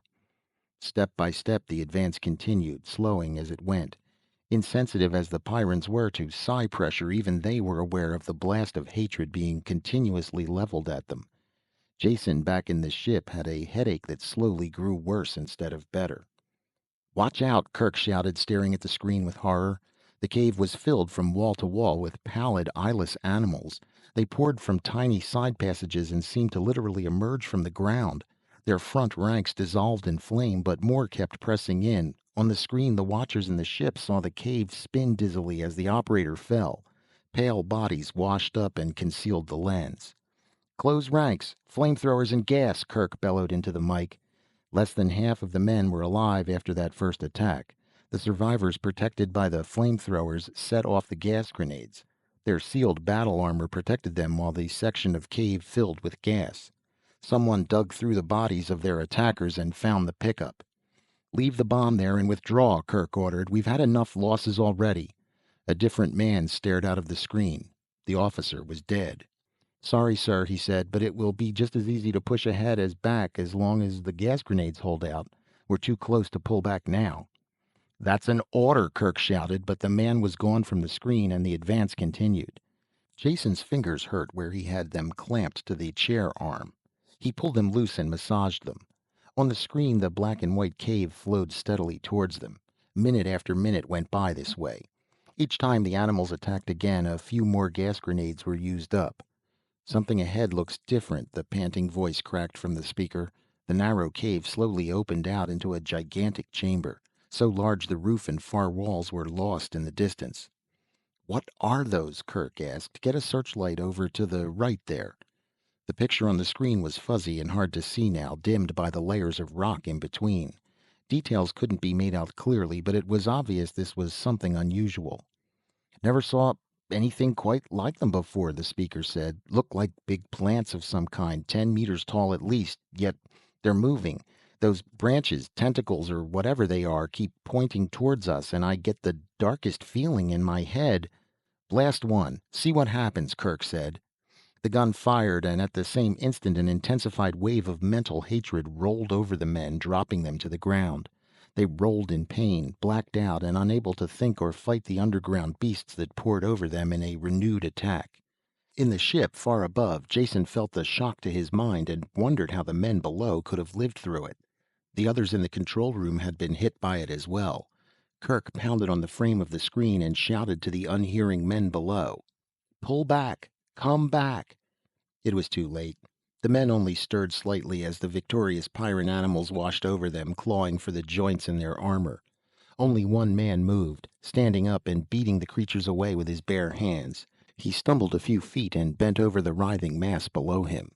With a heave of his shoulders, he pulled another man up. The man was dead, but his shoulder pack was still strapped to his back. Bloody fingers fumbled at the pack. Then both men were washed back under the wave of death. "That was the bomb," Kirk shouted to Meta. "If he didn't change the setting, it's still on 10-second minimum. Get out of here." Jason had just time to fall back on the acceleration couch before the rockets blasted. The pressure leaned on him and kept mounting. Vision blacked out, but he didn't lose consciousness. Air screamed across the hull, then the sound stopped as they left the atmosphere behind. Just as Meta cut the power, a glare of white light burst from the screens. They turned black instantly as the hull pickups burned out. She switched filters into place, then pressed the button that rotated new pickups into position. Far below, in the boiling sea, a climbing cloud of mushroom-shaped flame filled the spot where the island had been seconds before. The three of them looked at it silently and unmoving. Kirk recovered first. "Head for home, Meta, and get operations on the screen. 25 men dead, but they did their job. They knocked out those beasts, whatever they were, and ended the war. I can't think of a better way for a man to die." Meta set the orbit, then called operations. "Trouble getting through," she said. "I have a robot landing beam response, but no one is answering the call." A man appeared on the empty screen. He was beaded with sweat and had a harried look in his eyes. "Kirk," he said, "is that you? Get the ship back here at once. We need her firepower at the perimeter. All blazes broke loose a minute ago. A general attack from every side, worse than I've ever seen." "What do you mean?" Kirk stammered in unbelief. "The war is over. We blasted them, destroyed their headquarters completely." "The war is going like it has never gone before," the other snapped back. "I don't know what you did, but it stirred up a stew pot of hell here. Now stop talking and get the ship back." Kirk turned slowly to face Jason, his face pulled back in a look of raw animal savagery. "You. You did this. I should have killed you the first time I saw you. I wanted to. Now I know I was right. You've been like a plague since you came here, sowing death in every direction. I knew you were wrong, yet I let your twisted words convince me. And look what has happened. First you killed Welf, then you murdered those men in the cave. Now this attack on the perimeter. All who die there, you will have killed." Kirk advanced on Jason, step by slow step, hatred twisting his features. Jason backed away until he could retreat no further, his shoulders against the chart case. Kirk's hand lashed out, not a fighting blow, but an open slap. Though Jason rolled with it, it still battered him and stretched him full length on the floor. His arm was against the chart case, his fingers near the sealed tubes that held the jump matrices. Jason seized one of the heavy tubes with both hands and pulled it out. He swung it with all his strength into Kirk's face. It broke the skin on his cheekbone and forehead, and blood ran from the cuts, but it didn't slow or stop the big man in the slightest. His smile held no mercy as he reached down and dragged Jason to his feet. Fight back, he said. I will have that much more pleasure as I kill you. He drew back the granite fist that would tear Jason's head from his shoulders. Go ahead, Jason said, and stopped struggling. Kill me. You can do it easily. Only don't call it justice. Welf died to save me, but the men on the island died because of your stupidity. I wanted peace and you wanted war. Now you have it. Kill me to soothe your conscience, because the truth is something you can't face up to. With a bellow of rage, Kirk drove the pile driver fist down. Meta grabbed the arm in both her hands and hung on, pulling it aside before the blow could land. The three of them fell together, half crushing Jason. Don't do it, she screamed. Jason didn't want those men to go down there. That was your idea. You can't kill him for that. Kirk, exploding with rage, was past hearing. He turned his attention to Meta, tearing her from him. She was a woman, and her supple strength was meager compared to his great muscles, but she was a Pyrran woman, and she did what no off-worlder could do. She slowed him for a moment, stopped the fury of his attack until he could rip her hands loose and throw her aside. It didn't take him long to do this, but it was just enough time for Jason to get to the door. Jason stumbled through and jammed shut the lock behind him. A split second after he had driven the bolt home, Kirk's weight plunged into the door. The metal screamed and bent, giving way.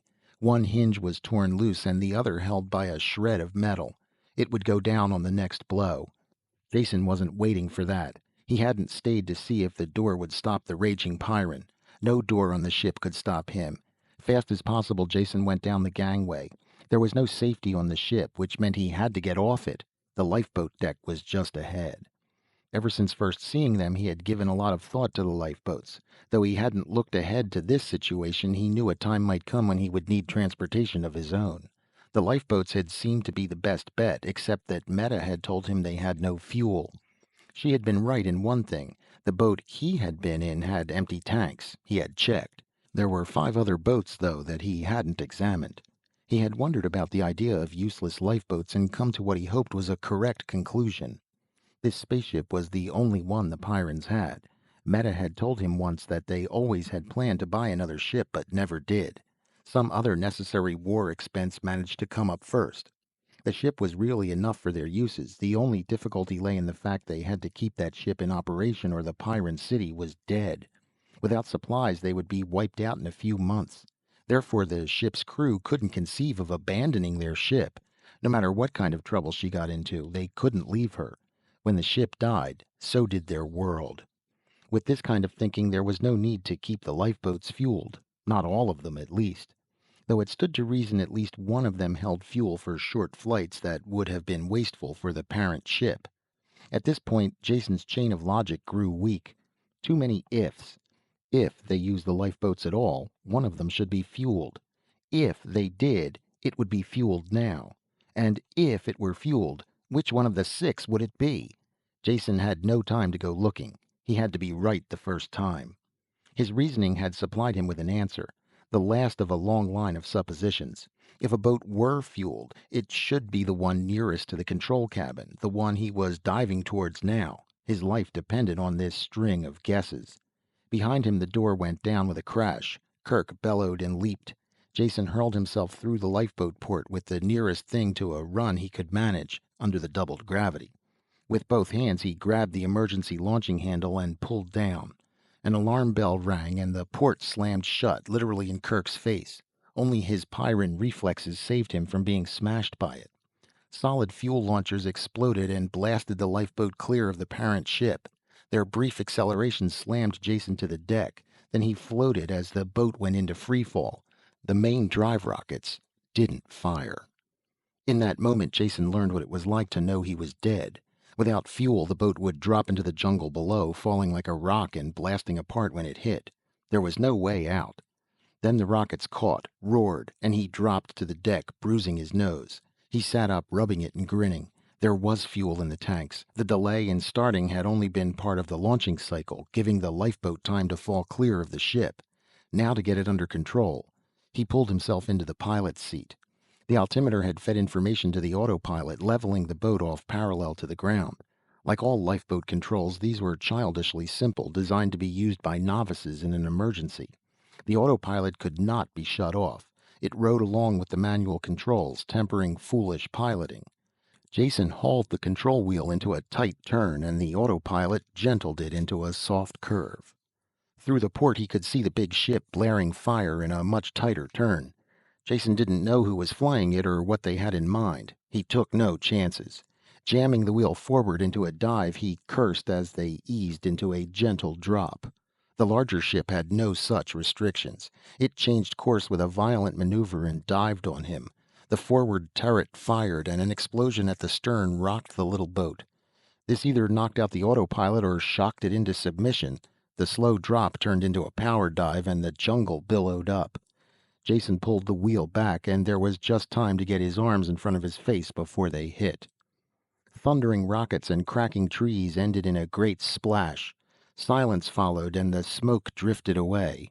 High above, the spaceship circled hesitantly, dropping a bit as if wanting to go down and investigate, then rising again as the urgent message for aid came from the city. Loyalty won, and she turned and spewed fire towards home. Chapter 23. Tree branches had broken the lifeboat's fall. The bow rockets had burned out in emergency blast, and the swamp had cushioned the landing a bit. It was still a crash. Battered cylinders sank slowly into the stagnant water and thin mud of the swamp. The bow was well under before Jason managed to kick open the emergency hatch in the waist.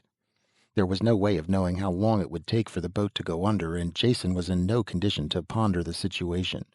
Concussed and bloody, he had just enough drive left to get himself out. Wading and falling, he made his way to firmer land, sitting down heavily as soon as he found something that would support him. Behind him, the lifeboat burbled and sank under the water.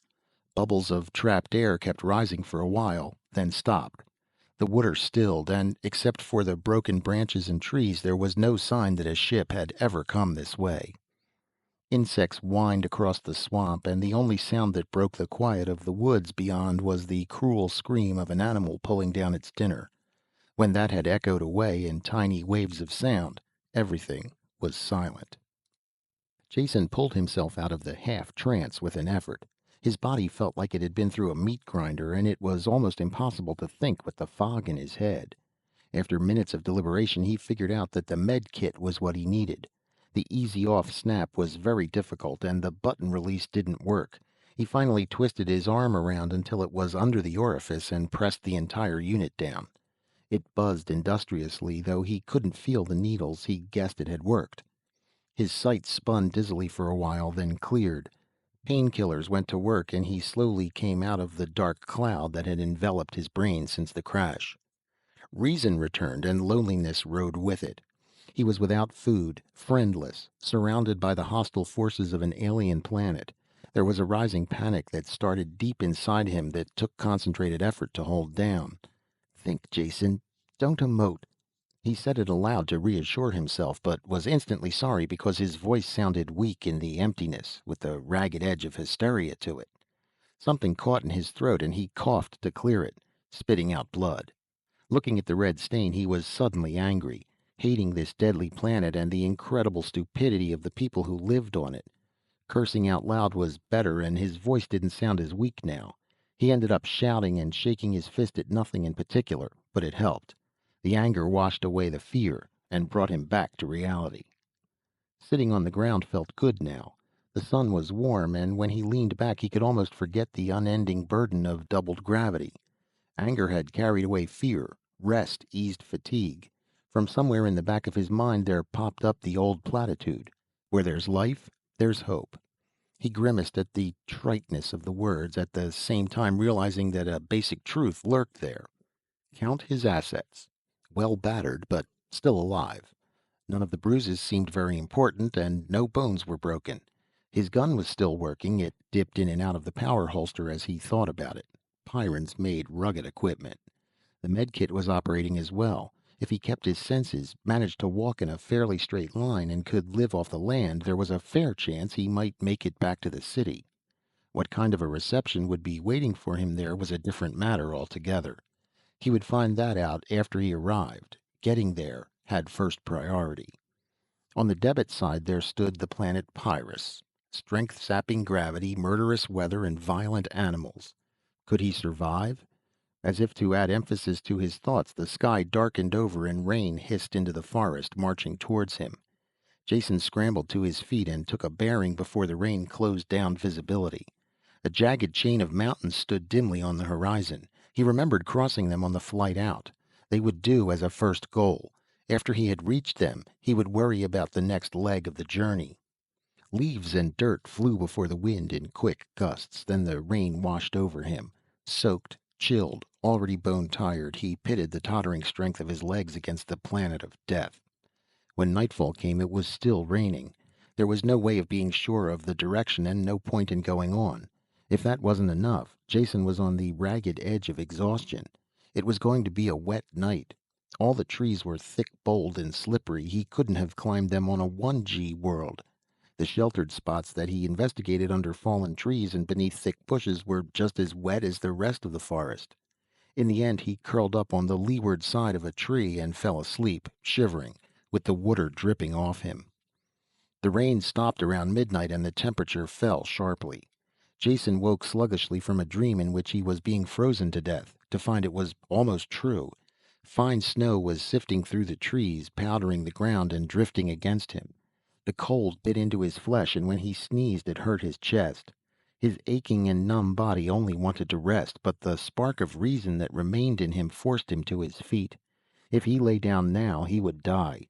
Holding one hand against the tree so he wouldn't fall, he began to trudge around it, step after shuffling step, around and around, until the terrible cold eased a bit and he could stop shivering.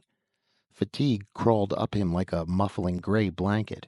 He kept on walking, half the time with his eyes closed, opening them only when he fell and had to climb painfully to his feet again.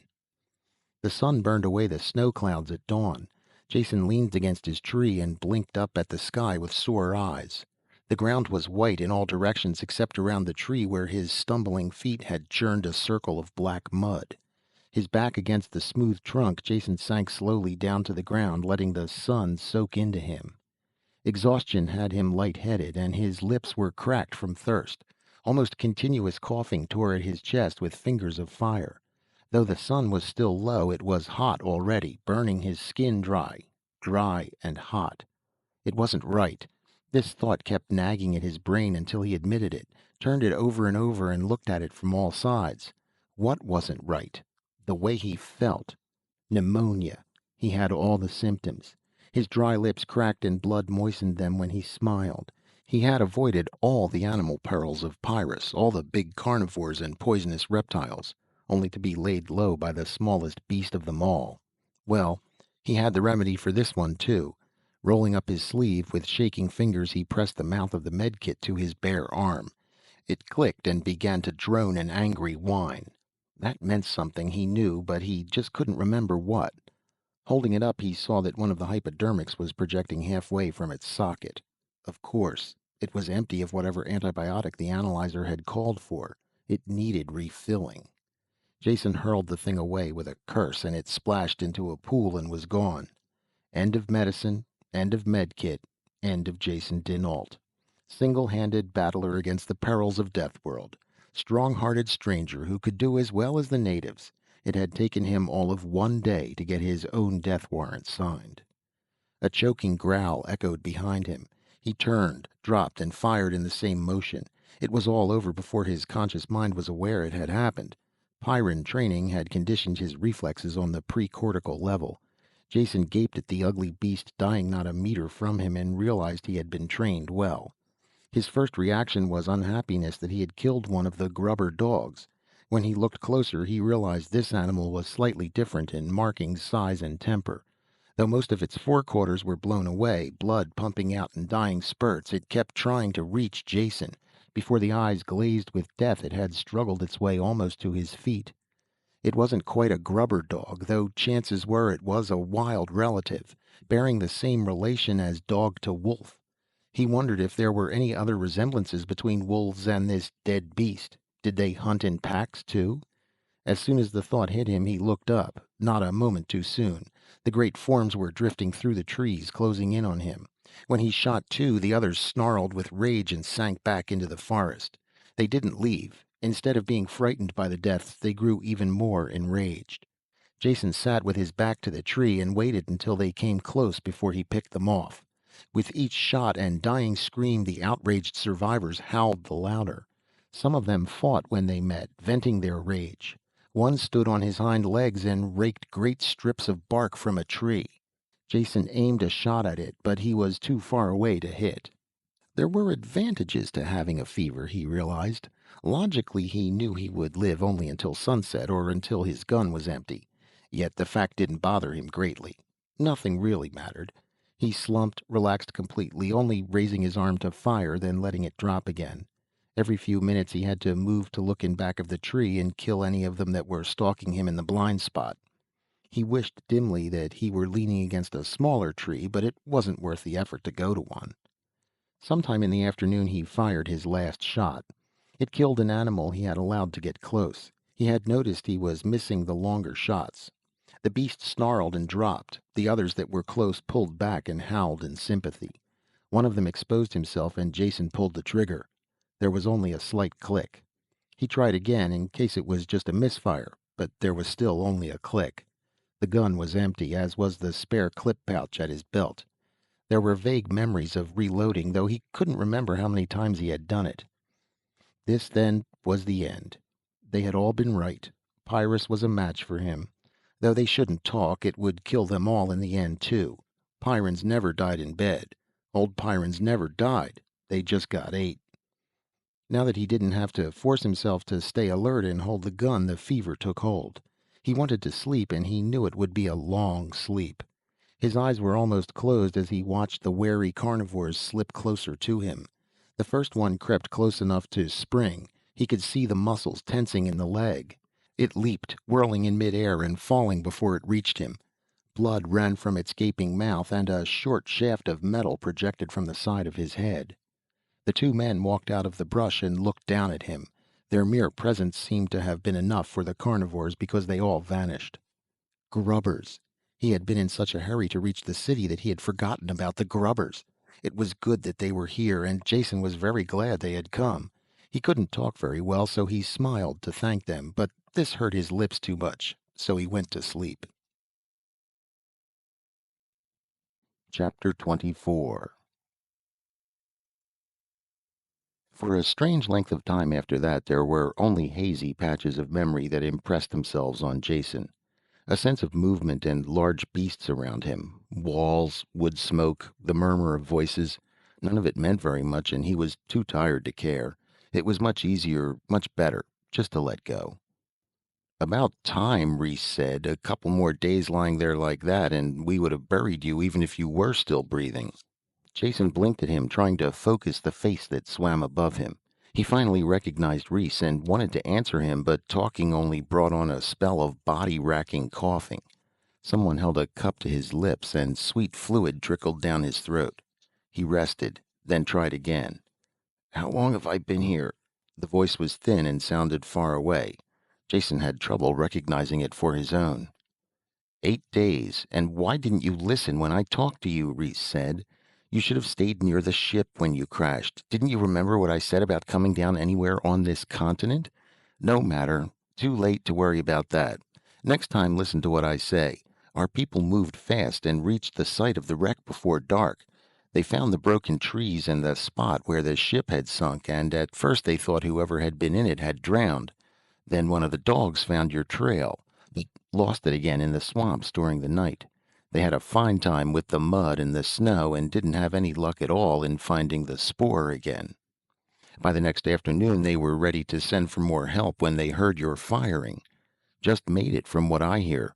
Lucky one of them was a talker and we could tell the wild dogs to clear out.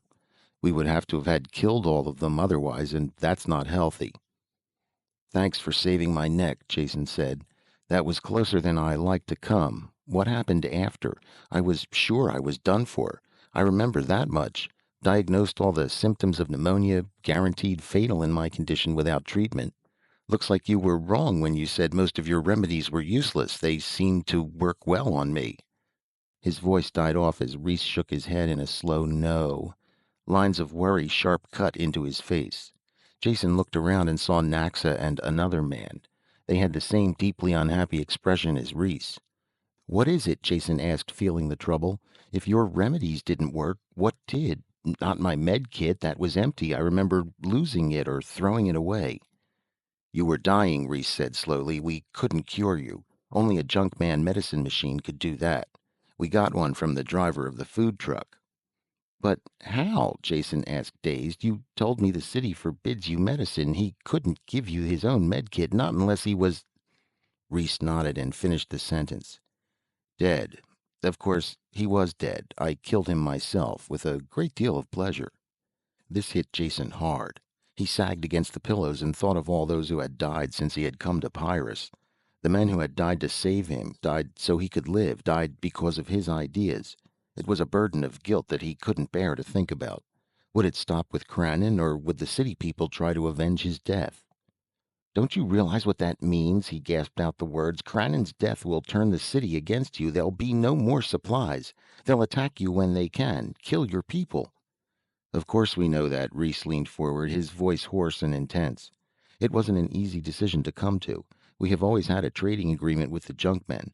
The trading trucks were inviolate. This was our last and only link to the galaxy outside, and eventual hope of contacting them. Yet you broke that link to save me. Why?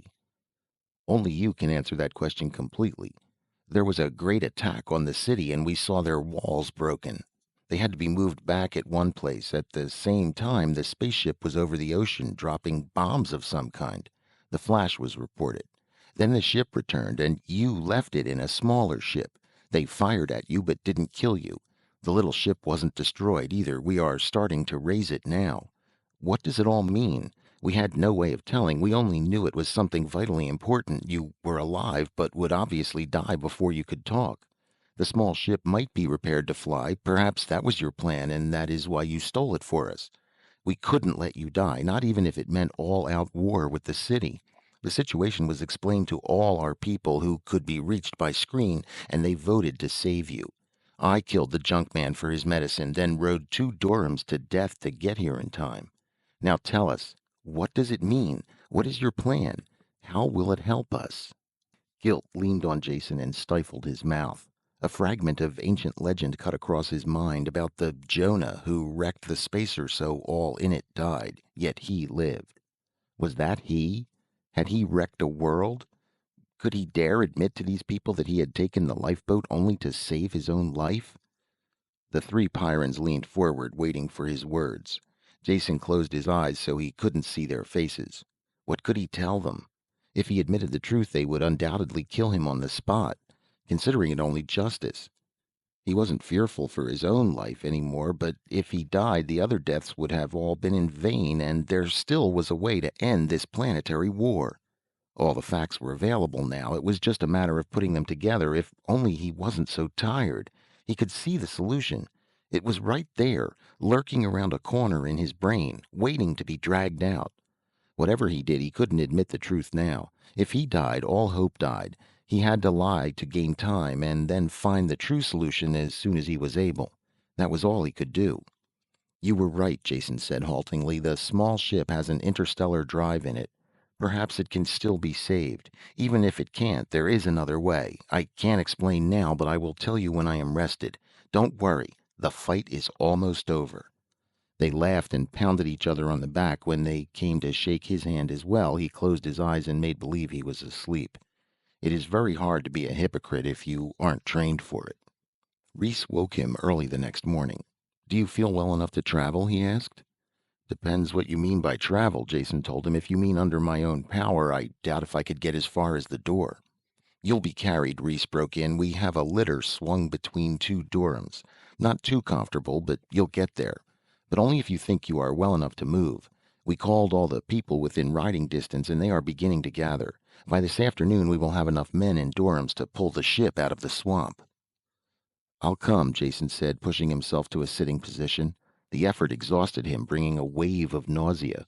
Only by leaning his full weight against the wall could he keep from falling back. He sat propped there until he heard shouts and the stamping of heavy feet outside, and they came to carry him out. The trip drained away his small store of energy, and he fell into an exhausted sleep. When he opened his eyes, the Durhams were standing knee-deep in the swamp, and the salvage operation had begun. Ropes vanished out of sight in the water while lines of struggling animals and men hauled at them. The beasts bellowed, the men cursed as they slipped and fell. All the pirates tugging on the lines weren't male. Women were there as well. Shorter on the average than the men, they were just as brawny. Their clothing was varied and many-colored, the first touch of decoration Jason had seen on this planet. Getting the ship up was a heartbreaking job. The mud sucked at it and underwater roots caught on the vanes. Divers plunged time and time again into the brown water to cut them free. Progress was incredibly slow, but the work never stopped. Jason's brain was working even slower. The ship would be hauled up eventually. What would he do then? He had to have a new plan by that time, but thinking was impossible work. His thoughts corkscrewed, and he had to fight down the rising feeling of panic. The sun was low when the ship's nose finally appeared above the water. A ragged cheer broke out at first sight of that battered cone of metal, and they went ahead with new energy. Jason was the first one who noticed the Durham weaving towards them. The dogs saw it, of course, and ran out and sniffed. The rider shouted to the dogs and kicked angrily at the sides of his mount. Even at this distance, Jason could see the beast's heaving sides and yellow foam-flecked hide. It was barely able to stagger now, and the man jumped down, running ahead on foot. He was shouting something as he ran that couldn't be heard above the noise. There was a single moment when the sounds slacked a bit and the running man's voice could be heard. He was calling the same word over and over again. It sounded like wait, but Jason couldn't be sure. Others had heard him, though, and the result was instantaneous. They stopped, unmoving, where they were. Many of those holding the ropes let go of them.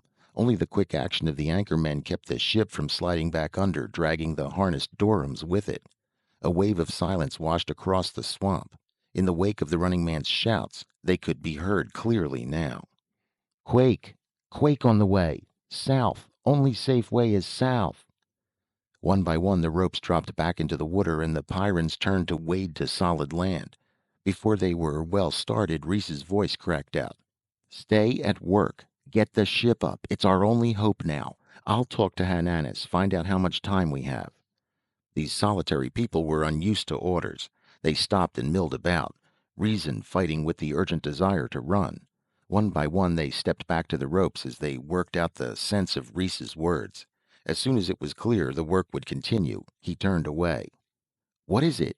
What's happening?" Jason called to him as he ran by. "It's Hananis," Reese said, stopping by the litter, waiting for the newcomer to reach him. "He's a quake man. They know when quakes are coming, before they happen." Hananis ran up, panting and tired. He was a short man, built like a barrel on stubby legs, a great white beard covering his neck and the top of his chest. Another time, Jason might have laughed at his incongruous waddle, but not now. There was a charged difference in the air since the little man had arrived. "Why didn't you have somebody near a plate? I called all over this area without an answer. Finally had to come myself." "How much time do we have?" Reese cut in. "We have to get that ship up before we pull out." "Time? Who knows about time?" the graybeard cursed. "Get out or you're dead." "Calm down, Han," Reese said in a quieter voice, taking the oldster's arms in both hands. "You know what we're doing here and how much depends on getting the ship up. Now how does it feel? This going to be a fast one or a slow one?" "Fast. Faster than anything I felt in a long time. She's starting far away, though. If you had a plate here, I bet Mock or someone else up near the Firelands would be reporting new eruptions. It's on the way, and if we don't get out soon, we're not getting out at all." There was a burble of water as the ship was hauled out a bit farther. No one talked now, and there was a fierce urgency in the movements. Jason still wasn't sure exactly what had happened.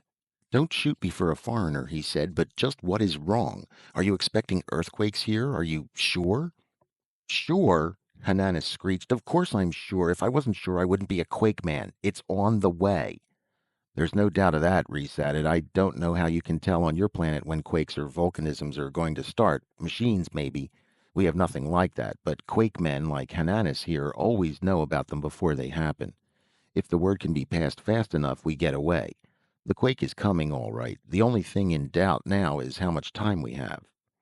The work went on, and there was a good chance they would die long before it was finished. All for nothing. The only way Jason could get them to stop would be to admit the ship was useless. He would be killed then, and the grubber chances would die with him. He chewed his lip as the sun set and the work continued by torchlight. Hananas paced around, grumbling under his breath, halting only to glance at the northern horizon. The people felt his restlessness and transmitted it to their animals. Dogfights broke out, and the Durhams pulled reluctantly at their harnesses. With each passing second, their chances grew slimmer, and Jason searched desperately for a way out of the trap of his own constructing. "Look," someone said, and they all turned. The sky to the north was lit with red light. There was a rumble in the ground that was felt more than heard. The surface of the water blurred, then broke into patterns of tiny waves. Jason turned away from the light, looking at the water and the ship. It was higher now, the top of the stern exposed. There was a gaping hole here, blasted through the metal by the spaceship's guns. "Reese," he called, his words jammed together in a rush to get them out. "Look at the ship, at the hole blasted in her stern. I landed on the rockets and didn't know how badly she was hit, but the guns hit the star drive." Reese gaped at him unbelievingly as he went on, improvising, playing by ear, trying to manufacture lies that rang of truth. "I watched them install the drive. It's an auxiliary to the other engine. It was bolted to the hull right there. It's gone now, blown up. The boat will never leave this planet, much less go to another star." He couldn't look Reese in the eyes after that. He sank back into the furs that had been propped behind him, feeling the weakness even more. Reese was silent, and Jason couldn't tell if his story had been believed. Only when the Pyran bent and slashed the nearest rope did he know he had won. The word passed from man to man, and the ropes were cut silently. Behind them, the ship they had labored so hard over sank back into the water. None of them watched. Each was locked in his own world of thought as they formed up to leave. As soon as the Durhams were saddled and packed, they started out, Hananas leading the way. Within minutes, they were all moving a single file that vanished into the darkness. Jason's litter had to be left behind. It would have been smashed to pieces in the night march. Reese pulled him up into the saddle before him, locking his body into place with a steel-hard arm. The trek continued. When they left the swamp, they changed directions sharply. A little later, Jason knew why, when the southern sky exploded. Flames lit the scene brightly, ashes sifted down, and hot lumps of rock crashed into the trees. They steamed when they hit, and if it hadn't been for the earlier rain, they would have been faced with a forest fire as well. Something large loomed up next to the line of march, and when they crossed an open space, Jason looked at it in the reflected light from the sky. "Reese," he choked, pointing. Reese looked at the great beast moving next to them, shaggy body and twisted horns as high as their shoulders, then looked away. He wasn't frightened or apparently interested. Jason looked around then and began to understand. All of the fleeing animals made no sound. That's why he hadn't noticed them before. But on both sides, dark forms ran between the trees. Some he recognized, most of them he didn't. For a few minutes, a pack of wild dogs ran near them, even mingling with the domesticated dogs. No notice was taken. Flying things flapped overhead. Under the great threat of the volcanoes, all other battles were forgotten. Life respected life. A herd of fat pig-like beasts with curling tusks blundered through the line. The Durhams slowed, picking their steps carefully so that they wouldn't step on them. Smaller animals sometimes clung to the backs of bigger ones, riding untouched a while before they leaped off. Pounded mercilessly by the saddle, Jason fell wearily into a light sleep. It was shot through with dreams of the rushing animals hurrying on forever in silence. With his eyes open or shut, he saw the same endless stream of beasts. It all meant something, and he frowned as he tried to think what. Animals running. Pyran animals. He sat bolt upright suddenly, wide awake, staring down in comprehension. "What is it?" Reese asked. "Go on," Jason said. "Get us out of this and get us out safely. I told you the lifeboat wasn't the only answer. I know how your people can get what they want. End the war now. There is a way, and I know how it can be done." Chapter 25. There were few coherent memories of the ride.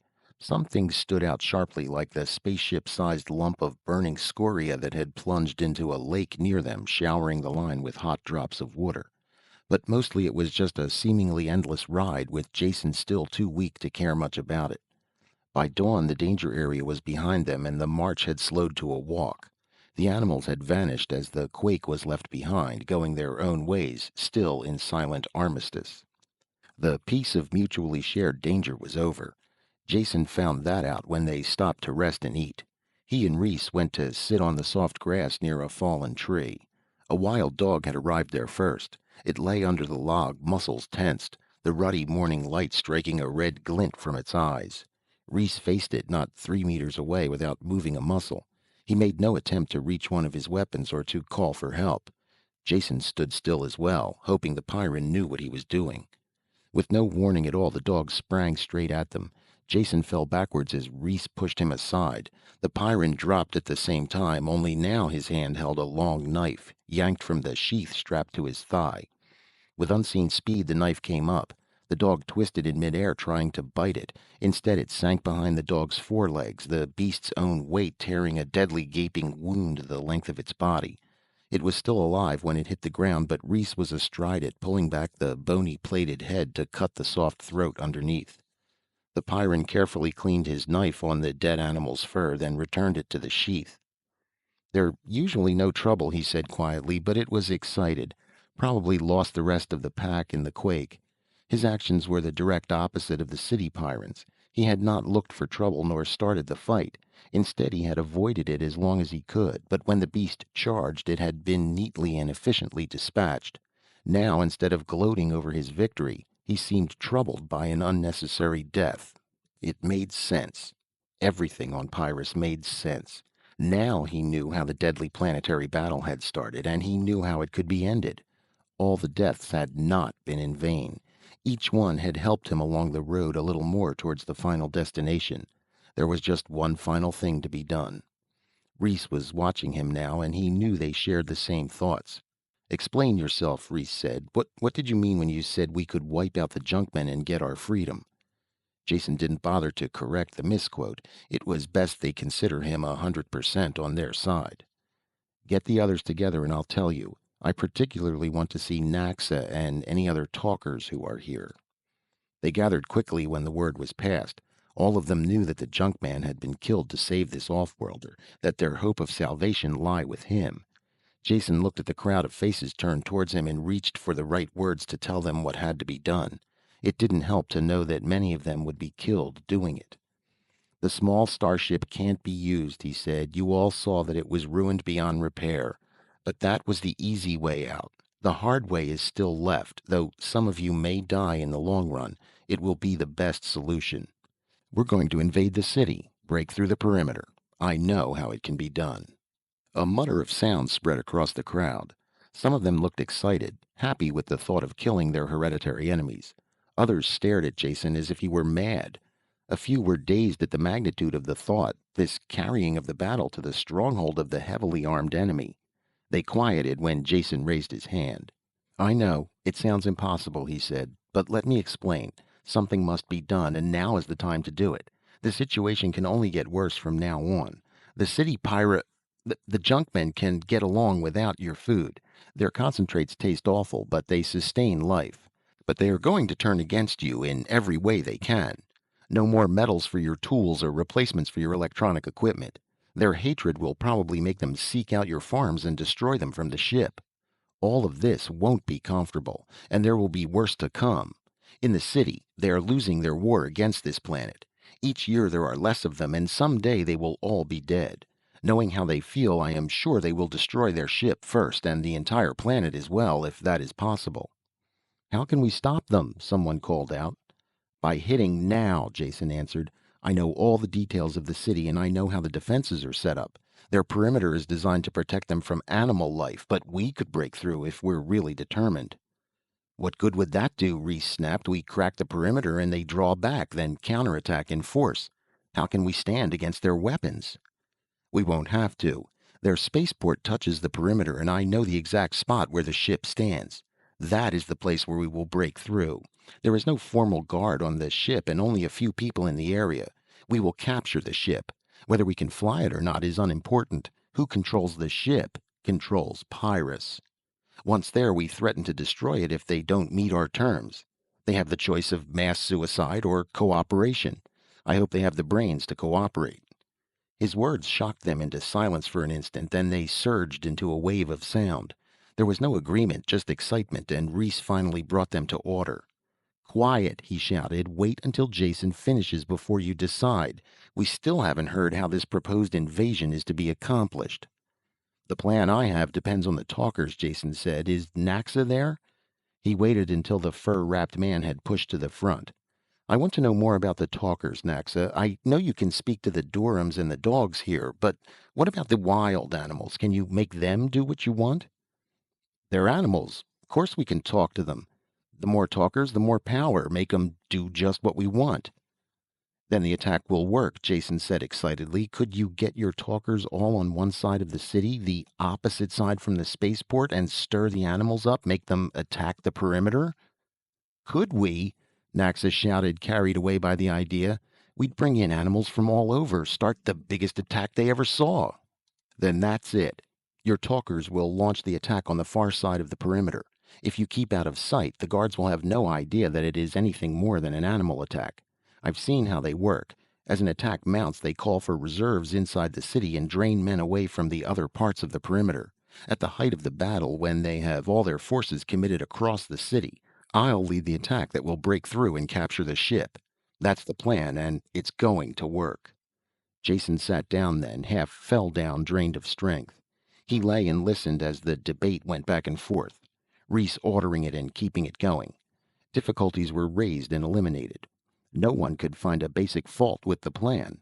There were plenty of flaws in it, things that might go wrong, but Jason didn't mention them. These people wanted his idea to work, and they were going to make it work.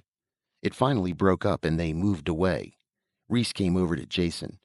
"The basics are settled," he said. "All here are in agreement. They are spreading the word by messenger to all the talkers. The talkers are the heart of the attack, and the more we have, the better it will go off. We don't dare use the screens to call them. There is a good chance that the junkmen can intercept our messages. It will take 5 days before we are ready to go ahead." "I'll need all that time if I'm to be any good," Jason said. "Now, let's get some rest." Chapter 26. "It's a strange feeling," Jason said. "I've never really seen the perimeter from this side before. Ugly is about the only word for it." He lay on his stomach next to Reese, looking through a screen of leaves downhill towards the perimeter. They were both wrapped in heavy furs in spite of the midday heat, with thick leggings and leather gauntlets to protect their hands. The gravity and the heat were already making Jason dizzy, but he forced himself to ignore this. Ahead, on the far side of a burnt corridor, stood the perimeter. A high wall of varying height and texture, seemingly made of everything in the world. It was impossible to tell what it had originally been constructed of. Generations of attackers had bruised, broken, and undermined it. Repairs had been quickly made, patches thrust roughly into place and fixed there. Crude masonry crumbled and gave way to a rat's nest of woven timbers. This overlapped a length of pitted metal, large plates riveted together. Even this metal had been eaten through, and bursting sandbags spilled out of a jagged hole. Over the surface of the wall, detector wires and charged cables looped and hung. At odd intervals, automatic flamethrowers thrust their nozzles over the wall above and swept the base of the wall clear of any life that might have come close. "Those flame things can cause us trouble," Reese said. "That one covers the area where you want to break in." "It'll be no problem," Jason assured him. "It may look like it's firing a random pattern, but it's really not. It varies a simple sweep, just enough to fool an animal, but was never meant to keep men out. Look for yourself. It fires at regular, repeated 2, 4, 3, and 1 minute intervals." They crawled back to the hollow where Naxa and the others waited for them. There were only 30 men in the party. What they had to do could only be done with a fast, light force. Their strongest weapon was surprise. Once that was gone, their other weapons wouldn't hold out for seconds against the city guns. Everyone looked uncomfortable in the fur and leather wrappings, and some of the men had loosened them to cool off. "Wrap up," Jason ordered.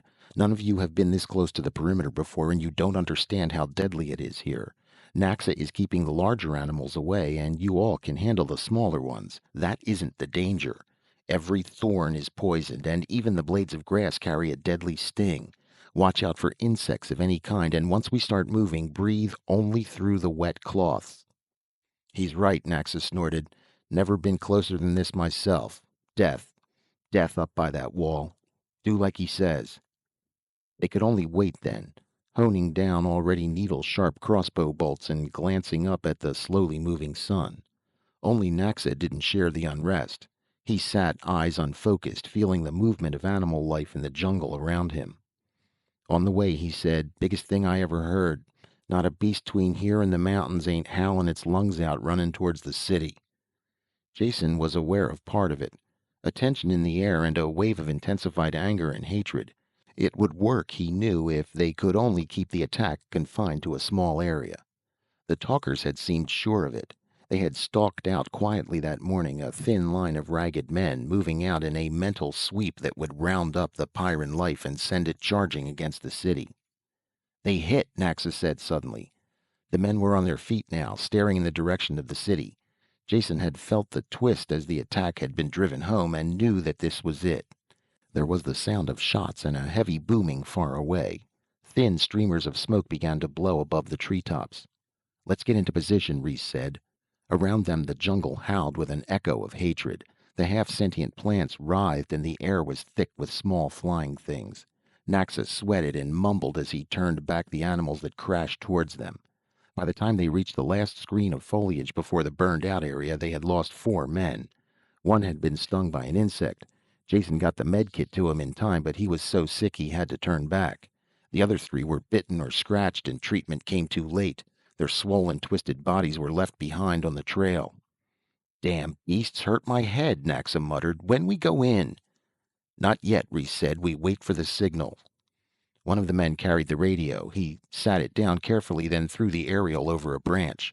The set was shielded so no radiation leaked out to give them away. It was turned on, but only a hiss of atmospheric static came from the speaker.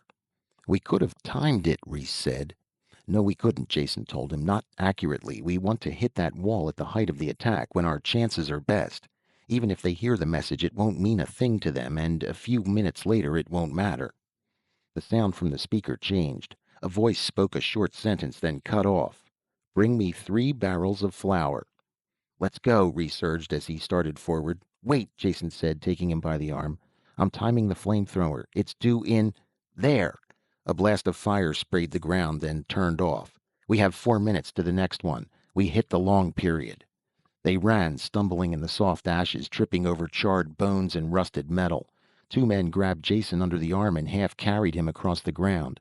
It hadn't been planned that way, but it saved precious seconds. They dropped him against the wall and he fumbled out the bombs he had made.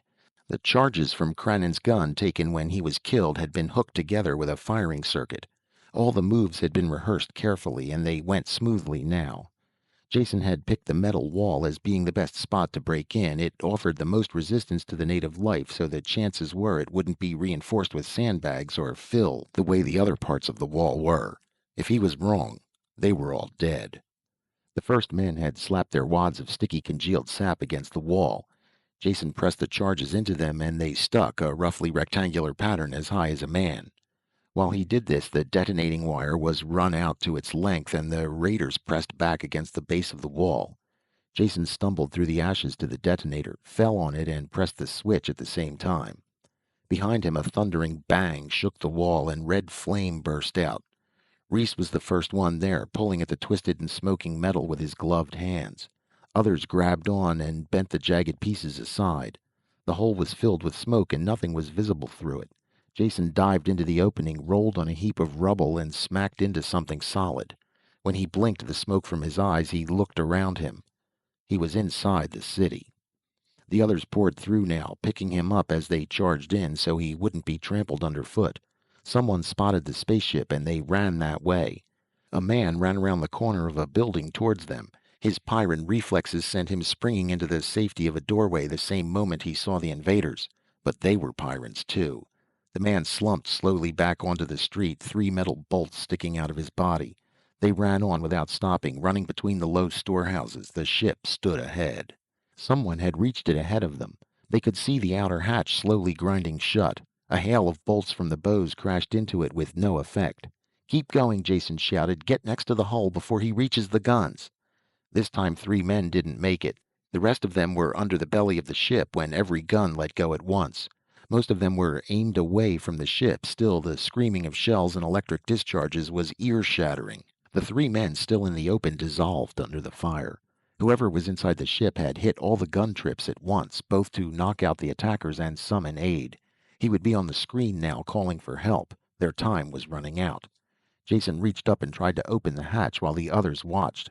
It was locked from the inside. One of the men brushed him aside and pulled at the inset handle. It broke off in his hand, but the hatch remained closed. The big guns had stopped now, and they could hear again. "Did anyone get the gun from that dead man?" he asked. "It would blow this thing open." "No," Reese said. "We didn't stop." Before the words were out of his mouth, two men were running back towards the buildings, angling away from each other. The ship's guns roared again. A string of explosions cut across one man. Before they could change direction and find the other man, he had reached the buildings. He returned quickly, darting into the open to throw the gun to them. Before he could dive back to safety, the shells caught him. Jason grabbed up the gun as it skidded almost to his feet. They heard the sound of wide-open truck turbines screaming towards them as he blasted the lock. The mechanism sighed and the hatch sagged open. They were all through the airlock before the first truck appeared. Naxa stayed behind with the gun to hold the lock until they could take the control room. Everyone climbed faster than Jason once he had pointed them the way, so the battle was over when he got there. The single city Pyron looked like a pincushion. One of the techs had found the gun controls and was shooting wildly, the sheer quantity of his fire driving the trucks back. "Someone get on the radio and tell the talkers to call off the attack," Jason said. He found the communications screen and snapped it on. Kirk's wide-eyed face stared at him from the screen. "You," Kirk said, breathing the word like a curse. "Yes, it's me," Jason answered. He talked without looking up while his hands were busy at the control board. "Listen to me, Kirk, and don't doubt anything I say. I may not know how to fly one of these ships, but I do know how to blow them up. Do you hear that sound?" He flipped over a switch, and the faraway whine of a pump droned faintly. "That's the main fuel pump. If I let it run, which I won't right now, it could quickly fill the drive chamber with raw fuel. Pour in so much that it would run out of the stern tubes. Then what do you think would happen to your one and only spacer if I press the firing button? I'm not asking you what would happen to me, since you don't care. But you need this ship the way you need life itself." There was only silence in the cabin now. The men who had won the ship turned to face him. Kirk's voice grated loudly through the room. "What do you want, Jason? What are you trying to do? Why did you lead those animals in here?" His voice cracked and broke as anger choked him and spilled over. "Watch your tongue, Kirk," Jason said with soft menace. "These men you are talking about are the only ones on Pyrus who have a spaceship. If you want them to share it with you, you had better learn to talk nicely. Now come over here at once and bring Bruco and Meta." Jason looked at the older man's florid and swollen face and felt a measure of sympathy. "Don't look so unhappy. It's not the end of the world. In fact, it might be the beginning of one. And another thing. Leave this channel open when you go. Have it hooked into every screen in the city so everyone can see what happens here. Make sure it's taped, too, for replay." Kirk started to say something but changed his mind before he did. He left the screen, but the set stayed alive, carrying the scene in the control room to the entire city. Chapter 27. The fight was over. It had ended so quickly the fact hadn't really sunk in yet. Reese rubbed his hand against the gleaming metal of the control console, letting the reality of touch convince him. The other men milled about, looking out through the view screens or soaking in the mechanical strangeness of the room. Jason was physically exhausted, but he couldn't let it show. He opened the pilot's med box and dug through it until he found the stimulants. 3 of the little gold pills washed the fatigue from his body, and he could think clearly again. "Listen to me," he shouted. "The fight's not over yet. They'll try anything to take this ship back, and we have to be ready. I want one of the techs to go over these boards until he finds the lock controls. Make sure all the airlocks and ports are sealed. Send men to check them if necessary. Turn on all the screens to scan in every direction so no one can get near the ship. We'll need a guard in the engine room. My control could be cut off if they broke in there.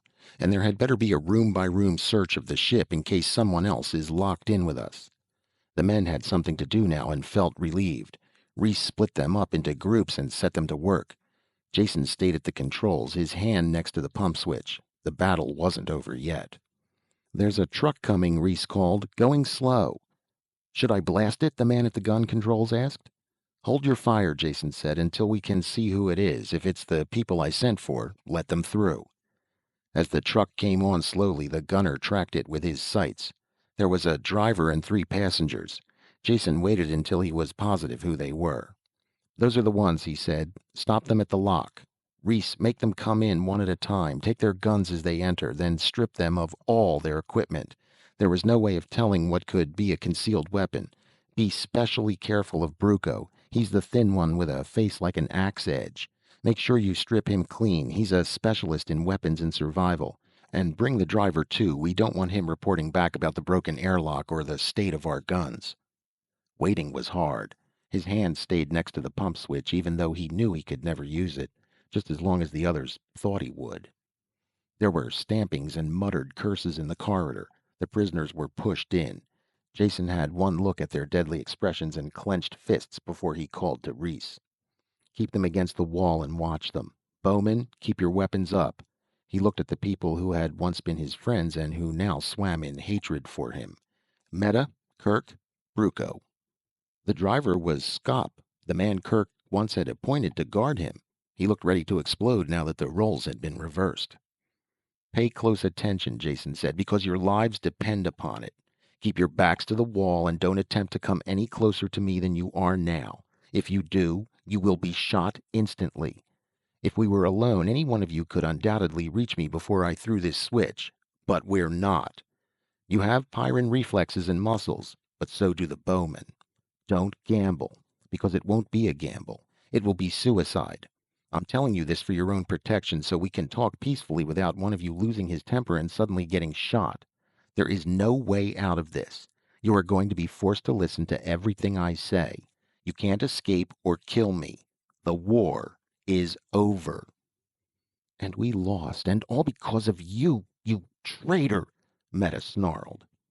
"Wrong on both counts," Jason said blandly. "I'm not a traitor because I owe my allegiance to all men on this planet, both inside the perimeter and out. I never pretended differently. As to losing, why, you haven't lost anything. In fact, you've won. Won your war against this planet if you will only hear me out."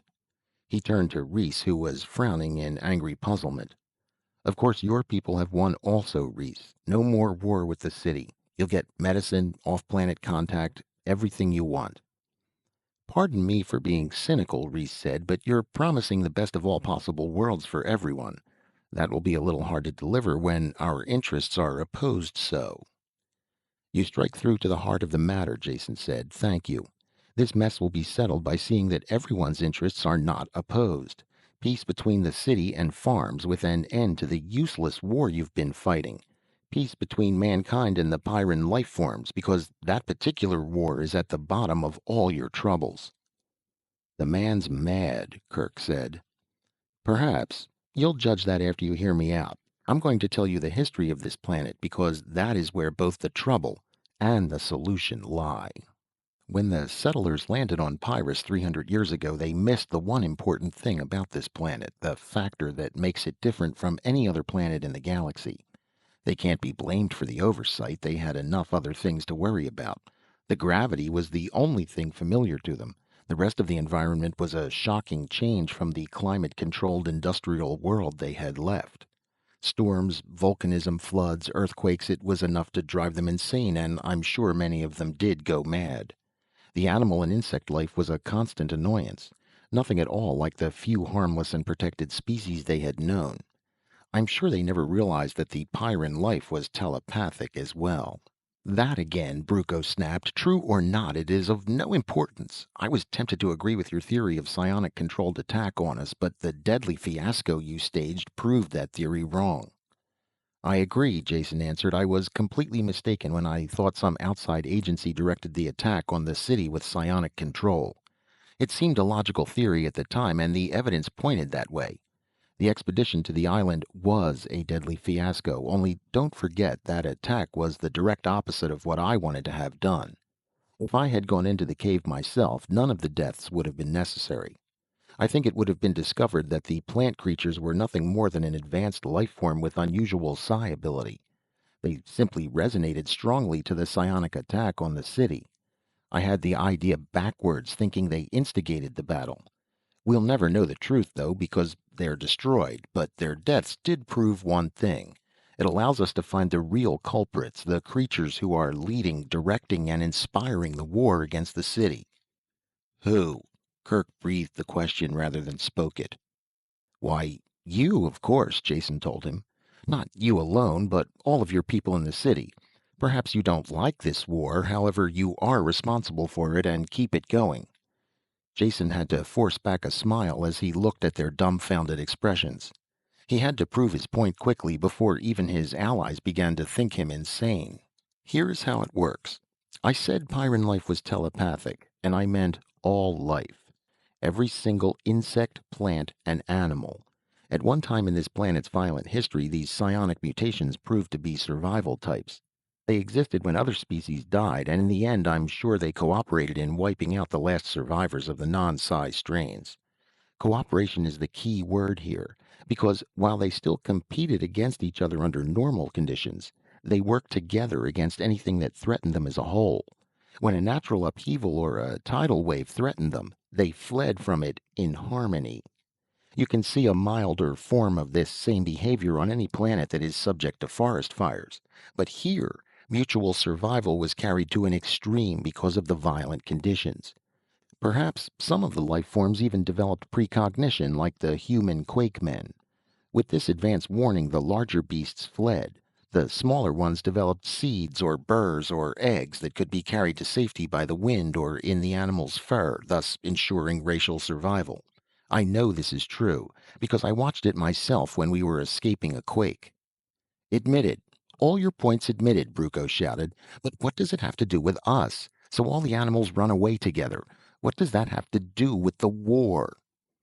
They do more than run away together, Jason told him. They work together against any natural disaster that threatens them all. Someday, I'm sure ecologists will go into raptures over the complex adjustments that occur here in the advent of blizzards, floods, fires, and other disasters. There is only one reaction we really care about now, though. That's the one directed towards the city people. Don't you realize yet?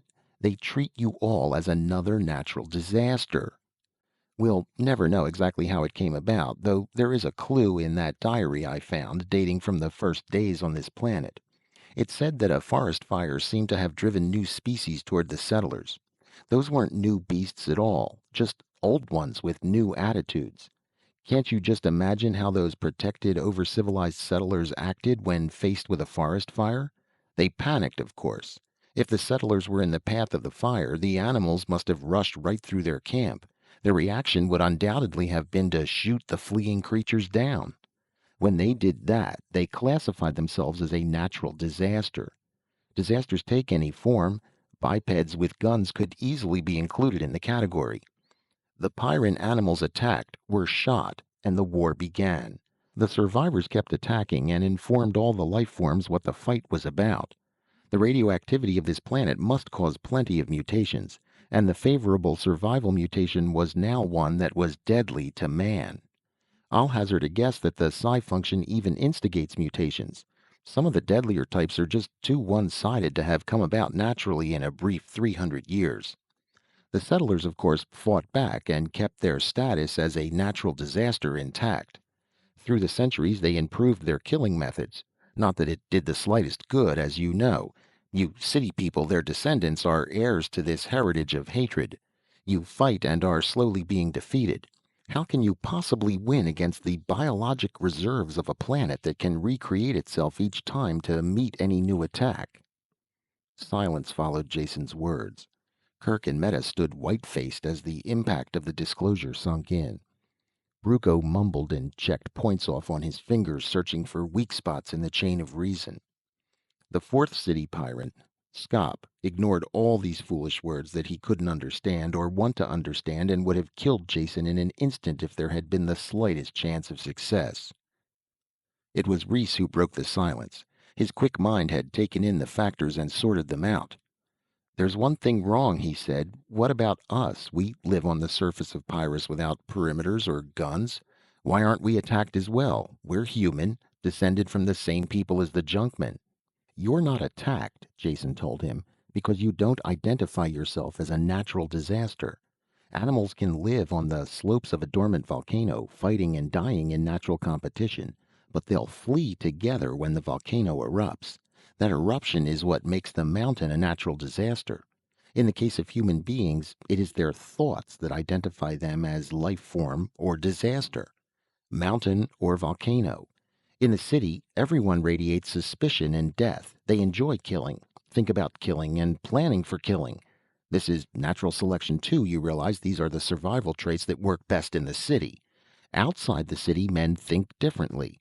If they are threatened individually, they fight, as will any other creature.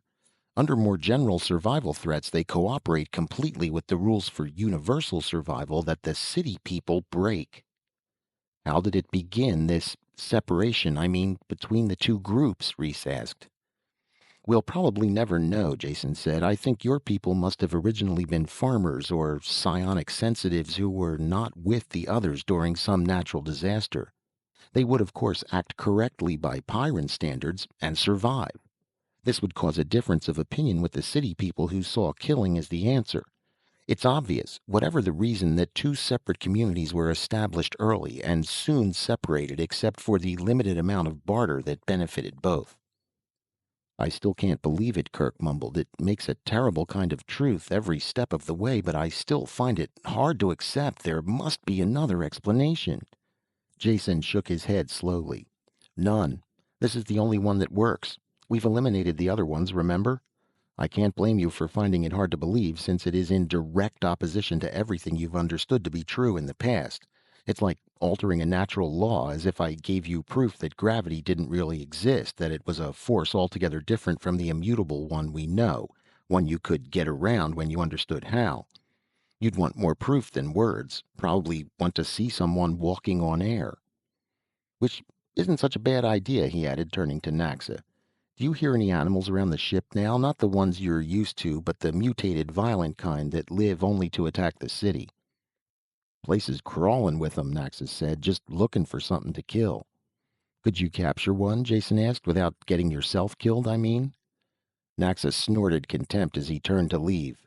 Beast's not born yet that'll hurt me. They stood quietly, each one wrapped tightly around by his own thoughts, while they waited for Naxa to return. Jason had nothing more to say. He would do one more thing and try to convince them of the facts. After that, it would be up to each of them to reach a conclusion. The talker returned quickly with a sting wing tied by one leg to a length of leather. It flapped and shrieked as he carried it in. In the middle of the room, away from everybody, Jason told him, Can you get that beast to sit on something and not flap around? My hand good enough? He asked, flipping the creature up so it clung to the back of his gauntlet. That's how I caught it. Does anyone doubt that this is a real stingwing? Jason asked. I want to make sure you all believe there is no trickery here. The thing is real, Bruco said. I can smell the poison in the wing claws from here. He pointed to the dark marks on the leather where the liquid had dripped. If that eats through the gloves, he's a dead man. Then we agree. It's real, Jason said. Real and deadly. And the only test of the theory will be if you people from the city can approach it like Naxa here. They drew back automatically when he said it, because they knew that stingwing was synonymous with death, past, present, and future. You don't change a natural law. Meta spoke for them all. We can't. This man lives in the jungle like an animal himself. Somehow he's learned to get near them, but you can't expect us to. Jason spoke quickly before the talker could react to the insult. Of course I expect you to. That's the whole idea. If you don't hate the beast and expect it to attack you, why, it won't. Think of it as a creature from a different planet, something harmless. I can't, she said. It's a stingwing. As they talked, Bruco stepped forward, his eyes fixed steadily on the creature perched on the glove. Jason signaled the bowmen to hold their fire. Bruco stopped at a safe distance and kept looking steadily at the stingwing. It rustled its leathery wings uneasily and hissed. A drop of poison formed at the tip of each great poison claw on its wings. The control room was filled with a deadly silence. Slowly he raised his hand, carefully putting it out over the animal. The hand dropped a little, rubbed the stingwing's head once, then fell back to his side. The animal did nothing except stir slightly under the touch. There was a concerted sigh as those who had been unknowingly holding their breath breathed again. "How did you do it?" Meta asked in a hushed voice. What?" Bruco said, apparently snapping out of a daze. "Oh, touching the thing? Simple, really. I just pretended it was one of the training aids I use, a realistic and harmless duplicate. I kept my mind on that single thought, and it worked." He looked down at his hand, then back to the stingwing, his voice quieter now, as if he spoke from a distance. "It's not a training aid, you know. It's real, deadly. The off-worlder is right. He's right about everything he said." With Bruco's success as an example, Kirk came close to the animal. He walked stiffly as if on the way to his execution, and runnels of sweat poured down his rigid face. But he believed and kept his thoughts directed away from the stingwing, and he could touch it unharmed. Meta tried, but couldn't fight down the horror it raised when she came close. "I am trying," she said, "and I do believe you now, but I just can't do it." Scott screamed when they all looked at him, shouted it was all a trick, and had to be clubbed unconscious when he attacked the bowman. Understanding had come to Pyrrhus. Chapter 28. "What do we do now?" Meta asked. Her voice was troubled, questioning. She voiced the thoughts of all the Pyrrans in the room and the thousands who watched in their screens. "What will we do?" They turned to Jason, waiting for an answer. For the moment, their differences were forgotten. The people from the city were staring expectantly at him, as were the crossbowmen with half-lowered weapons. This stranger had confused and changed the old world they had known, and presented them with a newer and stranger one, with alien problems. "Hold on," he said, raising his hand. "I'm no doctor of social ills. I'm not going to try and cure this planet full of muscle-bound sharpshooters. I've just squeezed through up until now, and by the law of averages I should be 10 times dead." "Even if all you say is true," Jason Meta said, "you are still the only person who can help us. What will the future be like?" Suddenly weary, Jason slumped into the pilot's chair. He glanced around at the circle of people. They seemed sincere. None of them even appeared to have noticed that he no longer had his hand on the pump switch. For the moment at least, the war between the city and farm was forgotten. "I'll give you my conclusions," Jason said, twisting in the chair, trying to find a comfortable position for his aching bones. "I've been doing a lot of thinking the last day or two, searching for the answer. The very first thing I realized was that the perfect and logical solution wouldn't do at all. I'm afraid the old ideal of the lion lying down with the lamb doesn't work out in practice.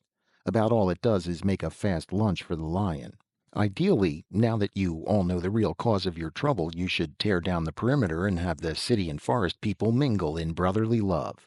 Makes just as pretty a picture as the one of the lion and lamb, and would undoubtedly have the same result.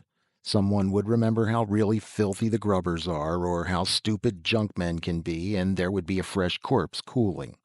The fight would spread, and the victors would be eaten by the wildlife that swarmed over the undefended perimeter. No, the answer isn't that easy." As the Pyrans listened to him, they realized where they were and glanced around uneasily. The guards raised their crossbows again, and the prisoners stepped back to the wall and looked surly. "See what I mean?" Jason asked. "Didn't take long, did it?" They all looked a little sheepish at their unthinking reactions. "If we're going to find a decent plan for the future, we'll have to take inertia into consideration. Mental inertia, for one. Just because you know a thing is true in theory doesn't make it true in fact.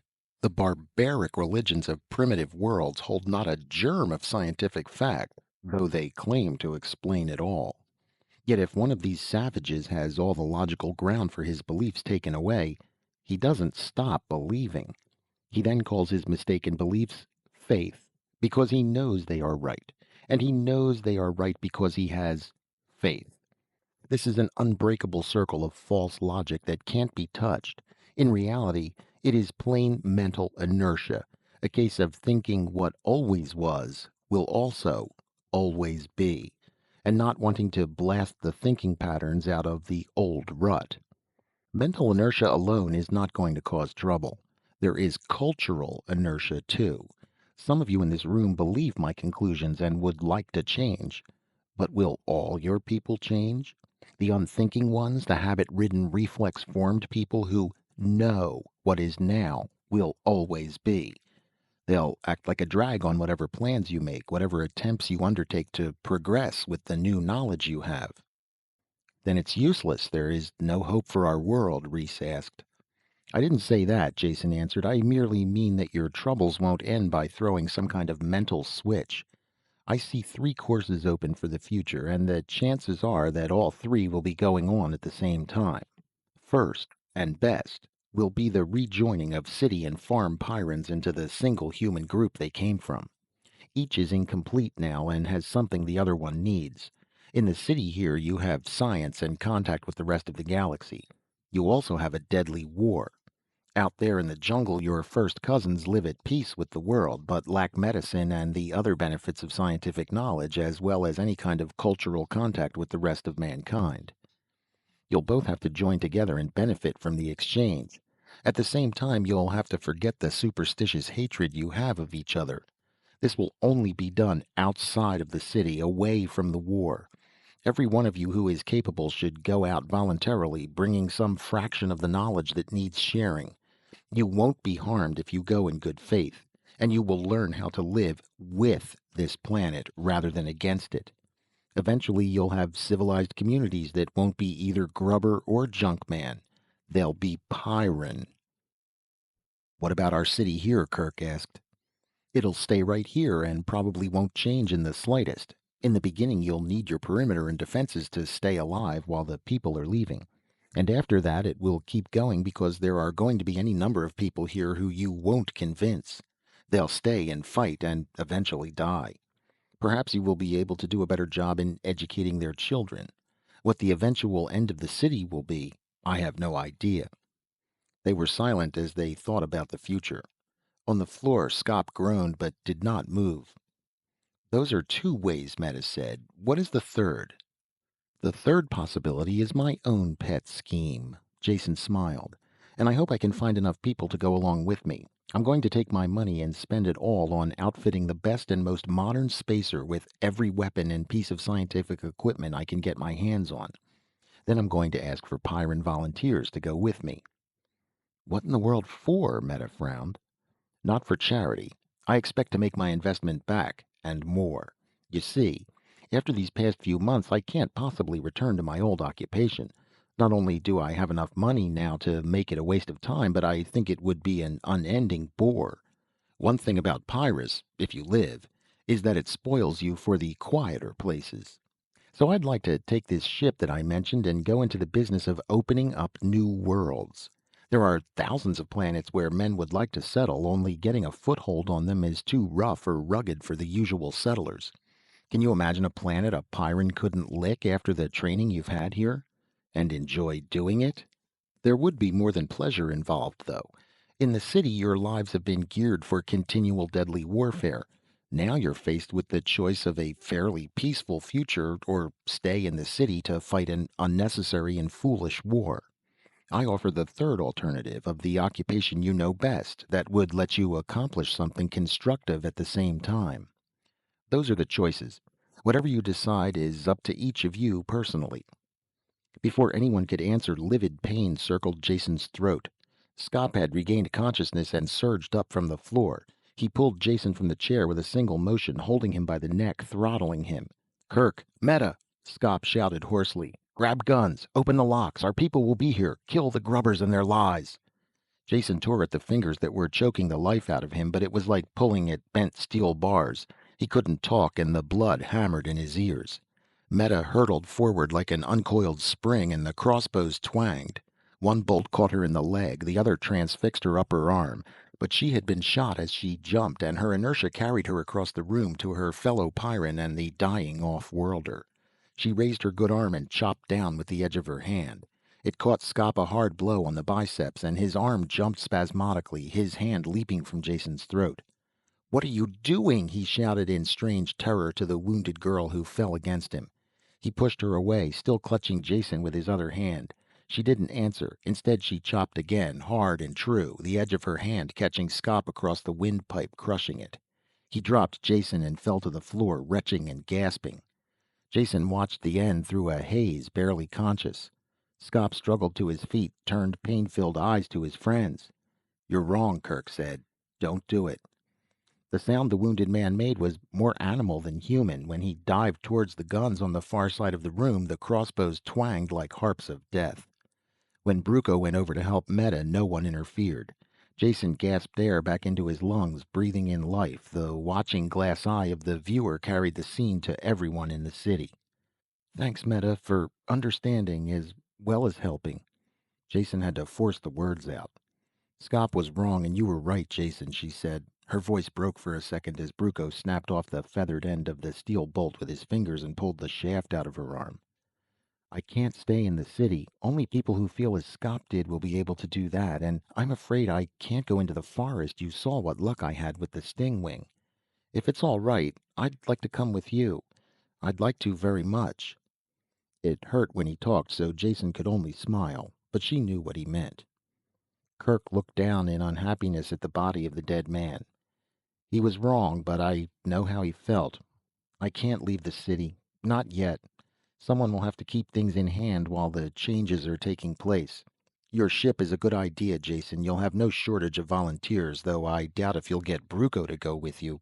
Of course not, Bruco snapped, not looking up from the compression bandage he was tying. There's enough to do right here on Pyrus, the animal life. Quite a study to be made. Probably have every ecologist in the galaxy visiting here. Kirk walked slowly to the screen overlooking the city. No one attempted to stop him.